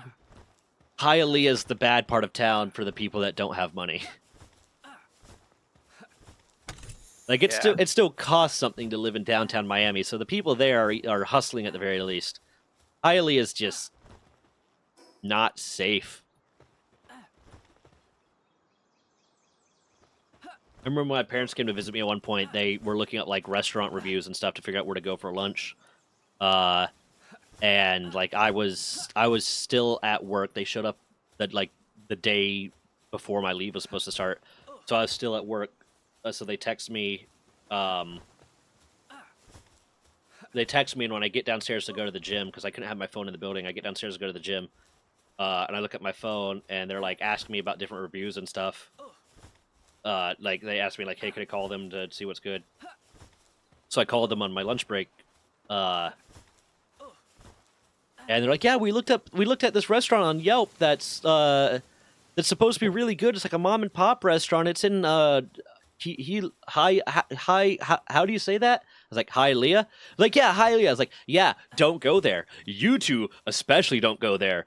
You look like you don't belong there. Don't go there. It's like, but it's supposed to be really good. I'm sure we'll find. Like, no, you won't.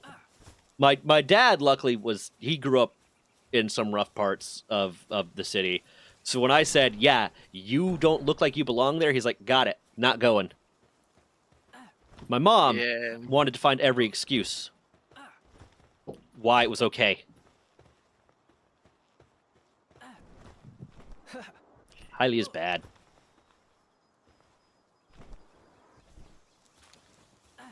Let's see here. It's interesting because both my parents are from there. From Hialeah? Yeah. Really? Yeah. So there's actually quite a bit of history about the space. Originally, before Miami was as Hispanic as it is now, there was quite a Caucasian demographic there. Mm. And when the Mariel boat lift happened, a lot of the Caucasian people that lived in Hialeah, or Miami in general, fled. That's why you go just outside of Miami, you go to like Gainesville, it's like redneck as hell. Yeah, Kempsville's pretty not Kempsville, I'm thinking Virginia Beach area. Not Kempsville. It's the K one. Which one is that one? I'm not as familiar with Virginia as I No, should not Virginia. It's right outside of Miami. Kendall? Oh, Kendall. Oh yeah. Okay. Yeah, Kendall's like bougie as shit. Now it is, yeah. Yeah. Used to be just condos in the beginning. I mean, hey, I don't blame people for leaving from the Mariel boat lift. It was literally, hey, Cuba's got all of our prisoners and you can have them. Like, so Yeah, some of them that's are political exactly what happened. dissidents. A lot of them are murderers. Like, I'm gonna leave. I knew some people that like lived in Miami before that as well, and talking to them, they're like, yeah, it's changed a lot. It used to not be like, even as from my understanding, it used to not even be like a party town or anything. It was just kind of a place. Yeah, and it's crazy to think of it that at one time it was even that way at all. Yeah, because it's like a vacation destination, a party town. Like, it's a completely different energy. Like, I really like Virginia Beach because Virginia Beach got that a bit of like, yeah, there's clubs and stuff, and there's a bit of a nightlife, but Miami, it's just nightlife. That's what there is. Like, I lived in Doral, and basically everywhere you like went, you go down any street, there's at least some nightclub nearby, like some small club in any fucking shopping center. It seemed like right across my apartment building, there was a Dunkin' Donuts, and right next to the Dunkin' Donuts, there was a club, and that were the only two things in that little area. I was like, that's so fucking weird.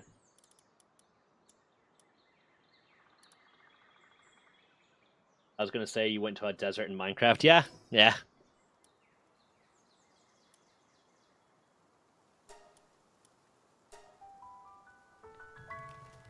Let's see. I got bushy. Hit me. What? What? Did I not build the cooking pot? Am I fucking stupid? I thought I built the cooking pot. Oh, that's right. I needed flame organs, and I forgot about it.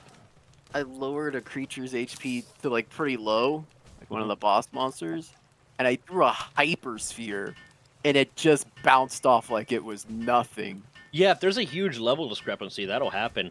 But I tried doing that at one point. I finally got a Mammorest the last time I was playing through. I got a Mammorest to really low health. I dragged a bunch of NPCs over fighting it. I got it real low health. Went through all my balls. It just would not catch. Yeah, I think they nerfed it because people were catching them at like low levels with a 0.1% chance. You know, just cranking up.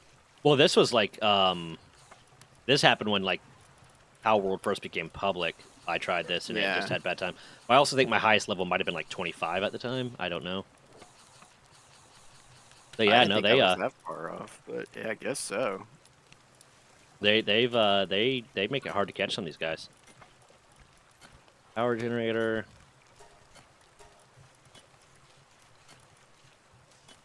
I love that they provide you with all these defenses stuff, but I've never really needed them.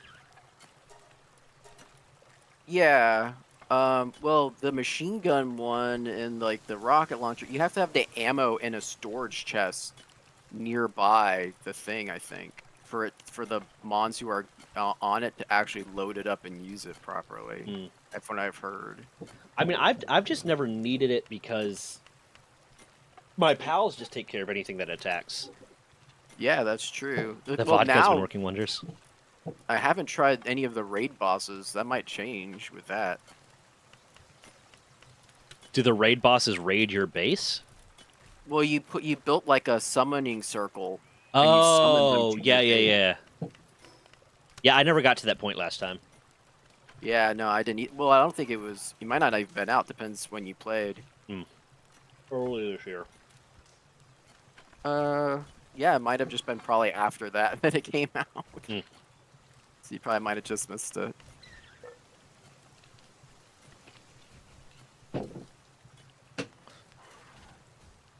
Oh god. Okay. I was gonna say, have you eaten anything? Are you still like I about to pass out? I just now finished my oatmeal that I was supposed to eat at 10. Oh, good. You gotta eat. So I probably burned 200-300 calories at the gym, and I've eaten 700. So I'm at a 300 calorie positive minus all the calories your body takes to, just stay alive by breathing. But hey, I'll lose weight today. That's cool. Yeah, I saw a video that Kurzgesagt did or whatever. The people, that German like animation with the birds, and they talked about how working out could potentially be a myth. Isn't that crazy? The fuck are you talking about? Watch the video, dude. It talks about like how working out, like the burning calories thing, that your body burns about the same amount of calories even if you were resting. It's not that much of a difference between resting, like the days you rest, versus the days you're working out, or that is having high activity. 100% untrue. That is so ridiculously untrue. Now, the amount of calories you burn by working out, it doesn't always seem super significant, because like an hour of, or like 30 minutes to an hour of intense weightlifting might only burn 200 to 400 calories. Now, cardio, on the other hand, cardio burns a fuck ton of calories. But it's a matter of, if you're trying to keep sustained weight loss over a long period of time to lose a lot of weight, you don't want to be at 1,000 calorie deficit every day. You want to be at about 500 calorie deficit every day. So working out and burning off 300 calories means all you have to do is eat 200 less calories than what your basal metabolic rate is. So it makes it a lot easier. Because if you start cutting like 1,000 calories or more a day, your metabolism is going to adjust itself. And also, working out builds muscle, and muscle burns more. Having more muscle increases your basal metabolic rate. When you knew me back in Miami, do you want to know how many calories I was eating a day? No, I have no clue, dude. 5,000 calories a day, sometimes, to maintain my muscle mass, because I was working out a lot and I had a very high muscle mass. So I was working out for like 3 hours a day, sometimes 4 hours a day, a lot of cardio. So in order to like maintain muscle mass, I would need between 4,000 to 5,000 calories a day. If I wanted to bulk, I needed more. Yeah, see, that makes sense for growing muscle, for building muscle. You should watch the video, dude. I would love to hear what your thoughts are. I think it's gonna piss me off. I think it's gonna piss me off. I hope not. You get a lot of these fucking people. What's it called? You're gonna be in the comments. You're like, I don't. This is bullshit. I'm gonna link it straight to Jim Stepani and let him fucking tear him open. What was the YouTuber called, or the creator called, or whatever? It's Kurzgesagt. They're pretty popular, actually. They're the ones that do all the Kurzgeat. Usually it should pop up by Kurz. Oh, it's the In a Nutshell people? Yeah. They usually do some pretty decent videos, so it was interesting to see this most recent one of theirs.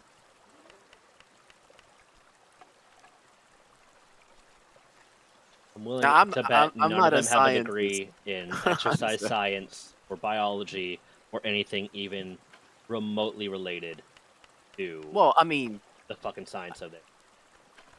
now Listen, I when can go onto Google Scholar right now, or just go onto Facebook and find plenty of fucking articles that will talk about how putting a jade egg in your vagina will help clear you of toxins and like that information that can be found. But we have a word for it. It's called pseudoscience. It's fake. It's not real. There's no real backing for it. It's bullshit. It's not a thing. What? Nah, Yeah. you telling me that's not real? I literally have a podcast topic listed for the podcast we're starting soon that is just bad science, basically bad science and why people justify it, why people choose to, like, how people justify it to themselves. The Jade Egg podcast. Oh god. That might be a good idea for thumbnail. Well, just for a podcast in of itself, just debunking pseudoscience with actual science. It's just called The Jade Egg. Wasn't there an actress associated with Paltrow. that? Gwyneth Paltrow. Oh god, that's right. Goop. Ugh. We should also have an episode of how sun bleaching your butthole. God damn! Oh my god, I hate it. I hate it so much. I hate everything about it. Why is the world? Why is the world? That's my only question. Why is the world? What? Yeah. I mean, I guess don't knock it till you try it. Right? No, I'm not gonna fucking try it because I'm not stupid. Don't knock it till you try. Go fuck yourself. How about that? How about I knock your ass out? How about that, man? Fuck you. So angry right now. Look it, I'm not the one that. Look at it. Don't direct your anger at me. It wasn't me. I'm not the one that did it. Yeah. And the Nazis were just following orders. Some of them probably. Unfortunately, no, we're not going down. No, we're fucking not. We're not doing that. But the philosophical question. No, shut the fuck up. We're not going down that. You know? Oh, okay. Sorry. Yeah. Terms and conditions of the chat. My bad.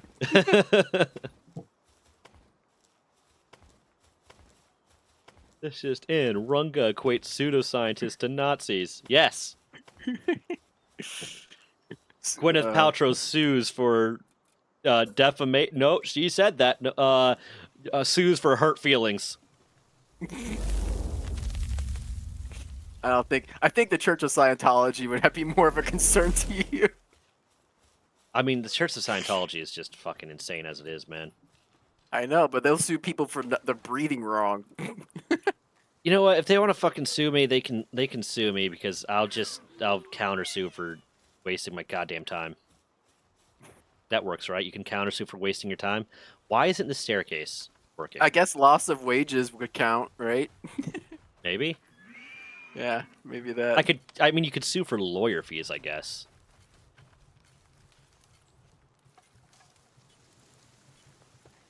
But that will just kind of get you your money back. Why isn't it? Oh, because I grabbed the roof. I'm stupid. These egg timers are ridiculous. What's with the egg? Oh yeah, no, I have one that was 48 hours when I started it yesterday. Oh my god! It's not even done yet. It better be something good. If it's not something amazing, if it's just like a fucking Gintail or something like that, I'm gonna lose my mind. Yeah, I got one that said 36 hours. I was like, oh my god. Gotta wake my little man. I mean, since you got sleep apnea, you literally do breathe wrong. Wait, did I say something about breathing wrong? Who knows? Probably, but yeah, sleep apnea. That'll be. I literally do breathe wrong. You're right. Yeah. You're not wrong there. I'm stupid. My body's real dumb. I think I suffer from some sleep apnea, but a lot of people do. Out. Yeah, I think that one of the interesting things about sleep apnea is you don't necessarily have to be snoring. You know, being someone that snores. Yeah, a lot of times it's more of a like dying, drowning. Yeah. Like Des has basically said that it sounds like I'm choking sometimes when I have apnea events. Because that's really what it is. There's two types of sleep apnea. There is the neurological sleep apnea, and then there's obstructive sleep apnea. And with obstructive sleep apnea, The neurological one is your brain just kind of fucks up and forgets to breathe. The neurological one is, or the obstructive sleep apnea is essentially the soft palate, like your glottal space there, I think it's called, loosens up because your sleep and your body is relaxed and just blocks your airway a little bit. So the snoring in that comes from the fact that it's basically flapping that thing, and it's your body's trying to breathe against the relaxed thing, so it creates that snoring sound. Like do that, like physically make yourself snore, and you'll see like that's what it sounds like, and that's what it feels like. Oh. But then you'll get those. It sounds like you're choking. It sounds like because your throat has just closed, and your body's trying to overcome that. So the way CPAP machines work, it's continuous positive airway pressure, or continuous positive air pressure, because it just is constantly blowing just a light amount of air down your nose. Usually, I have the nose masks for it because I prefer that. I can't really use it, but like that's what I definitely couldn't use the full face mask. And I keep telling myself I'm going to try to use it again, and then every time I try, I'm like, nope, yep, immediate panic attack. But it blows just a steady, light amount of air down your throat to keep that part of your throat open. Okay. And that's how it works. But that's also why, like, it causes such poor quality sleep, is because you're losing a lot of oxygen that you should be having while you're sleeping.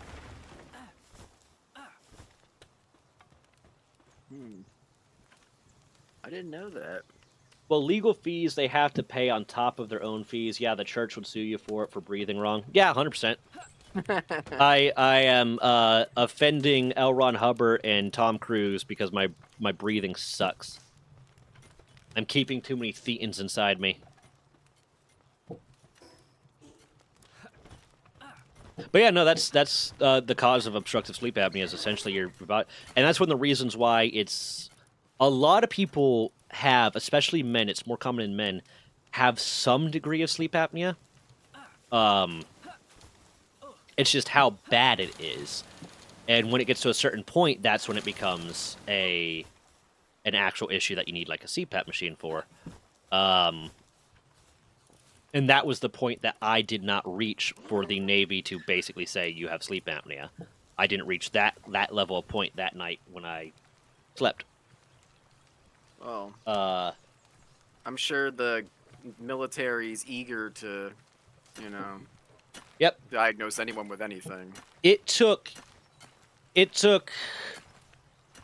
3 or 4 years for them to finally diagnose me with sleep apnea.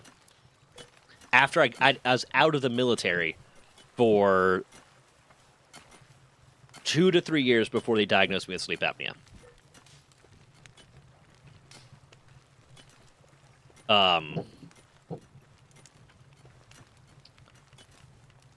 But yeah, no, it's more common in men, and then it's more common in like heavy set people because they just have more shit there, and their body's getting in the way more. I mean, that makes sense. Yeah.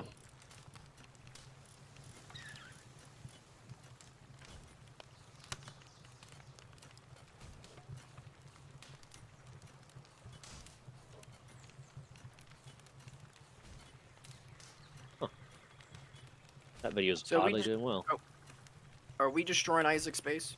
No, we're not destroying Isaac's base. We'll be nice for now. But if he crosses me... I don't know. He beat the crap out of us in that worm game. Yeah, but that's a different universe. We can't hold that game against him here yet. What? Eventually, though. I'll ask my therapist.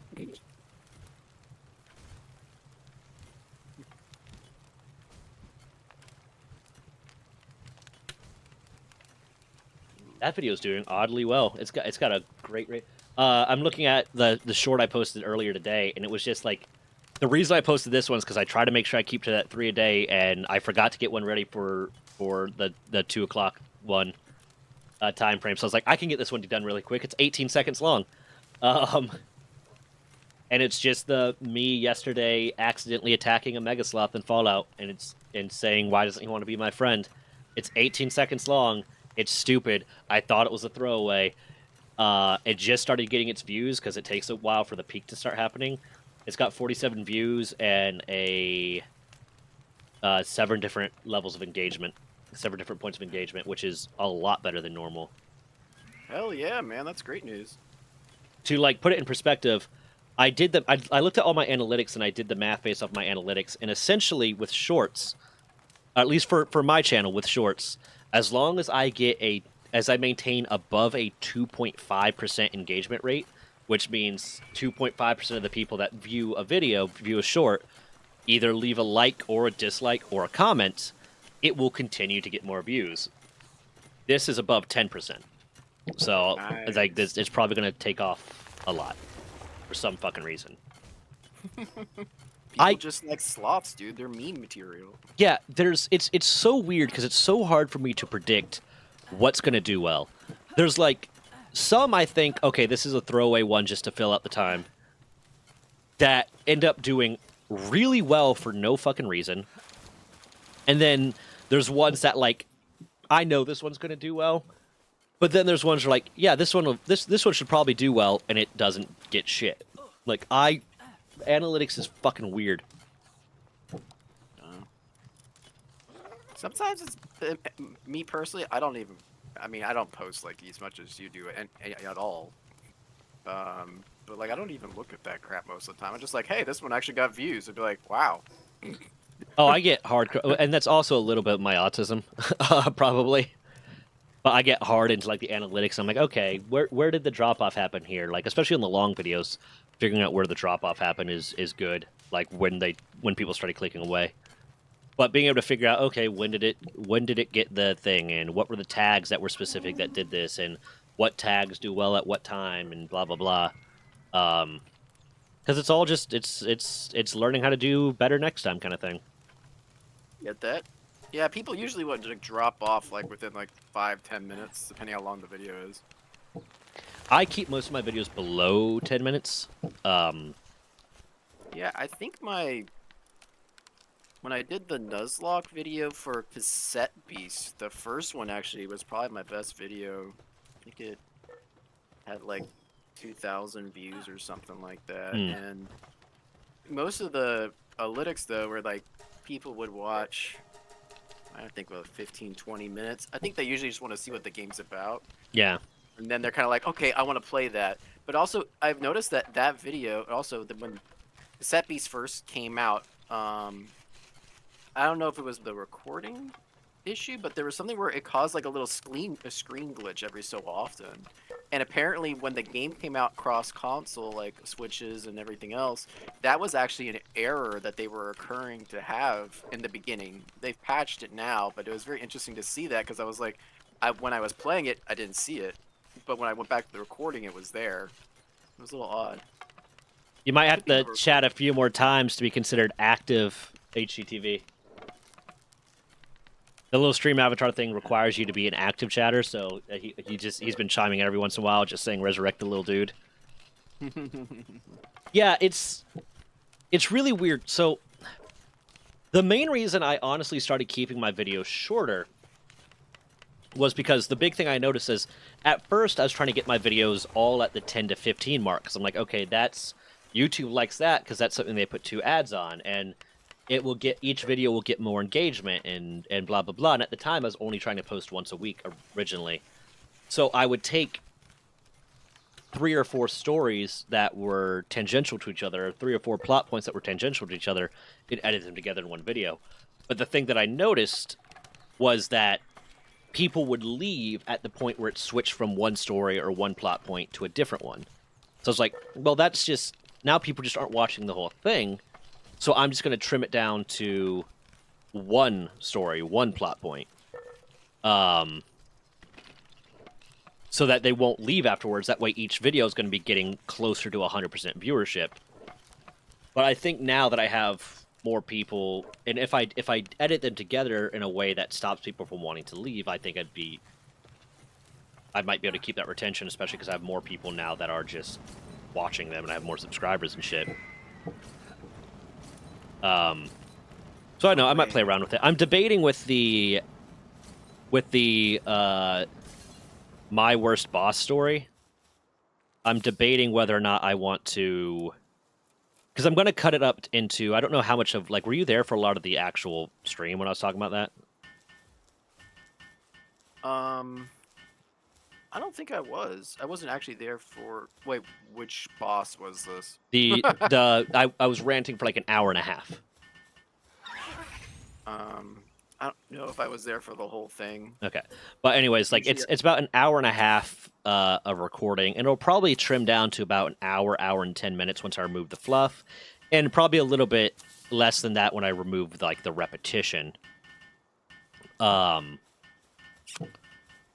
But I'm debating whether or not. So what I'm already decided I'm going to do is I'm going to trim it down into like 4 or 5 smaller videos and release those videos, as well as just the full rant edited together so it flows more smoothly. So 4 or 5 small, like 10, 15-minute videos, and then the whole like hour-long video. But I'm debating: do I want to release the hour-long video first, or do I want to release the small edited together stories first? Because releasing the hour-long video might get a lot of people watching the whole video, drive up engagement, drive up viewership, drive up, subscribers. And then when I edit them down into smaller pieces, now that my channel is getting more engagement, more people might see those smaller, more bite-sized pieces and then watch the full video. I'm not sure what the smart way to do that is.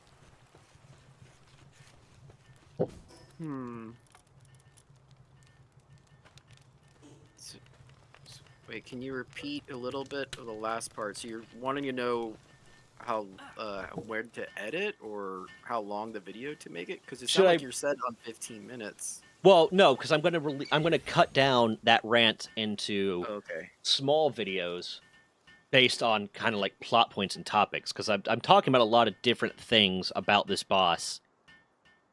Across the rants. So editing them together and making small videos that are those individual kind of pieces, like her basically defying orders, the abusiveness, the this, the that kind of thing. So those will each be different videos. But then I'm also going to release the full rant with the fluff and the pauses trimmed out, but basically as it was spoken, but with the fluff and pauses trimmed out. And I'm debating, should I release that full rant first, or should I release the smaller videos first? I mean, based off what you mentioned, it sounds like the smaller videos, and then kind of release the full rant, almost like I guess like the facade of it. Yeah, that's what I was originally thinking, largely because it's like, okay, well, people will see these smaller videos, and then once they see all of then because they're part 2's out, they'll want to watch part 2, and that'll get more viewership across more videos. But the counter thought I kind of had today was just like, okay, but if I release that full one, and people do actually watch the whole thing, then that'll be like an hour. The people that do watch the whole thing are probably going to watch the whole thing. So that'll get a lot of like watch time, a lot of engagement there, potentially subscribers there. So that way, when the analytics will tend towards my channel being promoted just a little bit more. But then when I release the smaller ones, people might go watch the smaller ones and then be like, "Oh, I'm going to go watch the full one." I'm not sure if that's even how it works. Like, I'm probably going to end up doing a lot of research on analytics before I make that decision. I mean, that sounds like a pretty good plan, though, going with the smaller ones first. Yeah. I mean, the other thing you can do is you could wait and put it all out when it's done, so you have everything. But I mean, I think the smaller ones generate more interest. Yeah, and that's kind of what I'm thinking is the smaller ones will generate a lot more interest, and then get people coming back because next week he's releasing the next one. Because I don't want to release them all at once, just one, because YouTube doesn't like when I release a lot of videos at once within a short period of time. And two, because I just want to spread it out. I try to get out two videos a week, and and I don't want to blow my load, and that could handle me for 5 weeks in 1 week, kind of thing. Okay. I mean, that sounds good. Hold on, I'll be right back. I got it. Let's go. There was one suggestion handing out an award to the person who met there. Huh.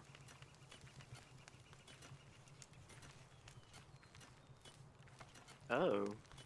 Okay. So it unlocks stuff.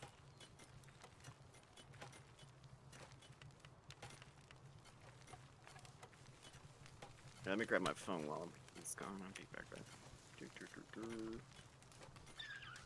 I just got a mimic. That's pretty rad. Yeah, I left my phone over there.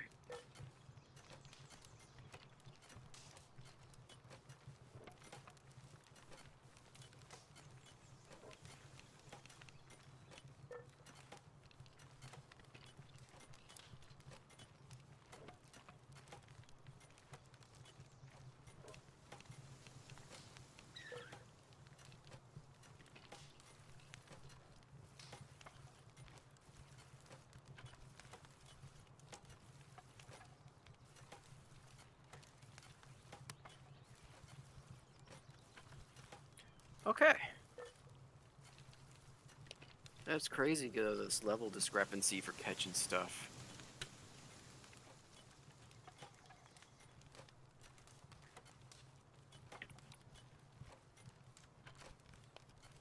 Alright.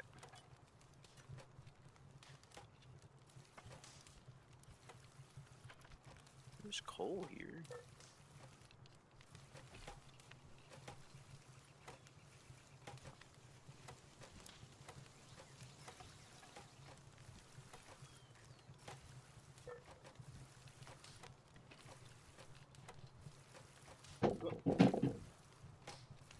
Go. Okay, I'm back. Did you miss? Oh yeah, immensely. Okay, good. Can't live without you. Good. Let's see here. I just caught a mimic. A mimic? Mimic. Yeah, they have mimics in here, and it's called a mimdog or mimog. It's like a little dog. It's not like a regular mimic. It's like a dog chest. Maybe that's why there was those chests I couldn't open that I was finding. Yeah, they look different than the regular chest. Yeah, it looked a little bit different. I just thought it was a special type of chest. Yeah, so apparently if you go to open them, they'll bite you. Oh, it wouldn't even let me try. Yeah, once you try to open it or do anything like that, it'll freak out and bolt. And I built a wooden wall around it so that it couldn't run away, so I could beat it with an axe. It deserved it. How dare it live in the wild on its own? Yeah, survive. right. Just piece of shit. Just sitting there trying to trick people. Okay, do. That's the weird thing about being on fucking Adderall is it's like that level of not even not having an appetite, but almost not being physically discouraged from eating. Yeah. When I was on Adderall, I lost so much weight. I look back at photos and I was like, holy crap, that's like the skinniest I've ever been in my life. And now you're fat as shit. Whoa. I gained more weight, yes, than then. But I'm not fat as shit. I hope not. This just ends. Runga fat and or skinny shames. Honestly, we can't tell. Honestly, it may be a medication difference. Let's see, I'm sorry. I have mental illness. It causes me to be a dick, so it's not my fault. Is that part of your character backstory? That is actually literally one of the topics. I think it might be the first topic I do, because the way we're structuring the podcast essentially is That's great. There's three hosts. Mentioned that. Yeah. Oh, I'm sorry. Let you finish your sentence. No, go on. Oh, yeah, you were mentioning that someone was LARPing like that, right? LARPing like what? like their character's a dick, so that's why I'm acting like a dick. Oh no, a lot of the LARPers there do, and a lot of the LARPers, it's like, yeah, they probably got their ass kicked a lot as a fucking kid, and now it's this. They know that the law's on their side, so now they're just gonna be a dick because they get the chance to, and they're relying on the police to protect them. Because there's a lot of people there that, man, if they would not survive a purge night, let's just put it that way. Oof.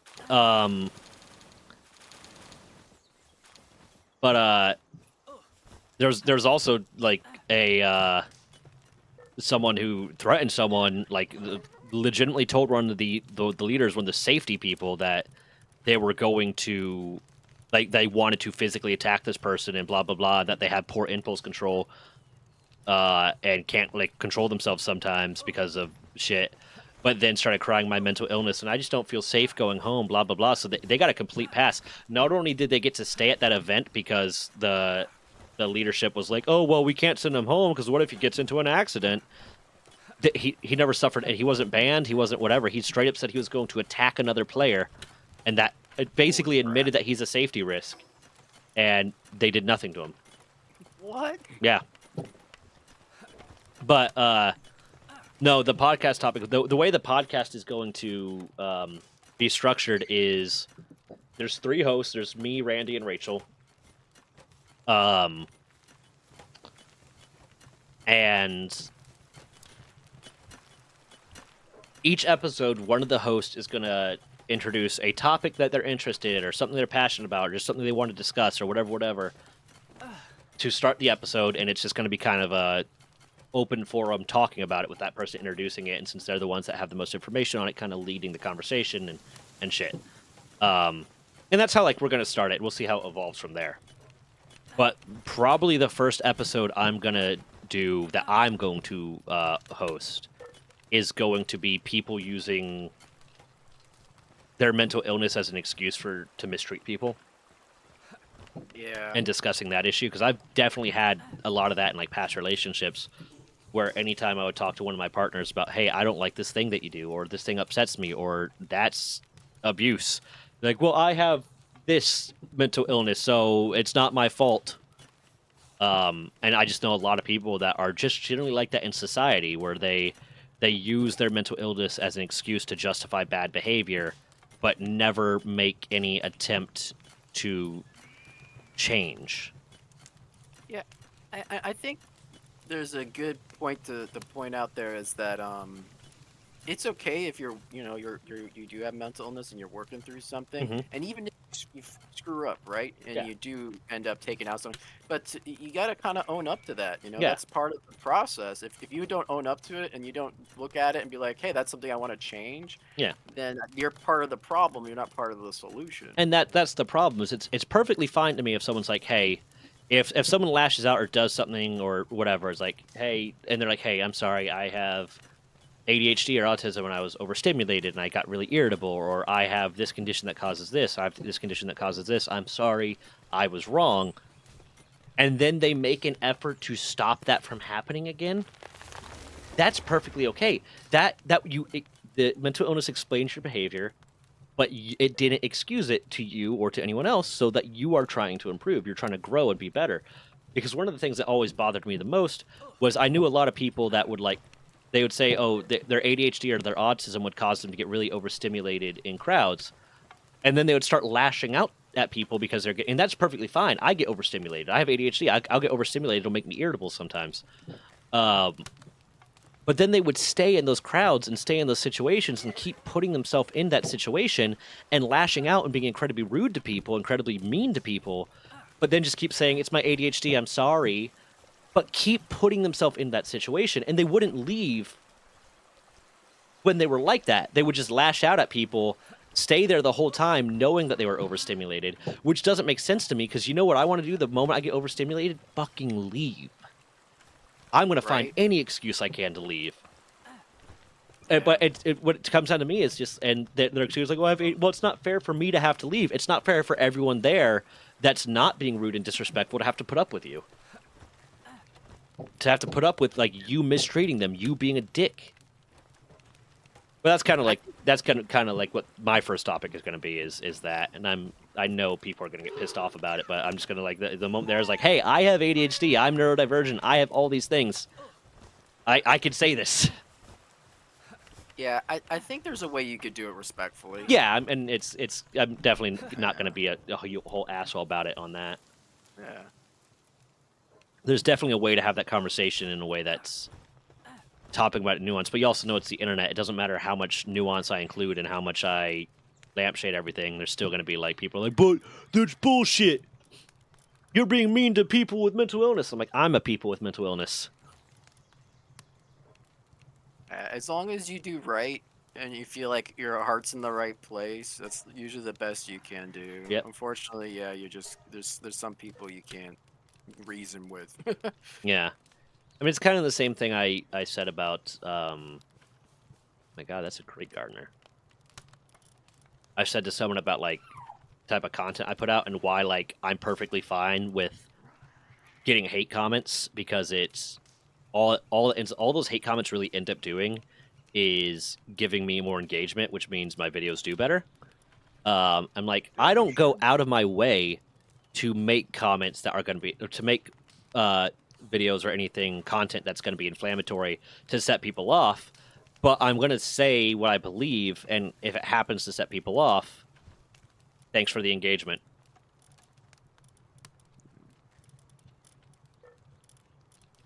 Like, I'm not going to intentionally make content that I know is going to piss people off, but if I feel like, hey, I either need to say this, or if I think this content's funny or whatever, and it does upset someone.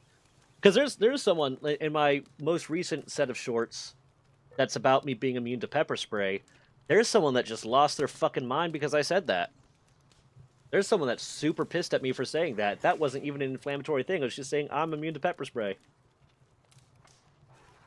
That's bizarre. Yeah. I have a feeling they had a bad time when they got pepper sprayed. They're like, you're not immune, bro, for fuck's sake. If you really think you are, let's see this shit live with a new bottle. Someone said, glad we have an expert over here. Don't take an expert to notice someone's talking shit. I was like, you're really upset. You're really upset about this.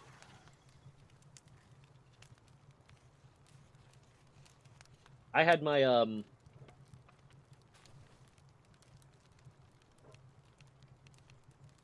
my video that I posted about, my dog dying when I saw Harry Potter 3. I posted, oh, damn. I posted this shit about, like, a short that was basically like, yeah, for the longest time, I really hated the third Harry Potter movie, and, like, anytime I watched it, I just, like, I'd never enjoyed it, and I couldn't figure out why. And at one point, I just remembered, oh yeah, when me and my brother, me and my dad and me and my mom and my brother went to see Harry Potter, the third Harry Potter, we came home and our dog was dead. And it's meant to be that funny. Like, I told that story of just talking to Dan, because it came up. And then, like, I was like, yeah, I was going for the funny, wow, I did not expect that to be the ending. But I started it with saying I don't really support, like, the Harry Potter trilogy anymore because, like, I don't support the author. That was, like, 3 seconds of that 40, 50-second video. Almost every single comment was related to trying to justify or fight against the author, against J.K. Rowling. No, the content of the video didn't matter. It was the fact that for half a second I mentioned J.K. Rowling and not agreeing with her points on LGBT. Yeah, the internet grabs a hold of that like wildfire. Yeah, that was insane. Like, I did not even think when I made that. I did not even think that was that. It was just like the way the conversation flowed. I included it. It was insane. Was that wasn't around the time the game came out, was it? Because that's when that was a huge. No, that was like 2 weeks ago. Oh. I posted that video like 2 weeks ago. I guess the internet's ready and waiting. Yeah, the number of people. Actually, I'm going to add this as a topic too. Because the number of and this I say a lot, like the thing I respect the most is integrity. Stand by what you say, mean what you say, do what you say you're going to do, whether or not it's inconvenient for you. The number of people I knew that were LGBT of some sort or trans or whatever, that the moment Hogwarts Legacy came out were like, I don't care, I don't mind J.K. Rowling anymore because they wanted to play Hogwarts Legacy. Is like, You just compromised everything you believe in for a video game, man. I lost a lot of respect for people that were just like, they did not give a shit. Like they were so happy to disparage J.K. Rowling until a game they wanted to play came out. And it's perfectly fine to not, for you personally to not be, for that not to be a topic that you care about, for that not to be a topic that personally affects you or that you feel you need to take a stand against. But if you are taking a stand about it, and then you're compromising your beliefs because you want to play a video game, I'm going to lose a lot of respect for you. I've said before, I will respect someone more that disagrees with me wholeheartedly but stands by it than someone that agrees with me 100% but does not stand by it. That's like playing Wolfenstein, but playing on the side of the Nazis. Yeah. Right? Like, you know, it's like, okay, you're supposed to be fighting as the Americans fighting. But it's more fun as a Nazi. Yeah.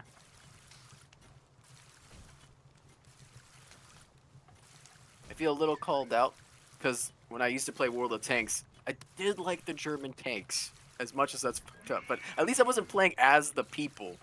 You know, I was playing as a unit. Did you ever play any of those type of games? They have a big following. World of Tanks, World of Warships. No, I haven't. Oh, you probably avoided that nonsense. Yeah, I just didn't seem to really. World of Warships is pretty good. World of Tanks isn't that. It's cool how they have all the armor and all like the history of like all the different units, but like at a certain point for that game, you need like armor-piercing rounds or special rounds, and a majority of the way to get them is to buy them, which is bullshit. Yeah. Any game that's like that, just like, what are you doing?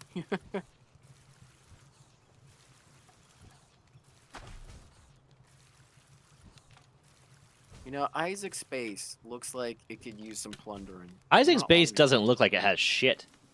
You're not wrong. He's just got some lamb balls just running around doing day labor stuff, and then he's got that one Foxparks just wandering around, doesn't know what to do with itself.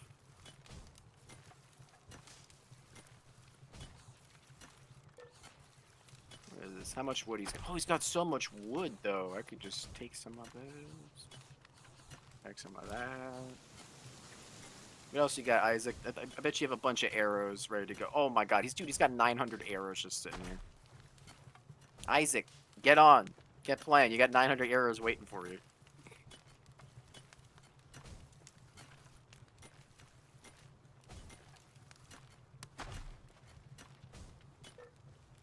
Do you have a giant combat over there? Why does it look so big? It was an alpha one. It was one I got from a dungeon. Oh, crap, so it is a large one. Mm-hmm.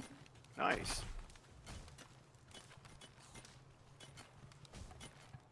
If I blow this up, will all the wood come out?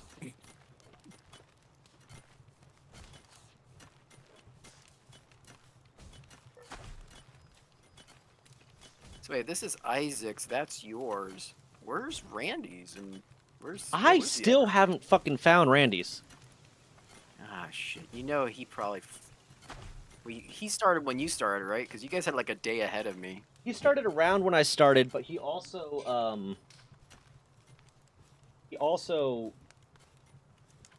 started like on the far side of the map. Oh, that's right. He picked a different location to start in. Yeah. I think because I was the first person to start, it required me to start at the main spawn point. Because I didn't have any other options. Oh, yeah. I think that might But since he came in second, I think it let him. What was I doing? Sorry, I was replying to Discord messages.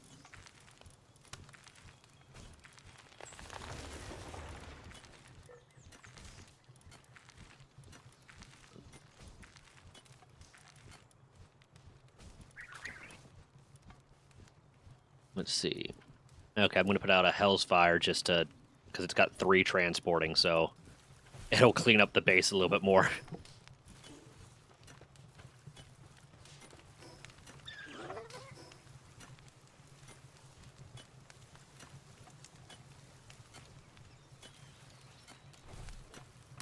Got my noodles and chicken and shrimp cooking, so I'm gonna eat something.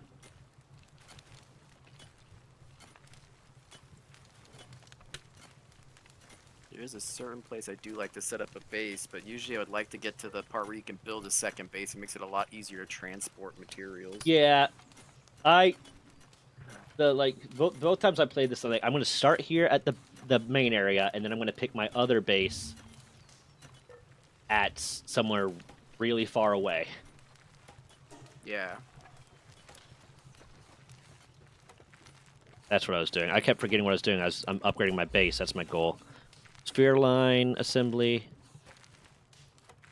I can have 2 bases now, so I'm going to go find another base. Nice. Yeah. Yeah, that's what I need to do.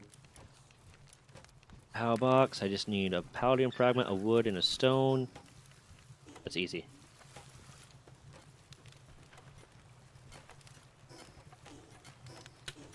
Let me see what's going on there. I might be able to spawn them in for you. Hold on. I'm going to disconnect. And then I'm going to... Well, let me see if I could actually make him look bigger. I'm going to make him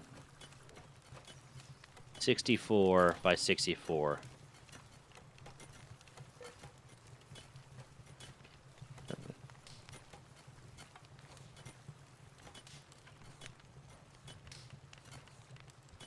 Image height divided by frame must be a whole... What the fuck?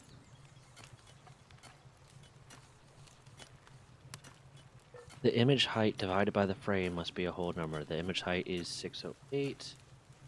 So...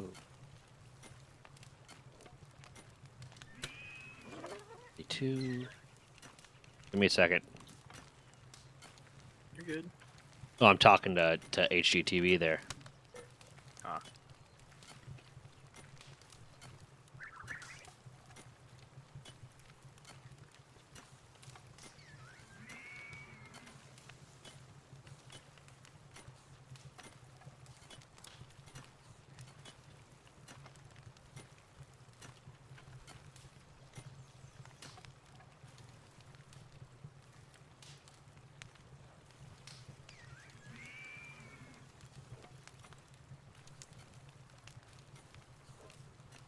Hold on, let's see if what happens here. So.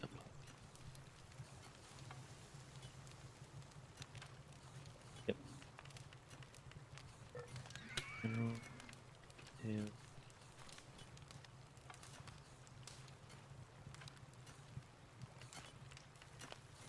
Okay.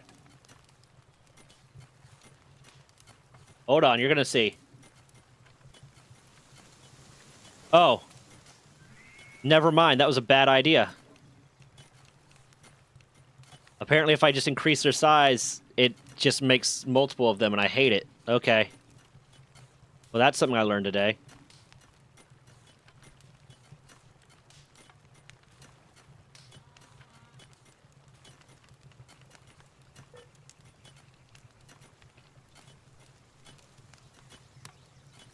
Let's see what happens there. There you go. That's how I'm supposed to do it. Okay, now try texting stuff. I made them twice as big. I changed the scale to 2. Why is it not picking up? There you go.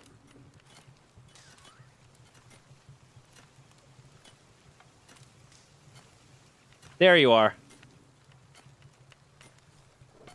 Let's go!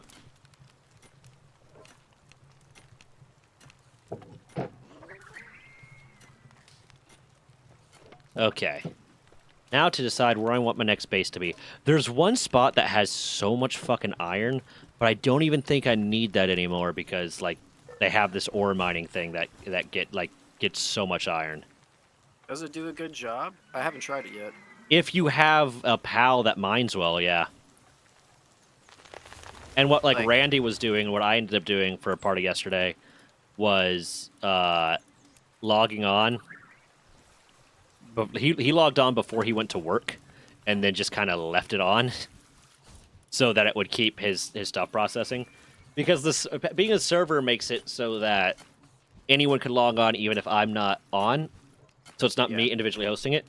But it still requires someone to be logged on for it to continue, like, loading everything in. Oh. I didn't know that. Yeah. I thought it would keep going even if no one was logged on. Apparently not, because Randy tested that. Oh. Now I really want to find Randy's base. Cut my life into pizza. This is my plastic fork. Suffocation. Suffocation. You are gonna suffocation. There we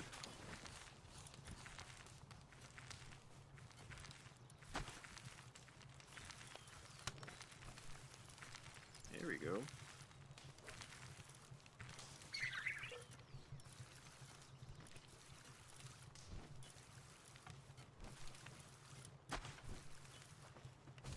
Okay, they're gonna be getting some fucking wood from me. Get me that wood!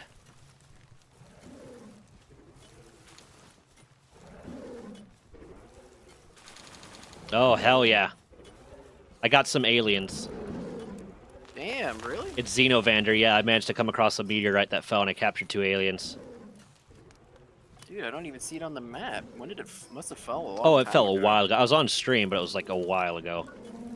Oh. I'm surprised it didn't show up on my map then. Damn. Well, I think I Guess we have to be harvested it. on- I harvested the okay. whole meteorite, so... there's no longer a meteorite. That makes sense. Yeah. Okay. Let's see. What is the next thing to upgrade my base? Build sphere assembly line, build a power generator. I'll do that later when I get my new base established. But for now, where do I want to establish this base? That's the question. I'm nowhere near leveled to take on the fucking volcanic area. I mean, you're probably about my level, aren't you? I'm 26. Yeah, I'm 25. Yeah, volcanic area is like everything's in the high 30s and 40s, isn't it? I think it's like 30s plus, maybe. So yeah, probably mid 30s. Yeah, so they'd just fuck me. They'd fuck me in my tight little asshole. He is. I don't know why they keep spawning. I guess it might just be random that they spawn with. But I know I can go in there and assign like specific people will have a specific thing, or like different level subscribers will have a different thing. And I think there's a way I can have it so you can check. So I'll end up putting it like I'll end up making a banner or something and put like the different commands for different levels of that. Demonetization? What was the demonetization? What did I do? Did I say something that would get me demonetized? I mean, I'm not monetized right now, so it's... Yeah, wait, what? They can't demonetize me, but they can definitely stop me from getting monetized.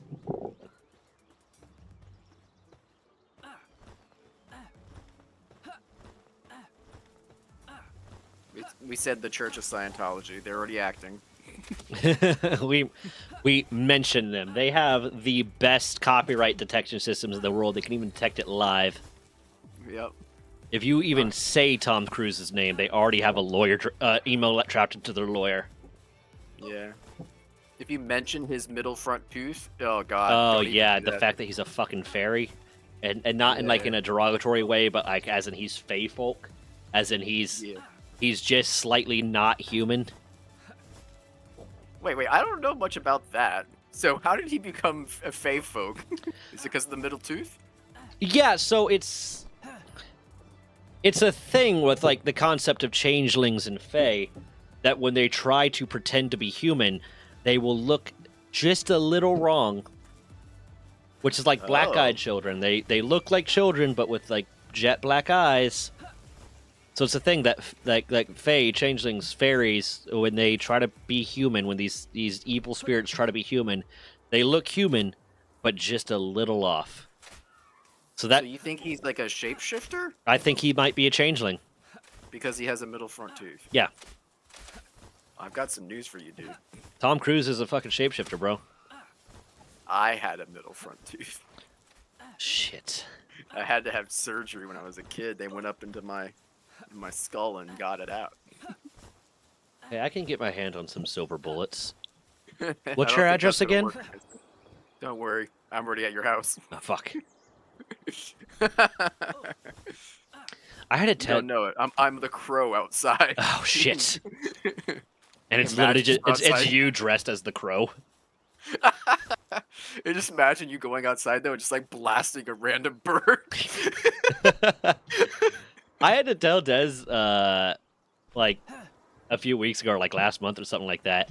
She created a secondary Discord just to fuck with me, and she used the fact that I have an open invite link at the time, like I didn't have any roving thing. Got into the Discord, and then since she was in the same server as me, started sending me messages of like, I know where you live, and this is your address, and shit like that. And I was like, babe, I have PTSD, and I'm combat trained. You don't want to fucking do that again. Like, and I don't sleep. Yeah, I started getting real paranoid until like I messaged her, I was like, is this you or isn't this? Because if it's you, I need you to stop. She's like, it's me. Okay. Damn. Fuck. Well, it seems like both of you both have the same kind of twisted sense of humor. Oh yeah, we're super fucked up.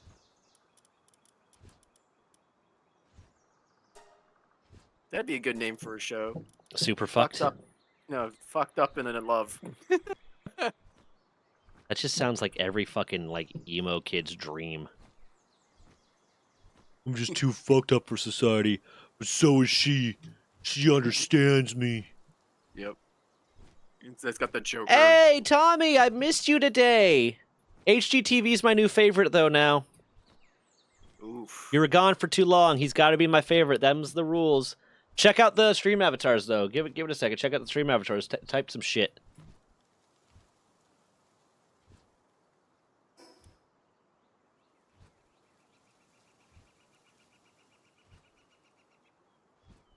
My noodle down enough.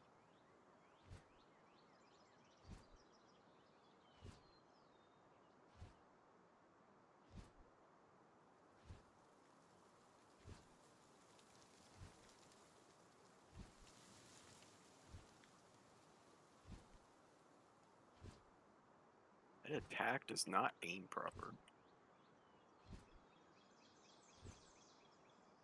Yeah, it's cool, right? Tommy's just like, whoa, whoa, whoa, hold up.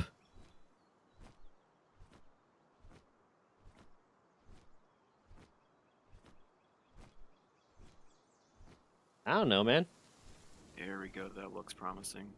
Why are you calling him Loki? He doesn't look like Loki. What? Oh, I think he's saying low key, but he spelt it Loki. It made me very confused. It's like the Australian sandal all over again. Fucking Jandal, man. I hate it. Oh, it's too hot for me over here. Oh, it's way too hot. Okay. Get me the fuck out of here, bird. Get me the fuck out of here, bird. Now! Did the heat kill me? Yes. Fuck. I mean, just like the cold does. Yeah, it can kill you. Duck! Fucking Christ. Fucking duck. Oh, no. Going by the volcano. Icarus. No, I was going by the desert. Oh, okay. I think that was the desert I was near. Either way, I died. I do have the ability to make heat resistant armor though, so I can do that. I just want to find a good place to set my new base up. Somewhere that has got resources and is near somewhere I want to be. Need more cloth, leather, and ingot. Fuck.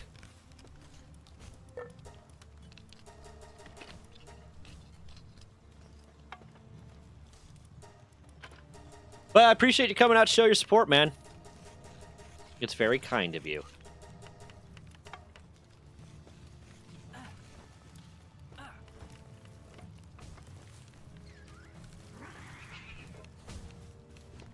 It's a shame when you catch humans, you don't get their weapons with them. Right? Well, no, you do. Like... The PAL trainer, the upcoming PAL trainer that I captured has her gun. Yeah, but they don't use it. They don't like. No, yeah, Oh, send shit, them out into combat or something. They don't really use it.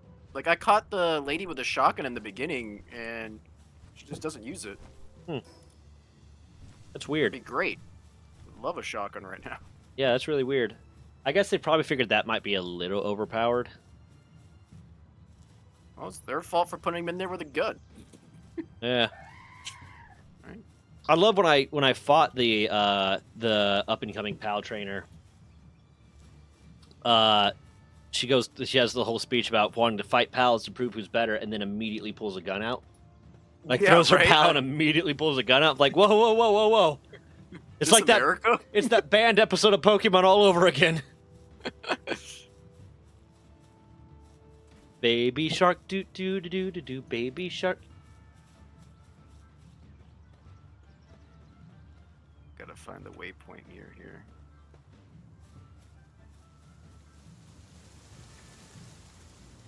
Yeah. No.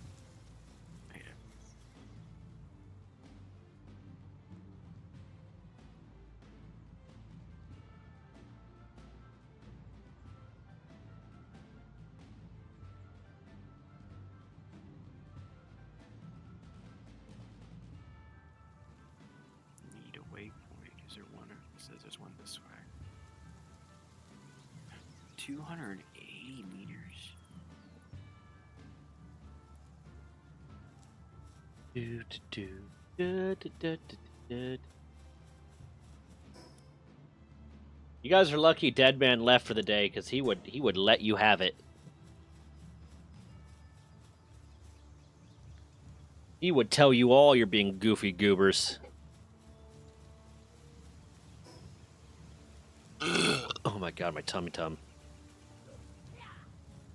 It's like there's only oatmeal and water in there. And some eggs. But to be fair, all that shit probably digested by now, so there's nothing in there. There's nothing in there but battery acid and rage. Beans. I don't want to watch a horror movie. Or horror videos. Dez? You want to watch creepy videos later? Okay. He said yes. He's like, I already am. How did you know? Like, my two first conversations with my ex-wife, the first one was about, I can't remember which one was first, actually, but one of them was about who the best member of the Akatsuki was, and the other one was about my theories about the creepypasta YouTuber Chills, and how I don't think he's a human. Oh, God. I'm convinced he's not. I'm so very convinced he's not.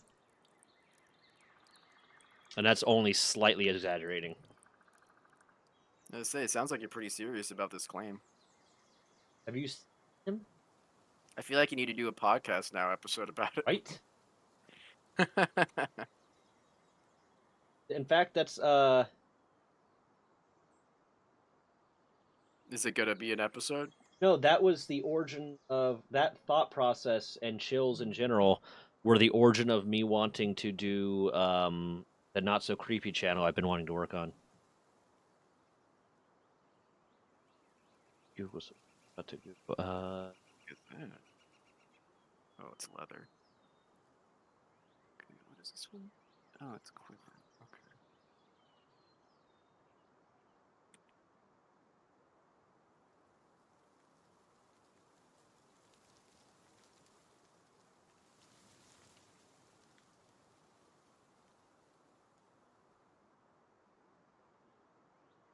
Got one here, got one there.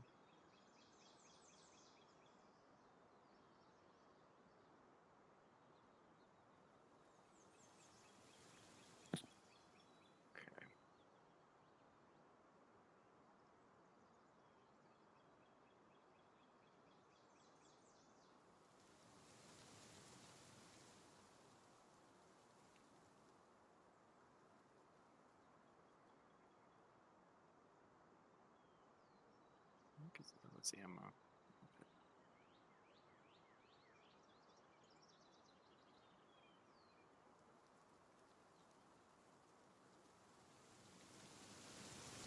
Bam.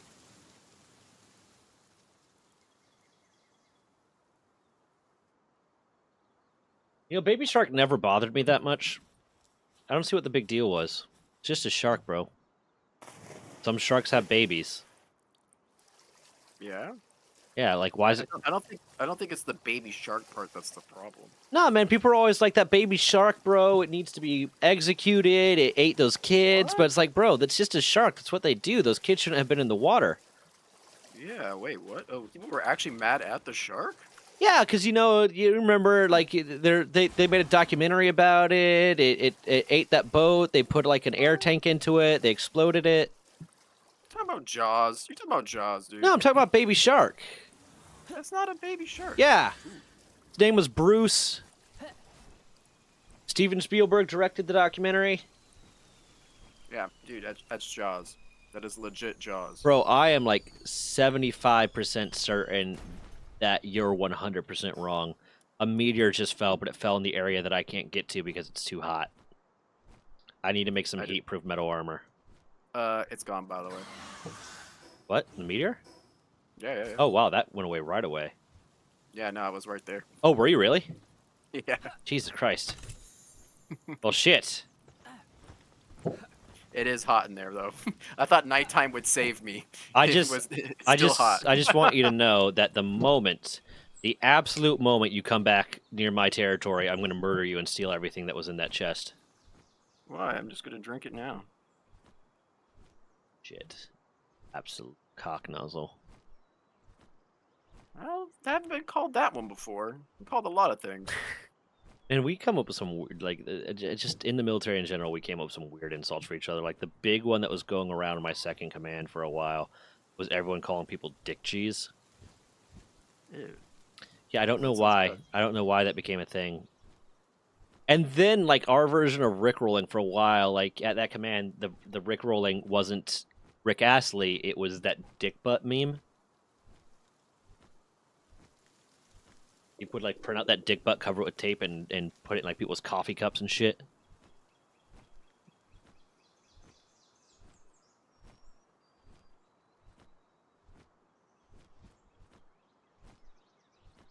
It didn't work the way I was hoping for.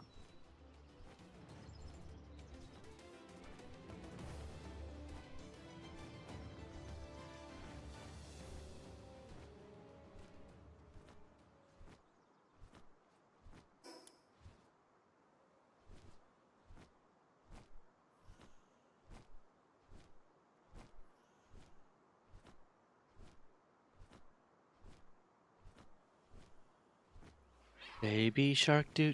God fucking damn it, Tommy! I don't even think he's in stream anymore because he said he was just popping in for a second to say hi. You vocal stimming. Doesn't even. Yeah, no, man. God. I hate that. You've been cursed with the baby shark now. That's about to. And I'm not even going to say that. I was about to say something that, like, could sound bad. But it involved the word stimming.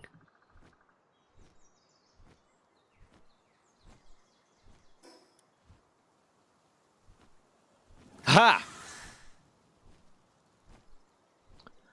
Baby shark doo. Shark. Daddy shark doo. Daddy shark doo. Daddy shark doo. Daddy shark. Mama shark doo. A shark doo. Mama shark doo. Mama shark. Mistress shark doo. Mistress shark doo. Mistress shark doo. Mistress shark. Home wrecker doo. Home wrecker doo. Home wrecker doo. Home wrecker. I don't remember this version of Baby Shark. Get the gun doo. Get the gun doo. Get the gun doo. Get the gun. Everybody run doo. Everybody run doo. Everybody run doo. Everybody run. I'm trying to see how many beds I have. I know there's a way that you can, like, check to see the number of beds you have in your base. Make it easier to, like, determine how many I need to delete because I built a bunch of fluffy beds. Oh, there it is. Oh my god, I'm stupid. It's right fucking there. I have 20 beds and 13 pals. Let's go. 2, 3, 4, 5, 6, 7. Have you watched Way of the House Husband? Oh yeah, the Yakuza one. It's fucking great, man. It is good. Like it's so far. I was like when we first started watching like a few days ago, I was hesitant on whether or not I'd like it because it's very clear they just like took the panels from the webcomic and lightly animated them. I was like, this might be, but oh god, it's so good. It's so worth it. Yeah, no, So it funny. is definitely good. Yeah. Yeah, it has a good sense of humor to it. Being a house husband ain't easy.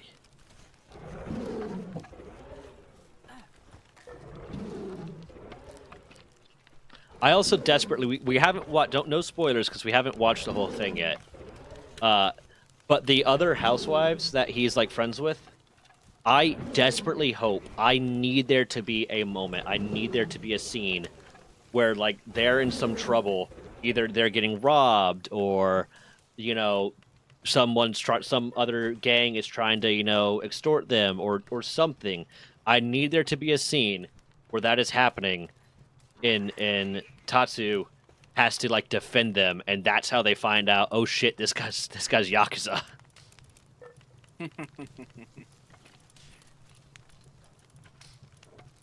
It was pretty good. Recently I watched Delicious in the Dungeon. I fucking love Delicious in the Dungeon. Yeah, that one's fantastic. Delicious in the Dungeon is my shit. That's been like my comfort show, or whatever you want to call it. But like that's the show that I put on when I need to try to get to sleep. So that's like the background noise for me. That's like what I'm watching, because now I've watched it through so many times that it doesn't occupy it. Like I don't feel that compulsion to pay too much attention, kind of thing. So I'll put that on and like get on my phone or something. Because that's one thing I've learned I have to do is I cannot watch if I'm trying to like, you know, trick myself into falling asleep. It can't be a show that is either new to me or is overly engaging. So usually it's a show I've watched like 10 times, because then I'm not like, ooh, what's going to happen next, and I don't get too engaged with it. Yeah. But Delicious in the Dungeon is I love it. I love it a bunch. It is one of the shows that really caught me off guard what good it was. Yeah, and then like I'll make a joke about he's gonna want to eat that. He's gonna want to eat that. And it was like, yeah, I want. It's like when the living armor came up, I just looked at it. I was like, he's gonna try to eat the living armor, and lo and behold, he tried to eat the fucking living armor. Yeah, right. That was great. I also love that so many of the scenes that you can tell the animators are like, yeah, we're just gonna make this a meme. We're just going to make this a meme, because there's so many like scenes like when what's her nuts, the elf, is like disgusted by something or upset, where they don't animate a close-up. They literally cropped out everything else and just stretched it to her face so it's pixelated as shit, like they would do with the meme, where someone's just like, oh, they took this section of this panel and stretched it out. Like, yeah, they know exactly what they're doing. They are just straight up making a meme. Oh, 100%. They definitely know the audience that would watch it very well. I've recommended it to a couple of people too. It is very well done. Oh, it's so good.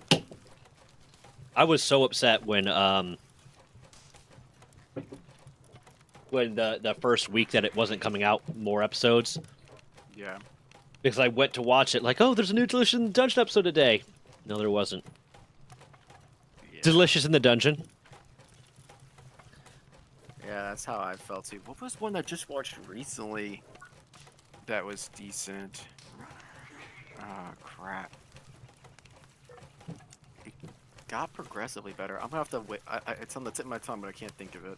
I'll find it and I'll send you the message with it. I do hate those shows that are like, they start out real slow and they're real hard to get into for the first like 6 episodes, but then once you get past that, they're so good, and you try to introduce people to it, and you're like, okay, these first 6 episodes, it's real slow, it's hard to get into, but once you get to episode 7, it's gonna be amazing. And then like you ask them, so what part are you at? It's like, I'm at episode 5. It's like, okay, once you get to episode 7, but then you're like, oh my god, if they don't like episode 7, if they don't got like episode 7, I've made myself look like an ass and wasted so much of their time. Yeah, right. It's true. Man. Like I like Suits. I really like Suits, and I was rewatching Suits, and I try to get Des into it. So like I showed her the first like episode or two. I was like, it's a slow start. It's a real slow start. Like you have to get into it. And after like the first episode or two, she's like, yeah, it doesn't really seem for me. And then I'm like 2 or 3 seasons in on rewatching it by myself, like when she's not home, and like she gets home and I'm watching like an episode of it. And she sits down and starts watching it and watches, like, I was like, what do you want to watch, babe? Like, you just got home, what do you want to watch? Oh, we can keep watching this. Are you sure? Yeah. She got super into it. So now it's like she started 3 or 4 seasons. It's like, babe, I asked you if you wanted to watch this. She's like, well, you said it was a slow burn. It's like, yeah. Oh. I've not seen Ninja Kamui, no. No, I know what it was. And it's pretty good from the beginning, but it definitely gets better as it keeps going. It's called Solo Leveling.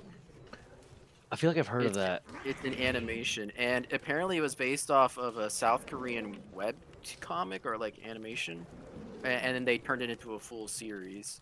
Let me see if I could find the thumbnail for it, because I think I've at least seen that pop up. Oh, yeah, I've seen this pop up. Yeah, it was better than I expected. It had some pretty wicked, cool fight scenes, and the animation form was pretty nice. Yeah. I'd recommend that one. I hope... The one thing I'll say that disappointed me about Delicious in the Dungeon is in the first episode of it, he goes to cook that walking mushroom. And from the cooking of it, he discovers, oh, vertical slices will do a lot of damage, but horizontal slices against it are probably useless against walking mushrooms. That's something I learned. I was like, oh, that's going to be cool. Like, a lot of the show is going to be about him cooking these monsters and learning how to fight them better by learning how to cook them. That happened one time. That was the only time. Yeah, I was like, that would be such a cool thing. Like, the only other time something similar to that happened is when Shinji? Oh, God. The dwarf. The dwarf. I know what you mean. I'm blanking on his name, but like Shinji, whatever the dwarf's name is, manages to make holy water with cooking ingredients. That's the closest it came to that. Yeah. Yeah, you're right. They really didn't do that about learning. It was like knowledge that the book. It was more like what they read about in the book, or like what Sanji. I want to say Sanji. Oh God, I'm gonna Google it. I'm gonna Google it because now it's bothering me. Dwarf Delicious in the Dungeon. Senshi. I was close. Senshi.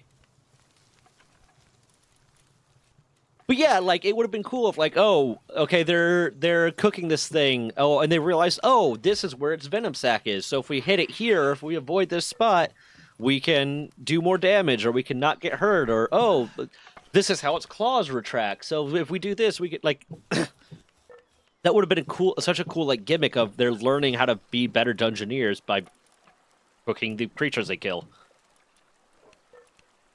But nope, they didn't do it. Damn, that would have been cool. Yep. Yeah, like, oh, this creature has 3 hearts. Two of them are located in its shoulder. Didn't know that, so I cut it open. I mean, Senshi does use that sort of knowledge to help him fight the Kraken. But like they didn't learn that in the show. That was something he learned ahead of time, and he learned that from just fighting, or from cooking squid and hunting squid. Yeah, I felt like there was a lot of pre-knowledge, and I think they did that so they could get to the action more. Yeah. But it would have been nice to throw in little moments like that where they determine more stuff. Yeah, just the occasion. It doesn't have to be every episode, but like the occasional moment like that. And then like it gets applied later at some point. But then I think it would be kind of be a different show because it would change the tone of everything and the pacing. Yeah, it's a pretty good pace. Like, it's pretty fast. It's paced pretty well, yeah. The worst is when I'm watching a show and the pace is agonizingly slow. Like, oh my god. Yeah, it just takes forever to get to like any amount of action. I mean, that's a lot of, especially like shonen anime, because they always get ahead of the manga, so they end up putting in all that filler to give the manga time to catch up. But here's something I will say about that. I've said this before. I'll say this again. Naruto filler is good if you don't look at it as Prime Naruto, because the Naruto filler that I really like isn't like there's this new arc. Some of the filler arcs are good, some of them aren't, some of them are super bad. But the filler episodes that turn Naruto into a slice of life anime are so fun. Like, I would love just a list and a compilation of Naruto filler episodes that aren't a big story arc, that are just the slice of life episodes, because that makes the world feel more lived in. It makes the world of Naruto feel more lived in and justifies why some of these people have as close of relationships as they do. Because if you just watch the canon episodes, the non-filler episodes, the manga canon episodes, there is no fucking reason for Naruto to think of Sasuke as his friend. There's absolutely no reason for them. It's comrades, sure, but not friends. And definitely not best friends. But when you start throwing in some of the filler episodes, it starts hinting at, oh yeah, there's all this other stuff going on in the background that they are really bonding, they're becoming friends. So it makes it feel like a slice of life anime, and I love slice of life anime. They're like super like just relaxing and chill, and it makes it feel very lived in and builds out this world that you don't get from just the manga canon episodes. Right? Fuck you, NC Hammer. The filler's good.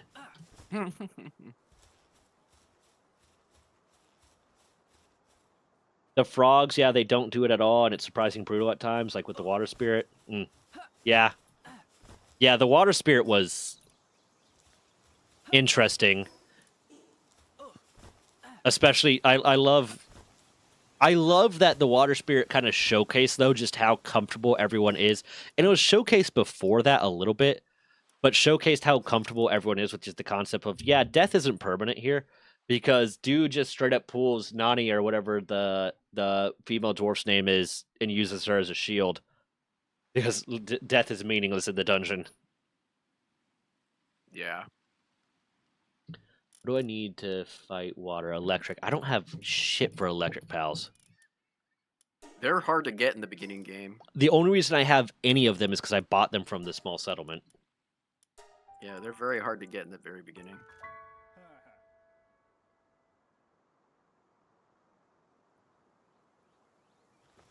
Hold on.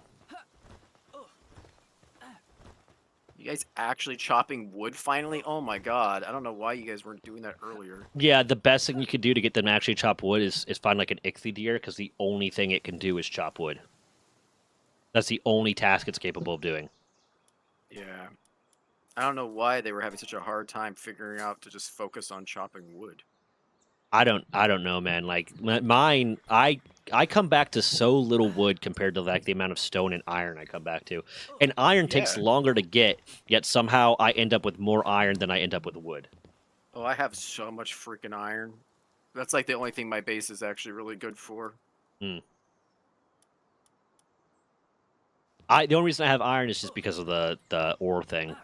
The ore position. Yeah, that's why I have a bunch of iron ore spots. I do love back to Delicious Dungeon for a second. I do love the fact that the moment you see the sister as a monster, I said out loud to Dez, Laos is gonna want to eat her, and then like 30 seconds later, he's like, I wonder how she tastes. Like, that's what the fuck. Man has an addiction. And then he really does. That's his tism. His tism is monster eating. And then saved her just so I could barbecue her. Basically, that's basically his whole thing. Oh, I forgot I could favorite them. Hold on, how do I do that? Fuck. How do I make them a favorite? But then how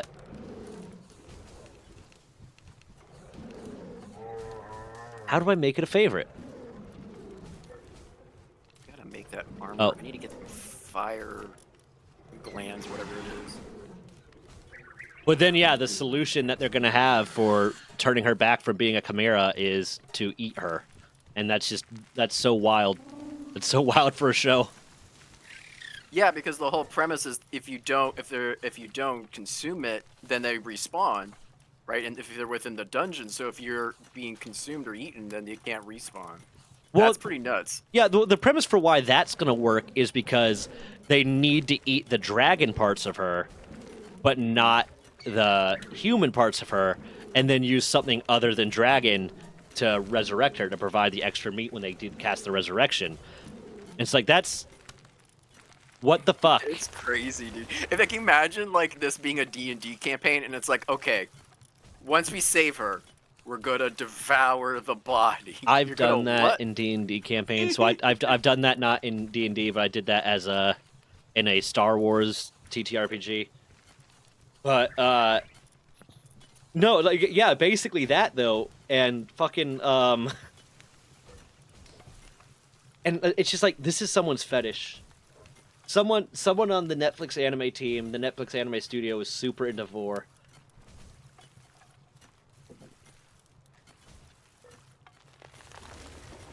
You know what? I don't want to think that. But now it's in your head. That's now. Now I feel like now it takes you away can't from the not think majesty. it. Now you can't not think it. Now Oh that is just in your fucking head.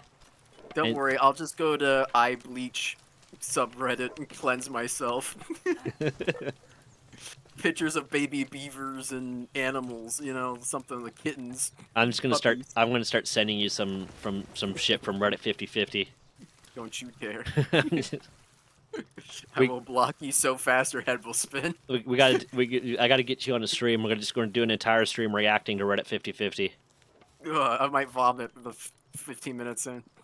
Yep. I'll have to have it set up so that I press a button to change the screen so that you can see what it is, and then if it's the good thing, I'll show it, and if it's the bad thing, I'll just vomit. It's like Russian roulette that you. I'm writing that down right now. Actually, I'm writing down right now Reddit 50/50 as an episode idea. There was a decent Russian roulette game that came out not too long ago. Buckshot roulette. Yeah, you can make that as a consequence as a failing if you lose. Reddit 50/50. There you go. It's on the list of streams I might do. Please, for the love of God. I kind of want to get like very lightly into React style shit, but like actual reaction. So like the not so creepy thing is going to be analytical reactions to creepy videos and ghost videos and stuff. So it's gonna be analysis. Like fear factor. It's gonna be fear factor. But I wouldn't mind to do like some like occasional React stuff because I love those like try not to laugh compilations, try not to be whatever compilations. I enjoy those a lot, so it'd be fun to kind of do that as just part of a stream on a day that maybe I don't feel like talking too much.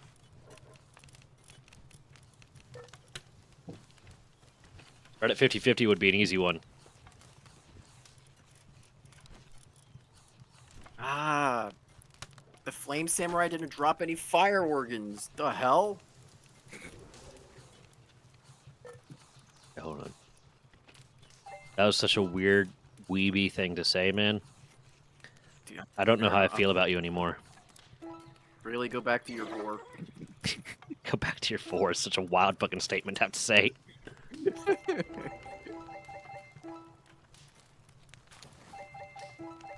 No, it's just south of here. There's a bunch of those little fox guys. I'm just gonna commit genocide on the little fox birds. I did that the other day to gather a lot of the needed flame organs.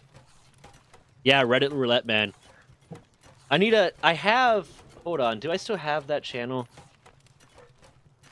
What do you mean that channel? No, I had a channel for a while that was just... Yeah, I don't have it anymore. That was just like suggest stream ideas. Oh, on your Discord. That's a good idea. I'm still down for the Michael Vick Pal World. No. No? Oh, damn it. Maybe. Vic World. Michael Pal. Pal Vic. Michael World. People think they're going to go see just a world of Michael from The Office, but no. Holy crap, I didn't know pangolins could, like, walk across the water. Mm-hmm. Excuse me? Get your ass back here, you little shit. Whoa, whoa, whoa. What's with all the aggression? Why did I say it like that? Why the fuck did I say it like that? It sounded like it came out of the 80s. What's with all the aggression, bud? Hey there. How about you chill out, friendo? Oh, what? I can't grab the items because they're in the water. I was able to grab items in the water. Yeah. Oh, well, if you're on your bird, you have to like pop off.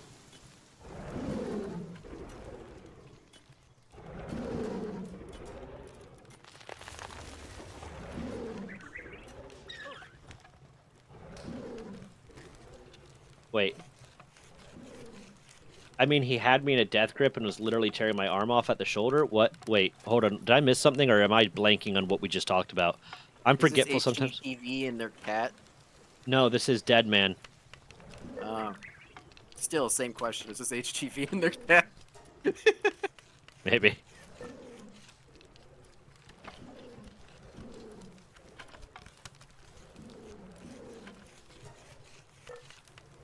Okay, I'm gonna go kill some more deer. In a hot way, Dead Man? I'm so confused, Dead Man. What are you talking about? The Wendigo? Wendigo? Did I say something about a Wendigo? Tom Cruise's middle tooth? Oh god, I'm spacer. Bro, I still haven't eaten these noodles. These noodles have been sitting here for a while now. I've eaten maybe like 600-700 calories today, and I worked out a lot. I'm kind of dead right now. My brain's not functioning. I honestly don't know how I'm alive. Just set yourself at your base and go eat, dude. I have my bowl right here. The food is here. Yeah, but you gotta put the mouse down. No. Put the mouse down. Shut up. You're not my dad. I feel like I'm gonna have to come up and put a gun and be like, put your hands up. Now open your mouth. Here comes the train.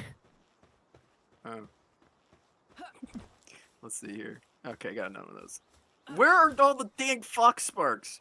Jesus, they're all gone now. Where are all the diggle-dongety foxy sparksies?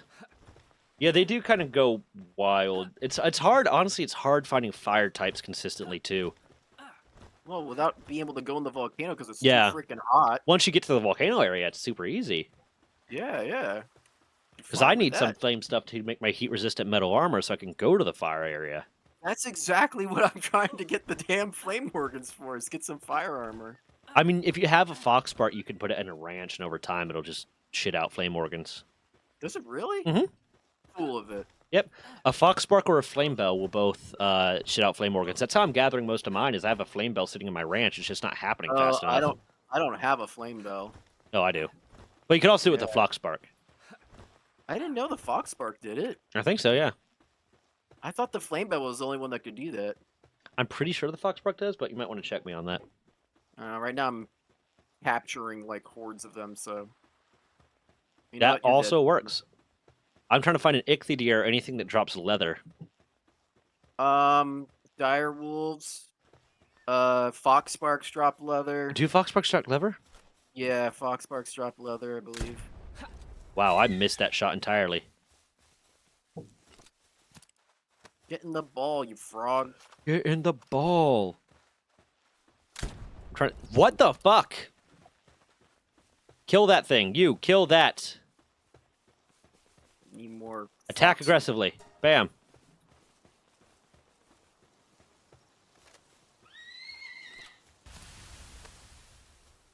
This little bitch is running way too well. There you go.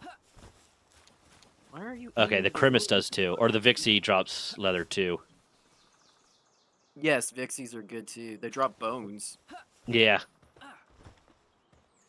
It's odd how many animal parts you need to do basic, like, tech. Yeah, right? Like, making cement requires bones. Yeah. You know what's another good anime? Dr. Stone. You know who I really hate in Dr. Stone? Dr. Stone. He's such a pretentious fuck. He really is. I watched part of it, and I didn't finish it yet. I haven't watched, like, the final season yet. But, like, I love that anime. It's such a good anime, but then Senku will just get so arrogant and, like, stuck up. And I'm like, bro, the only reason you're alive right now is because they haven't killed you yet. If you walked into that village, or if you screwed around too much, and they just decided, you know what? we were good the way we were, you would just be dead. And all of this, none of this would mean anything. So stop being an arrogant little shit. It's like he's self-aware of his plot armor. Yeah, kind of. And like, there's even a scene when he's with Magma, when they're in that hole with Magma, where he's like, "Oh no, I absolutely need people that have a lot of strength and stuff because I couldn't do this by myself." Then why are you constantly being a dick to your friend who is the sole reason you survived? The only reason you survived winter was because of your very dumb friend, yet you're constantly being an arrogant asshole to him. The problem with Senku is he reminds me too much of people I actually know in the real world. Oh, yeah. That is accurate. and to be fair, with a lot of those people I actually know in the real world, they're not intelligent. They just think they are. You just ran past me. But yeah, it reminds me way too much of like actual assholes I know in the real world. Where are you? I'm right here beside you, dude. Oh, that's cool. Hi. How you doing? Hello there. I was like, why did that see a bolt of lightning come out of nowhere? Yeah, no, I feel the same way. He is definitely full of himself. I've massacred the foxes around here. I've been trying to find more. It's wild when there's a show that you love but you hate the main character. So I have a few shows like that. I have a few shows where I love the show but I hate the main character. Like I'm a big fan of Kami-sama Kiss because I like some shoujo anime. But I hate Nanami. I hate Nanami so much. I like the yokai, I like the action sequences, I like a lot of the story and the lore. I hate the main character because she's just such a problem. She's so incredibly problematic. It's a series that people love the crap out of, and like I didn't think it was that great. What? Jujutsu Kaisen? I never ended up watching Jujutsu Kaisen. It's one of the I sometimes I feel like a fake weeb because I have a lot of like popular anime on my list to watch that I have not watched just because like I don't have the attention span to be able to sit down and watch a new show sometimes. Mm-hmm. So I end up not watching a lot of these really popular ones I want to watch, especially if they're particularly long. So people are like, "Oh, have you watched this? No. Have you watched this? No. Have you watched this? No." But then I'll like mention some like a little bit more obscure anime or something like that. It's like, "I like this. Well, what the fuck is that?" It's like, don't worry about it. Oh, Jesus, laser beam. In a D&D game, I was a ranger flavored to be a witcher. We got isn't Witcher just a class in D&D? No, it's not. He means like the show The Witcher. Oh, okay. We got ambushed by a super beast of a Wendigo. Why did I say it that way? Wendigo. I think I was about to say Wendigoon. Of a Wendigo. It took out 2 of the other players before it got me. If it tried to rip my arm off while gnawing. Oh, JK Jujutsu Kaisen is pretty fun. You said JK is pretty fun. I was very confused. Jujutsu Kaisen. One of my favorite D&D. Why did I just do that? One of my favorite D&D moments I ever had was I was at GalaxyCon in Richmond, and they had like a room where they were doing like one shots on a cycle. They were just like running mods for the D&D group, and the group that I was in, apparently we really forced the guy to ad-lib a lot because our plan did not go anything like the mod was supposed to go. But at one point, basically, there's this. The long story short of it is there's like this ghost in the woods that is causing all these problems for this village, and we have to go stop it. But while we're fighting it, we start interrogating and interviewing. I was like, well, why are you doing this? And it ends up being revealed that it's because the mayor the mayor caused this ghost's death because he wanted money and blah, blah, blah. Whatever reason, the mayor's shady. Apparently that was ad-lib. That wasn't actually supposed to be part of the mob. He just came up with it on the spot. The mod, just came up with it on the spot. So we're like, okay, you know what? If we handle the mayor, if we make sure the mayor gets justice, will you stop messing with everybody? She's like, yeah. So we went back to the town. We kidnapped the mayor. We took him to the town square, and started interrogating him, telling him he needed to own up, he needed to fess up, he admitted to what he did so the town could serve him justice. And he refused to admit to anything. It's like, I'm not going to tell you anything, blah, blah, blah. I didn't do anything. Now, I was a Dragonborn druid. So, I tell the DM, like, I got something I want to do. And I walk up, I get up from my chair, I walk over to the DM, I put my hand on his shoulder, and I say, purify food and drink. As an intimidation roll. And he started going, oh god, no, don't eat me, please don't eat me, please. Admits to what he did. And you know the justice we got him served? You know what justice we got that man served? Execution by being eaten by the Dragonborn. Oh god, you ate him? Yeah. Yeah. Ah! That was one of my favorite moments in any D&D. I've only ever successfully been part of one campaign that got past like session 1. Like I've gotten a lot of session 0s in, and occasionally we've gotten to session 1.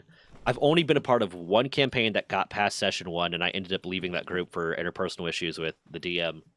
But I played like a lot of one-shots. But it's always hard to get a group together to actually be consistent about a campaign, because every time I get a group together for a campaign, there's so many fucking scheduling issues. That does seem to be what people say. Yeah. And that's one of the bigger complaints that I get. Yeah. But we have the two other people I'm going to be doing the podcast with, and then a few other people are going to try to get like a streamer live play D&D thing going. Stream occasionally, but it's just going to be one shot, just because everyone's schedule is so inconsistent. We don't want to try to run an actual campaign until people's schedules can get more like consistent, kind of thing. I understand that. Yeah. I was gonna say parking ticket or something. Nope. He just straight up got eaten. I got to eat him. Well, Dan, Bronze Dragon, I don't know if you've been in a stream where I have my buddy Dan in, but he's a really good DM, so he's going to DM some of that for. But like, it might turn into a thing where we get guest DMs to come in and shit, too. But definitely, yeah. I'll keep that in mind. I need to eat some food. Hold on, fuck. Finally. Yeah.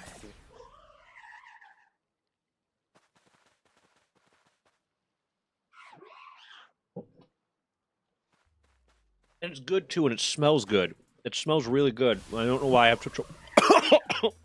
I'm dying. I'll never eat again. Fuck. I'm choking. That was fast. Fuck you.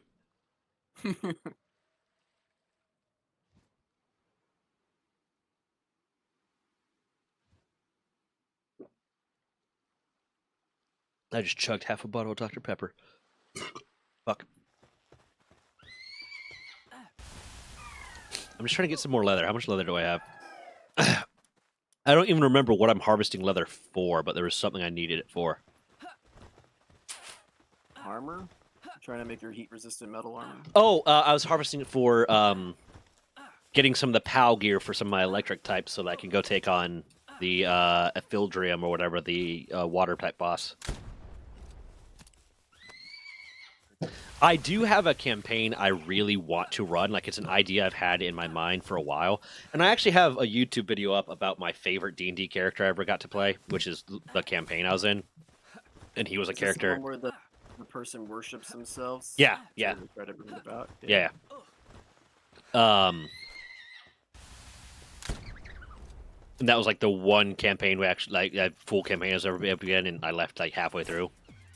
And then it turns out the DM just kind of decided he didn't want to DM anymore and abandoned the campaign, but wanted to keep playing, so he had someone else start DMing, one of the other players start DMing, which is kind of like a fucking dick move. Kind of like a cop-out. Yeah. You did tell me when you met Brendan Lee Mulligan. But, there's also a campaign I've been wanting to actually run for a while, but I do not have enough experience with actually doing a full D&D campaign that I don't feel capable of running one, you know? So I want to get like like an actual decent campaign or two under my belt before I actually try to DM one myself. I mean, have you ran a one shot before? Yeah, when I was younger, I've run some one shots, but like, I don't know how well I was following the rules, and it was like high school. I'd run some for my friends. That's where I would start. I had a couple one shots, get it under your belt, and then go from there. Yeah. I also have a world building project that I've been working on since like high school. That like when I was in high school, I really like writing, and I particularly like the world building part of writing, making magic systems, making history, making creatures, making shit like that. So when I was younger, I was just doing it as like, oh, I'm just gonna do this for funsies. And then like as I got older, I was like, I could do this and just build it into a TTRPG system. Like build this world out and just release it as a TTRPG type of thing. I dive in head first and remember that the book literally says that the rules are just guidelines. Yeah. Yeah. I think it's I get a lot of mixed looks when I tell people I'm a professional game master. They're like, "What? What is that?" And I'm like, "I run games for people." Now, do you actually get paid enough to make a living off of that? I get paid pretty well. But like, I don't push myself. I'm very lucky that my partner has a good job, and I get to take care of a lot of the other stuff. Yeah. No, that's very nice. Yeah. And there is a level, like, I actually had this idea I thought about doing when I got out of the military. I thought about opening a bar that was going to be geek-themed, and it was going to have, like, regular D&D nights and stuff where you could basically have rent-a-DMs. It's going to have one-shots, like, hey, what it is you're buying the table comes with a DM. And the DM gets a portion of that, or the DM gets like the money from you renting that table for the rented DM to run a one shot, and it's just like under the expectation that they'll end up eating there and shit, and spending money and whatnot. I thought that'd be kind of a cool idea. That would be really cool. There's actually a place. There's one in Richmond that does that. Yeah. Yeah. I don't know if they do the rented DM thing, but there's a board game cafe. That's I think in Richmond. Yeah, I think that's the one because it's Goblins and Growlers. Oh, I've seen that one too. Yeah, they're the ones I think they were the ones that hosted the campaign I did in the one shot I did in GalaxyCon. Yeah, that's one of the biggest reasons people come to my sessions or have me, run a session for them is because of bad experiences with other DMs or players and not having someone to kind of really manage it properly. Yeah. So they can actually enjoy a campaign instead of it just going shit out the window. There's also, like, too, it's not only just being able to manage the campaign, it's being able to manage the table, because I've been in one-shots with, like, a weak DM that just lets that one player push him around. Yeah, push him around and be obnoxious and take up all the air in the room and shit like that, and it's just like, it's not my place as a player to tell that guy to fucking stop. It's on the DM, but it just makes the whole thing an unenjoyable experience. Oh, for sure. I mean, the whole point is everyone's a part of the fun. The DM is just as much as part of it. I have sometimes I've had to put players in their place because they think it's them versus me. Oh, yeah. The player versus the DM, like, that's the game. I'm like, that's not the game. But you'll get conversely, you'll get DMs that think it's them versus the player kind of thing, where it's like, they're trying to set up ways to frustrate or make things overly difficult for the player. And there's got to be a mix of, it's got to be difficult enough to be entertaining, but not so difficult to be frustrating and piss people off, Yeah, exactly. No, that's exactly 100% correct. There are definitely a lot of DMs where they think being a good DM is how much you punish your players. Yeah. Which is kind of absurd. And that's just like the meme you see now a lot too, which I think is having an effect on it, is now there's more people that are getting into DMing, having seen all these memes about punishing players and shit. It's like, no one's going to want to play with you. No one's going to be at your table. Yeah, 100%. And then the thing is, once you look at it as more of a business standpoint, it really changes a lot of that. I would hope so, you know, because you can't afford to be that way. You know, I'm gonna add a topic right now to my little podcast list thing, but I'm gonna broach it with you right now, um, and maybe bring you on as a guest host for one of the episodes and have you like talk about it too as a professional DM. Um,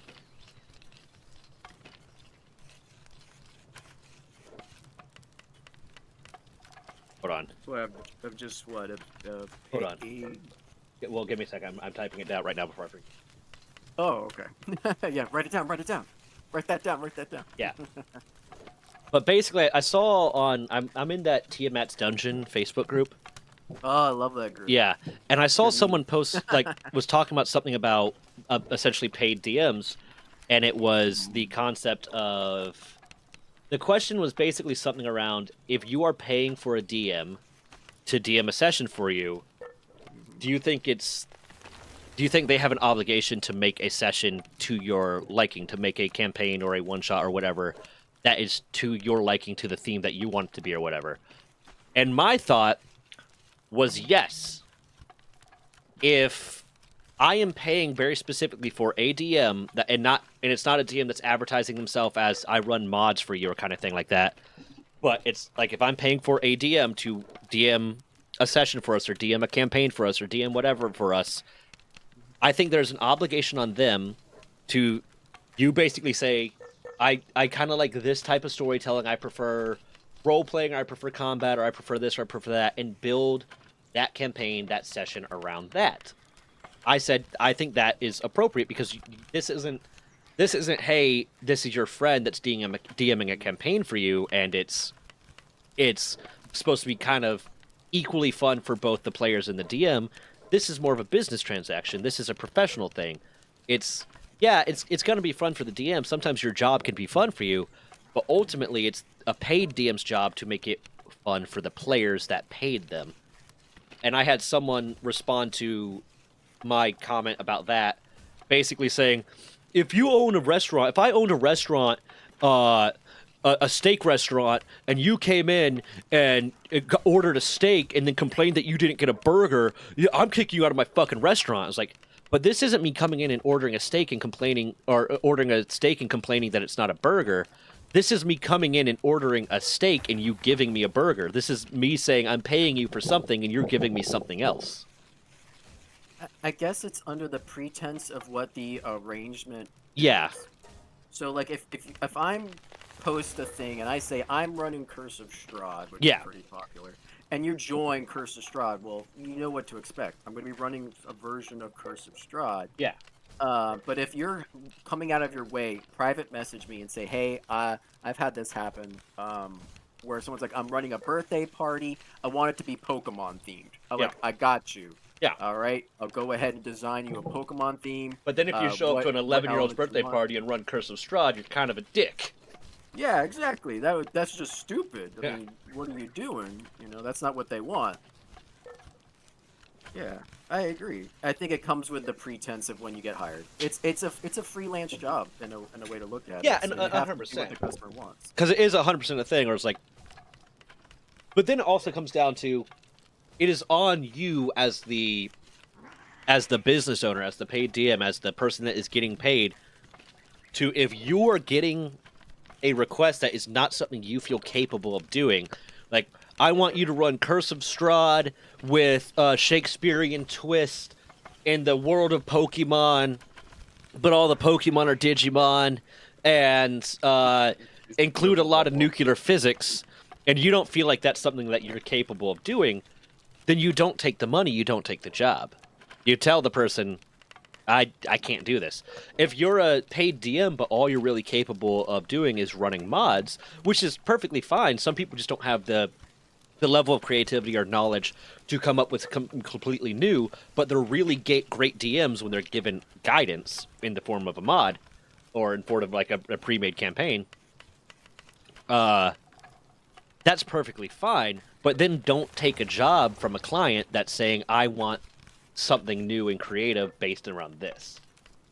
Yeah, exactly. Because it's the same thing. Like, I'm not going to open to that guy's point that I was talking, that I was having that back and forth with. I'm not going to open a burger shack and try to sell Chinese food if I don't know how to make Chinese food. Yeah. I'm not going to franchise a McDonald's, but then put fucking tacos on the menu, you know? Yeah, I think there's definitely a limitation, and I've done that. I've been interviewed, or they did like an interview process of what DM these people were looking for, and they wanted to do a very Waterdeep, which is one of the main cities in Faerun, heavy thing, and I'm like, my strengths is not urban. I like the exploration. I like the adventure. I like the parties that move and get to go to places. And so they wanted it to be really housed in Waterdeep. And I was like, you know, I know somebody else. This is my reference for you guys. I would recommend contacting them. They love Waterdeep. They love Call of Cthulhu kind of style. So they love all that kind of espionage and all that kind of secrets within the city. That's not my jam. My jam is to go on an adventure. Yeah. And you can't do that if you're stuck in the city, not going anywhere very much. I mean, you can. It's just, it feels like, and specifically Waterdeep. I've played some of the adventures in it. Like, usually before I even consider a module, I'll try to play it a little bit at least as a player, get my feet wet. And one of the things I realized was, you know, you start off as a lower level, weaker character. Well, it's a city. There's people of all different levels and things and abilities. So, like, if you piss one person off or say one wrong thing, you could be dead. Yeah. So it's kind of one of those things where it really limits your creativity or your impact in the city and in the game, because you just feel like, I can't piss anyone off or risk saying anything, or else I'll get curb stomped into the ground. Yeah. Yeah, and to your point, Deadman, there, I think that is one of the things I ended up replying to that guy, because he kept going back to that restaurant metaphor. I ended up replying, yeah, fine, it's a steak restaurant. I ordered a steak, and I ordered it rare, and you brought it out fucking well done. I have a right to complain. I said something along those lines too.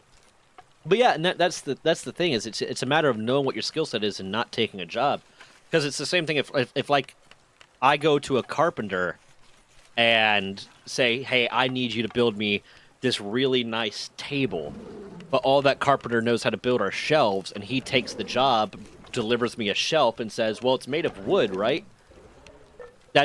I'm not paying that fucker. Yeah, exactly. You're not going to own a Little Caesars and sell edible food. See, I prefer the roleplay. Hold on. DMing is hard. You want to be fun and have fun, and you have to be able to adapt quickly as a player. You want to have fun by growing stronger, and also messing with the DM a little bit fun. And there's the thing too, because I need a particular type of skilled DM for me to have a lot of fun with it. Because the two things I like out of TTRPGs specifically are, I like the roleplay and I like the creative problem solving in combat. So I need a DM that can hear me say, I'm going to do something wild, and be able to parse how is that going to affect what this is. Because I don't want to, like when I did that one shot with the, at GalaxyCon, at one point, one of the guys got grabbed up. This ghost was manifesting as clumps of hair, like a humanoid hair, and able to extend the hair and grab people. So they managed to grab up one of the other guys, and wrap him up. So now he had disadvantage on his rolls because he was all wrapped up. So it's the druid spell that allows you to summon a flaming sword. It might just be called Flaming Sword. Yeah, I think that's it. Yeah, it might just be called Flaming Sword. It's super simple. So I summon Flaming Sword, and then I take a called shot at the arm that is holding this creature up. That's holding our team up. The hair arm that's holding it up. I roll high on it. I get the hit, and then the DM, the next turn when the other person is going ready to roll, it's like, okay, you have to roll with disadvantage. I'm like, well, did me slicing the arm off change that at all? It's like, oh, and it took him a while to think about it. So I could tell, like, that guy, he's really good at running mods, but the moment you come up with something that's unique or different, he doesn't know how to roll with it. He eventually was like, okay, yeah, you're going to get an advantage on your escape roll. Instead of disadvantage, you're going to get advantage on escaping this. Like, that's okay. But I've had other ones where, like, this most recent campaign that I was in with the guy, the DM that I ended up having a falling out with, I was given as part of my character's kind of, like, he went really deep into the world building. He went really, I'll give him credit for that. He ended up abandoning it, so it doesn't matter too much, but he put a lot of effort into building the campaign out, and it was a campaign in his own world off the top of his head. He didn't use mods or anything. So, good on him for that. But as part of each player had like a personal backstory quest kind of thing, so they could end up unlocking something and get opportunities to fulfill their goal and their mission kind of thing while the story was going on. As part of mine, I got a glove, and I was pre-warned that there would be another glove. I got a glove that if this glove was used to, it had like spikes and shit on it. If this gauntlet was used to deal damage to something, every bit of damage that it did would go into a pool of health, a health pool. And when I got its brother glove, I could use that glove to touch someone and heal them for any amount of damage up to the amount that was in that pool. A cool thing, a really cool thing. So we're going into a dungeon, and I love this because apparently what I did fucked this whole thing up for him. Like, it fucked up his whole plan for the session. But he rolled with it really well to the point where we did not know that we threw him a curveball like that big of a curveball. Because this entire 4-hour session was supposed to be this dungeon. What it ended up being was we walk up to the dungeon. There's like it's a dungeon, and there's like a fort around it. We walk into that, and there's these tiny spider-like creatures, like palm-sized spider-like creatures, and then one big wolf spider-like thing that is much, much, much larger. That's all we see. Now, he has like a drawn-out map of where everything is positioned that we can't see. Yeah. So when it comes to my turn, me knowing that this glove is gonna drain health from everything, and I want to do as much damage with as possible, I'm like, okay, these spider-like creatures probably don't have a lot of health, because we couldn't ask how much health someone has. The only thing is, like, if we asked, like, we'd ask how you feeling, and you'd have to say, I'm feeling real fucked up, and that's if you're at your, like, you know, bottom quarter of health. And we had, like, words we can use to describe what range of health we were in. But, like, I figured, okay, this tiny little palm-sized spider probably doesn't have a lot of health. So I say, okay, I walk up to the spider, I grab it in my palm, and I crush it in the glove. He says, okay, roll for it. I roll a nat 20. Nice. So he gets a look on his face like, shit. And describes that the moment I crush it in the glove, that all the spiders, including the bigger spider, just crumble into dust.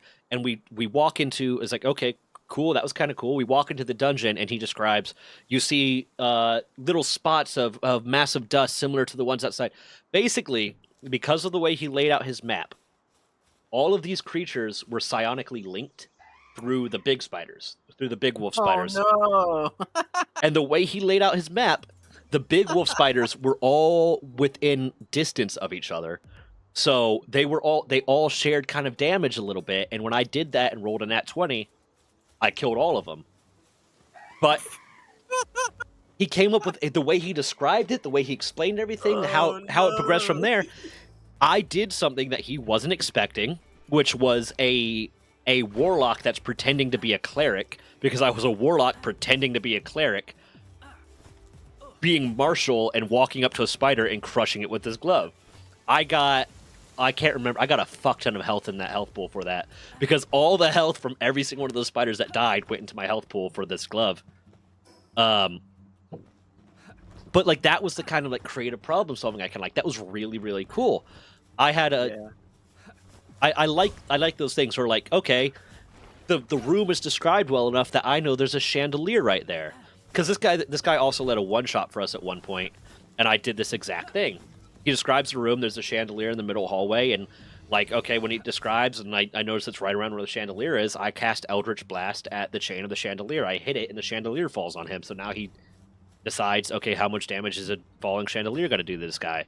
But I like those kind of things where, like, they're able to build out the environment. They're able to do that stuff, and they're able to think creatively and on the spot. That that's how I want combat to go. I don't want combat to just be, you know, JRPG, take turns, cast this, okay, now it's their turn. I want there to be some level of creativity in how I can solve problems. Oh, 100%. That's the best way. That's what makes it interesting, other than that, why don't I just pay a JRPG? Why don't I just get fucking Final Fantasy and play that? Yeah, exactly. But that's the reason why you want to play a TTRPG, is so you can have those moments. Exactly. Yeah. Oh, man. You're saying my Anthem Man, please let me DM a campaign free. I mean, when I have the fucking time, we'll see. Yeah. Right now, if I'm not on stream, I'm usually not gaming. I'm usually not doing anything. I'm either doing house chores, editing, or just trying to spend an amount of time with my girlfriend. Real life stuff. Yeah. The outside world. Okay. Oh, perfect. That's just in the circle. Okay, let's see if I can fuck this guy up real quick. I can throw grenades with this one.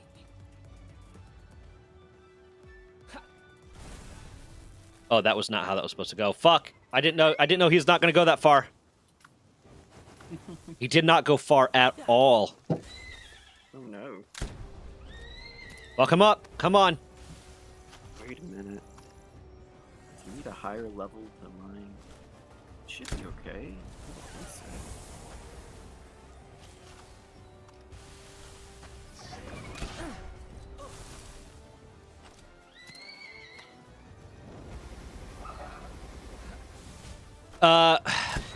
I will probably start trying to work on that around the time I finish this series of my boss stories and get the first of the new project I want to start video up. Because the new project I'm starting is going to be an every 2-week thing, so it gives me plenty of time to keep up with it. And once I get this boss stories, along with some of the other stories I already have ready to edit, will get me 5 weeks of content scheduled out pretty easily. So once I got that done, I'm going to start working on some of the other projects and stuff. And I'll lay out basically how I want the plot for the Minecraft server thing to go, and then the basics of it to go, and then build from there.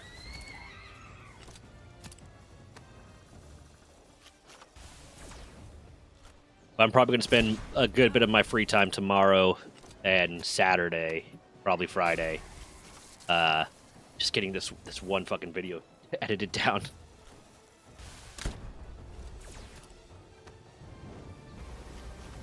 Fuck, don't kill me, please. Why are there Gale Claws attacking me? Fuck you, it's a dinosaur. They're very predatory. Like, if you kill anything, they'll come over and try to eat them. They weren't even nearby. Yeah. I do like, I've had a few times, though, when they've helped me kill something that was trying to kill me because they just start attacking it, too. Here? I'm getting raided here? I don't even have a base here yet. But that's not what they're doing right now. Everything is targeting me. I'm not the most dangerous thing around right now. Fucking stop.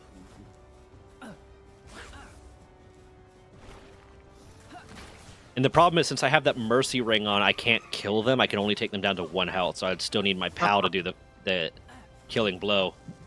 And I'm not in a position where I could safely start taking shit off. Okay, now they're attacking each other. Good. Alright, good. God damn it. This place got raided. Does that mean the other place got raided? Oh, sorry, dude. Didn't do that. Fuck, how did they get so close to me? Who was just over there?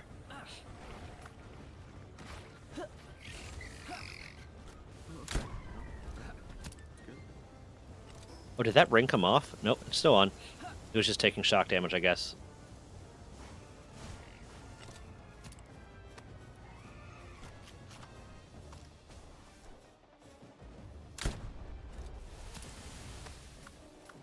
should not have let the one Univolt die, because I forgot if I drag out the fights long enough, they can heal mid-fight pretty easily. Yeah, it's good. Sometimes it's good to swap, or it's good to sacrifice one, this, to let another one heal that might be better. Yeah, I usually try to alternate them out at a decent enough rate, and then a lot of times I'll get a tankier one, and that'll be the last one I throw out before recycling, because that gives everyone else more time to heal up. Fuck.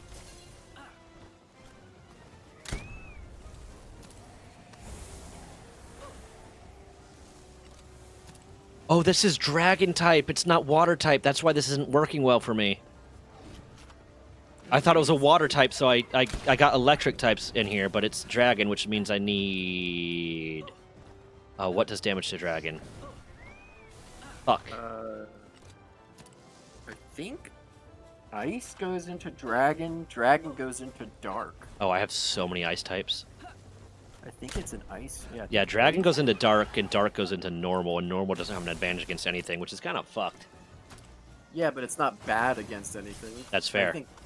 But dark does do more damage to it. Yeah.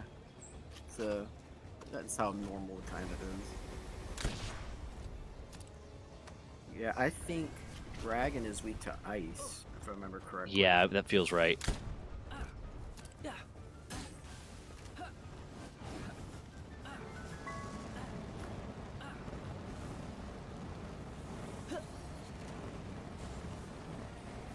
I'm on fire right now. I still might be able to get this guy down enough. Oh, fuck, wrong one. Wrong one. Why isn't Dazzy doing shit?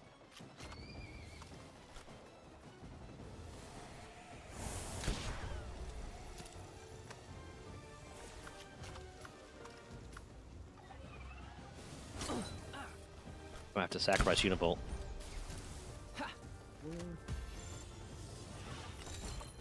Give him some time to heal. Give him some time to heal. Go away! Fuck off! Cold? I remember this area's weird temperature fluctuations. So, lightning flash. I will sometimes throw a ball knowing it's not likely to catch him just to give myself a little bit of time to heal or run. Oh, hell yeah. No, that's really smart, because also it takes so long to reload some things. If in that time you do it, you can probably reload a shot. Fuck! I got so close to getting down. Okay, but now I'm gonna equip out for ice type. I'm gonna equip out ice type, I'll be fine. Why did I just get my shield down?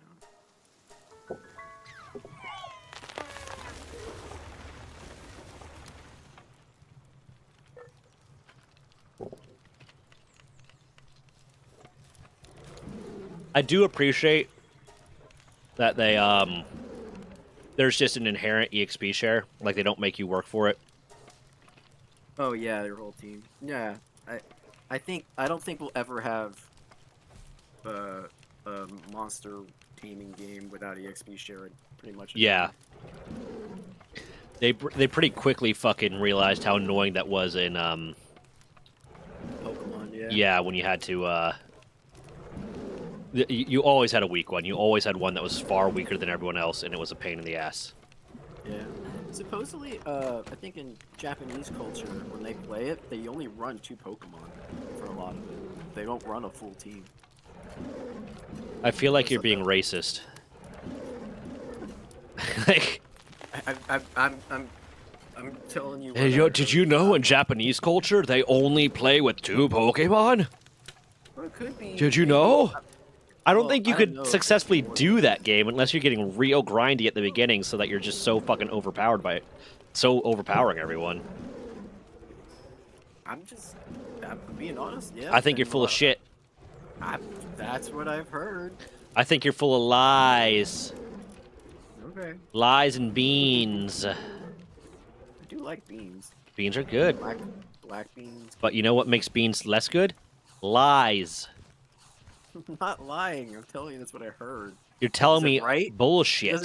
Doesn't mean it's accurate. Oh my Doesn't mean I'm god. lying. Oh my fucking god. God damn, you're lucky you're cute, because if you were ugly, I'd punch you right in the snoot. Oh, God. Yeah, think about that. Sit on that for a minute, why don't you? I think I'm all right. Oh, you're gonna be more than all right, my friend. I don't know if you're threatening me or hitting on me. Which one are you doing? A good flirt is both. No, I'm pretty sure you should be pretty aware if someone's flirting with you for it to be a good flirt. Otherwise, In my experience, I'm never aware when someone's flirting with me. Oh, well, I okay. never have an idea. When I lived in Miami, I was so bad about recognizing that I quite literally scheduled a date with a girl without realizing it while I had a girlfriend. Because we were just talking about like Star Wars, and this was when the new Star Wars movie was coming out. Yeah. And she's like, "Oh, I'd really want to see it, but I'd love to have someone to go to." I was like, "Oh yeah, we should go together." She's like, "Okay, yeah." Twirl the hair, all that different stuff. I realized after the fact when I told one of my friends about, "Yeah, I'm gonna go see Star Wars with this girl," and kind of explain the situation. She's like, "Dude, you're going on a date." It's like, "No, I'm not." Like, "No, dude, she's into you. Like, you're going on a date." It's like, "Oh, but I have a girlfriend." He's like, "Yeah, you're gonna have to figure out how to get out of this."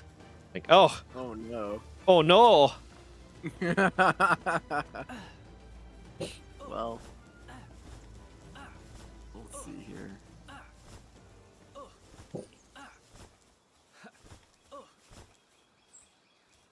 Alright, I'll build it over here. I don't have my kite. Okay, good. The fall didn't kill me. I jumped off a cliff thinking I had my glider, but it's on my body.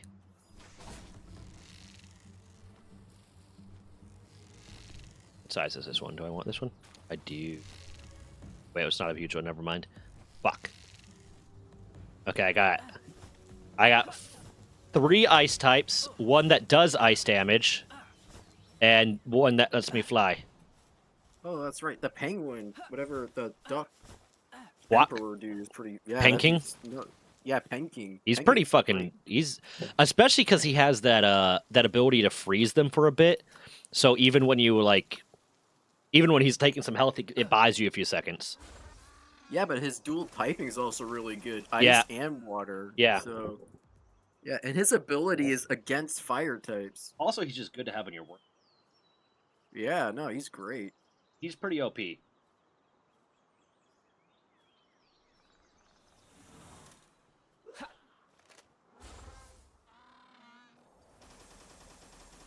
I need to kill some random homeless people so that my other pals can level up before I take this dude on. Did you say homeless people? Is that what Logan Paul did? No, he just filmed the dead homeless people. He didn't kill them. I have so many ideas for the Minecraft server. Yeah, no, there's a lot to potentially go down there. Nope, not you. You are grass type. Why is there a machine gun shooting a Lavander near my property? Do you know why Gyarados isn't dragon type? Why? Because when they were initially creating Gyarados, when they're concepting him out, he was going to be a water dragon type. But they realized with the types available at the time, if he was a water dragon type, he would have no weaknesses. Oh yeah, because the original dragon was resistant to lightning. Yep. And the dragon did not have a weakness in the original one. The only thing that... And that's why one of the reasons why they created Fairy was to give dragon a weakness. Yeah, no, exactly. But now Fairy's busted. Yeah. Fairy's so good. It made dragon, like, hit the shitter. Yeah, they overcorrected a bit.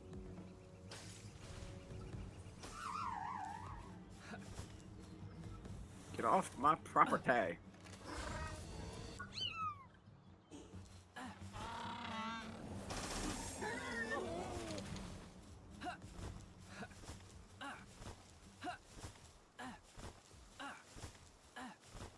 Yeah, no shit, I'm hot. I'm getting burned alive by a flamethrower.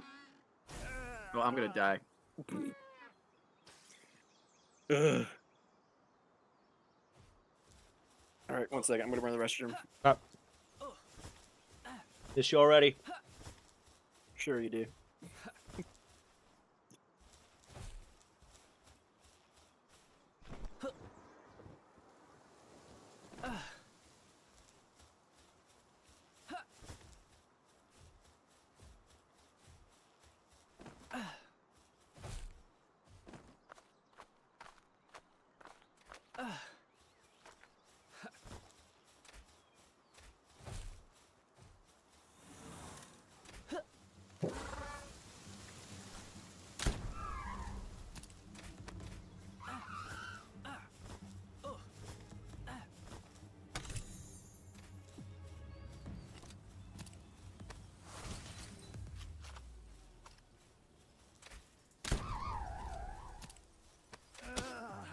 Oh, I took the Mercy off on accident. Whoopsie daisy. Or I guess I should have it off right. No, I want it on so that I can get that thing down to 1 health. Come on, get more levels. If I could just get them all to at least level 23, I'll be happy. Because the lightning types were all around level 23, and they were doing well enough.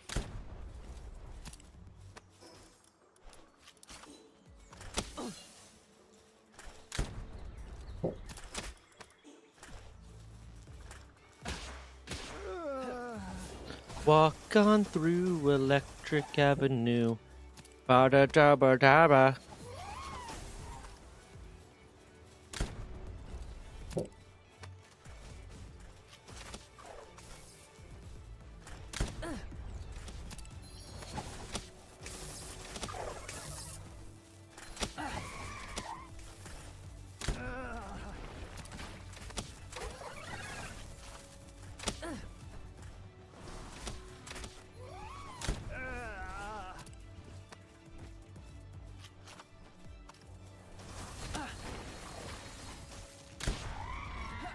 Come on. They're getting higher.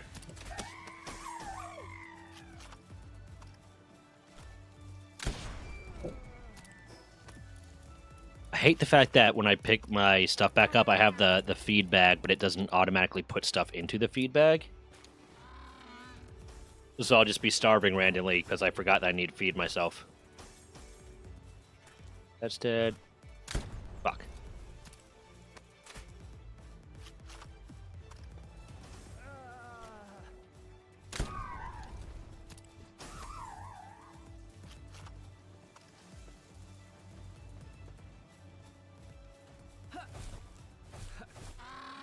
Come on.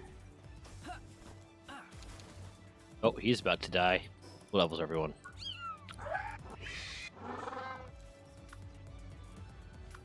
Lootmon, you could fuck him up real quick. God damn it.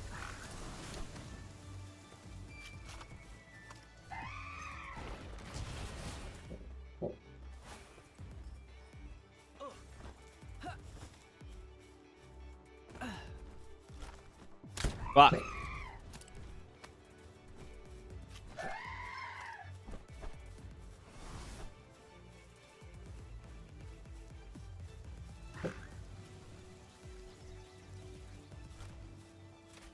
Got him.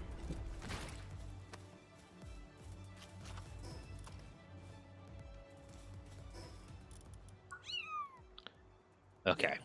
Let's see how this goes. They're not all level 23 yet, but see how this goes. Oh, yeah, I got one of those mimic dogs.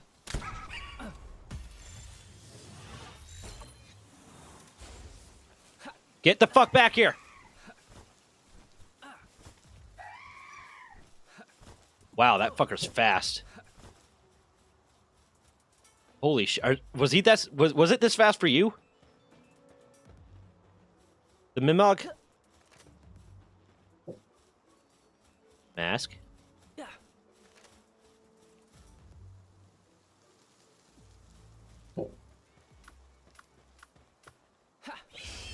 Okay, fuck. Boss time. What about shooting?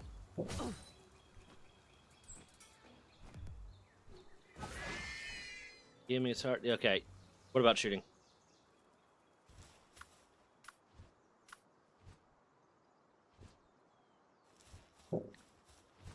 Basically healed up. Everyone is fed. Mercy back on. Fuck.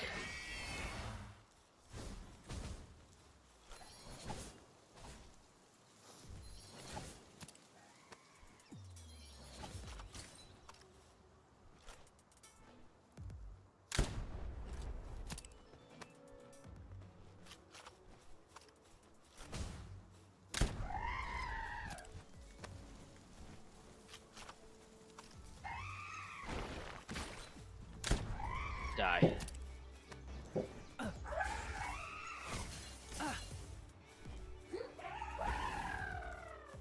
Okay.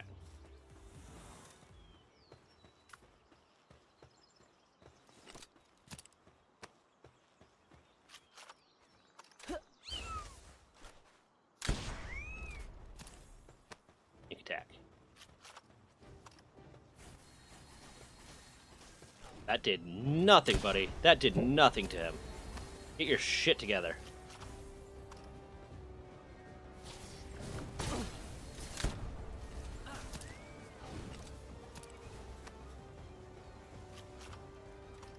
Alright, I'm back. Alright.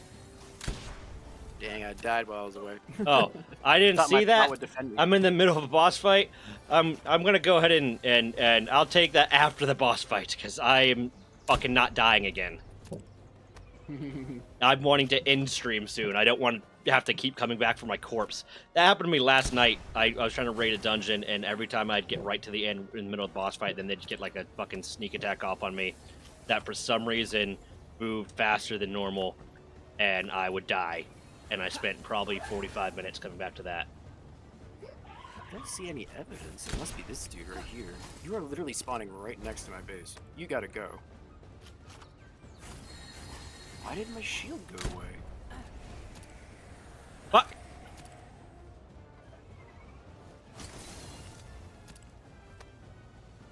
Like, see, this guy's got a minigun. Like, if I captured him, I should get a minigun.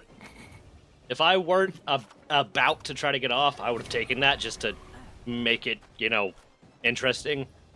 But I'm getting tired. I'm hungry. I need to eat. Yeah, of course. I want to get off, so I'm not taking the no shooting this time. All right, Pancake. I'll give you your points back in a second.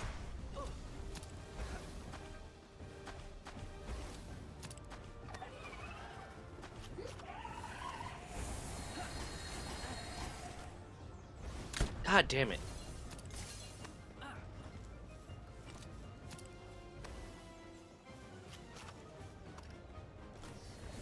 Ah! Is the handgun worth it over the musket, honestly? The makeshift handgun? No. Yeah, it's a Regular higher tier handgun, thing, yeah. but it just seems worse. It's garbage, because you can only shoot once. Yeah. Like, if it were, the like... rate of fire is slightly higher, but that's about it. Yeah, if it were like, hey, it's got a bad reload time, but you can load a few shots into it so that you can take out something pretty easily, then I'd be like, okay, that's cool. But it just seems like it does less damage for no real gain, except for like, what, a slightly faster reload time?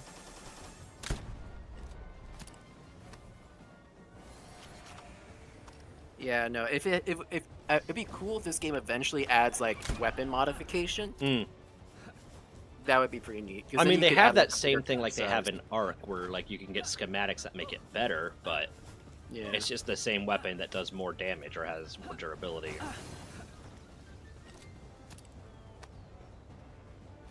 Get in the ball like for a second. Fucking Christ! Oh no.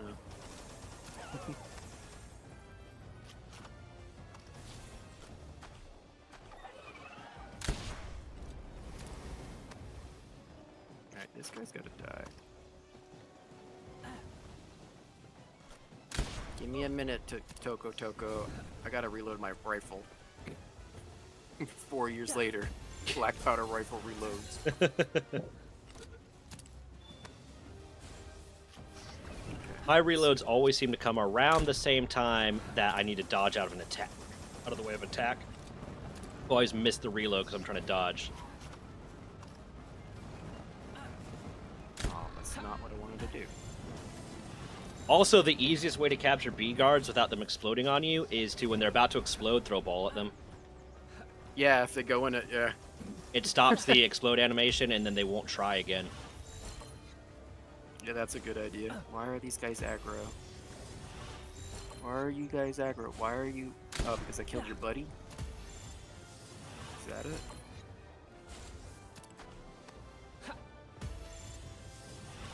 Oh no, it didn't reload. Get off.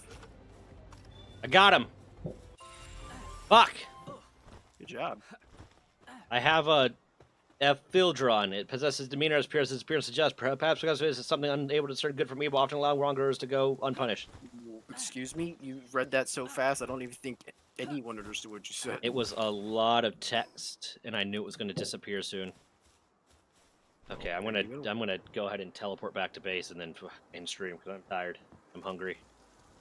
Oh, I want something sweet, and I'm already like, I basically skipped 2 meals that I would normally have in my caloric rotation just to get to the noodles, because I know at least I would eat the noodles. Fair. All right, dude. Well, I'll see you later. It was fun playing with you. I'm not done yet. I'm not done yet. Oh, okay. I'm gonna get back to town. You trying to end this conversation as soon as possible? You're trying to get me out of here as soon as possible? Hurtful. He hates me, guys. Kill him.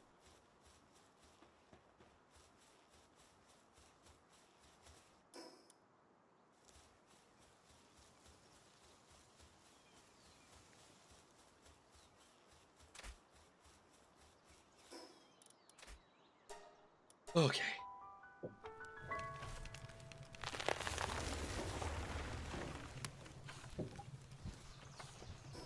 All right, I'm back.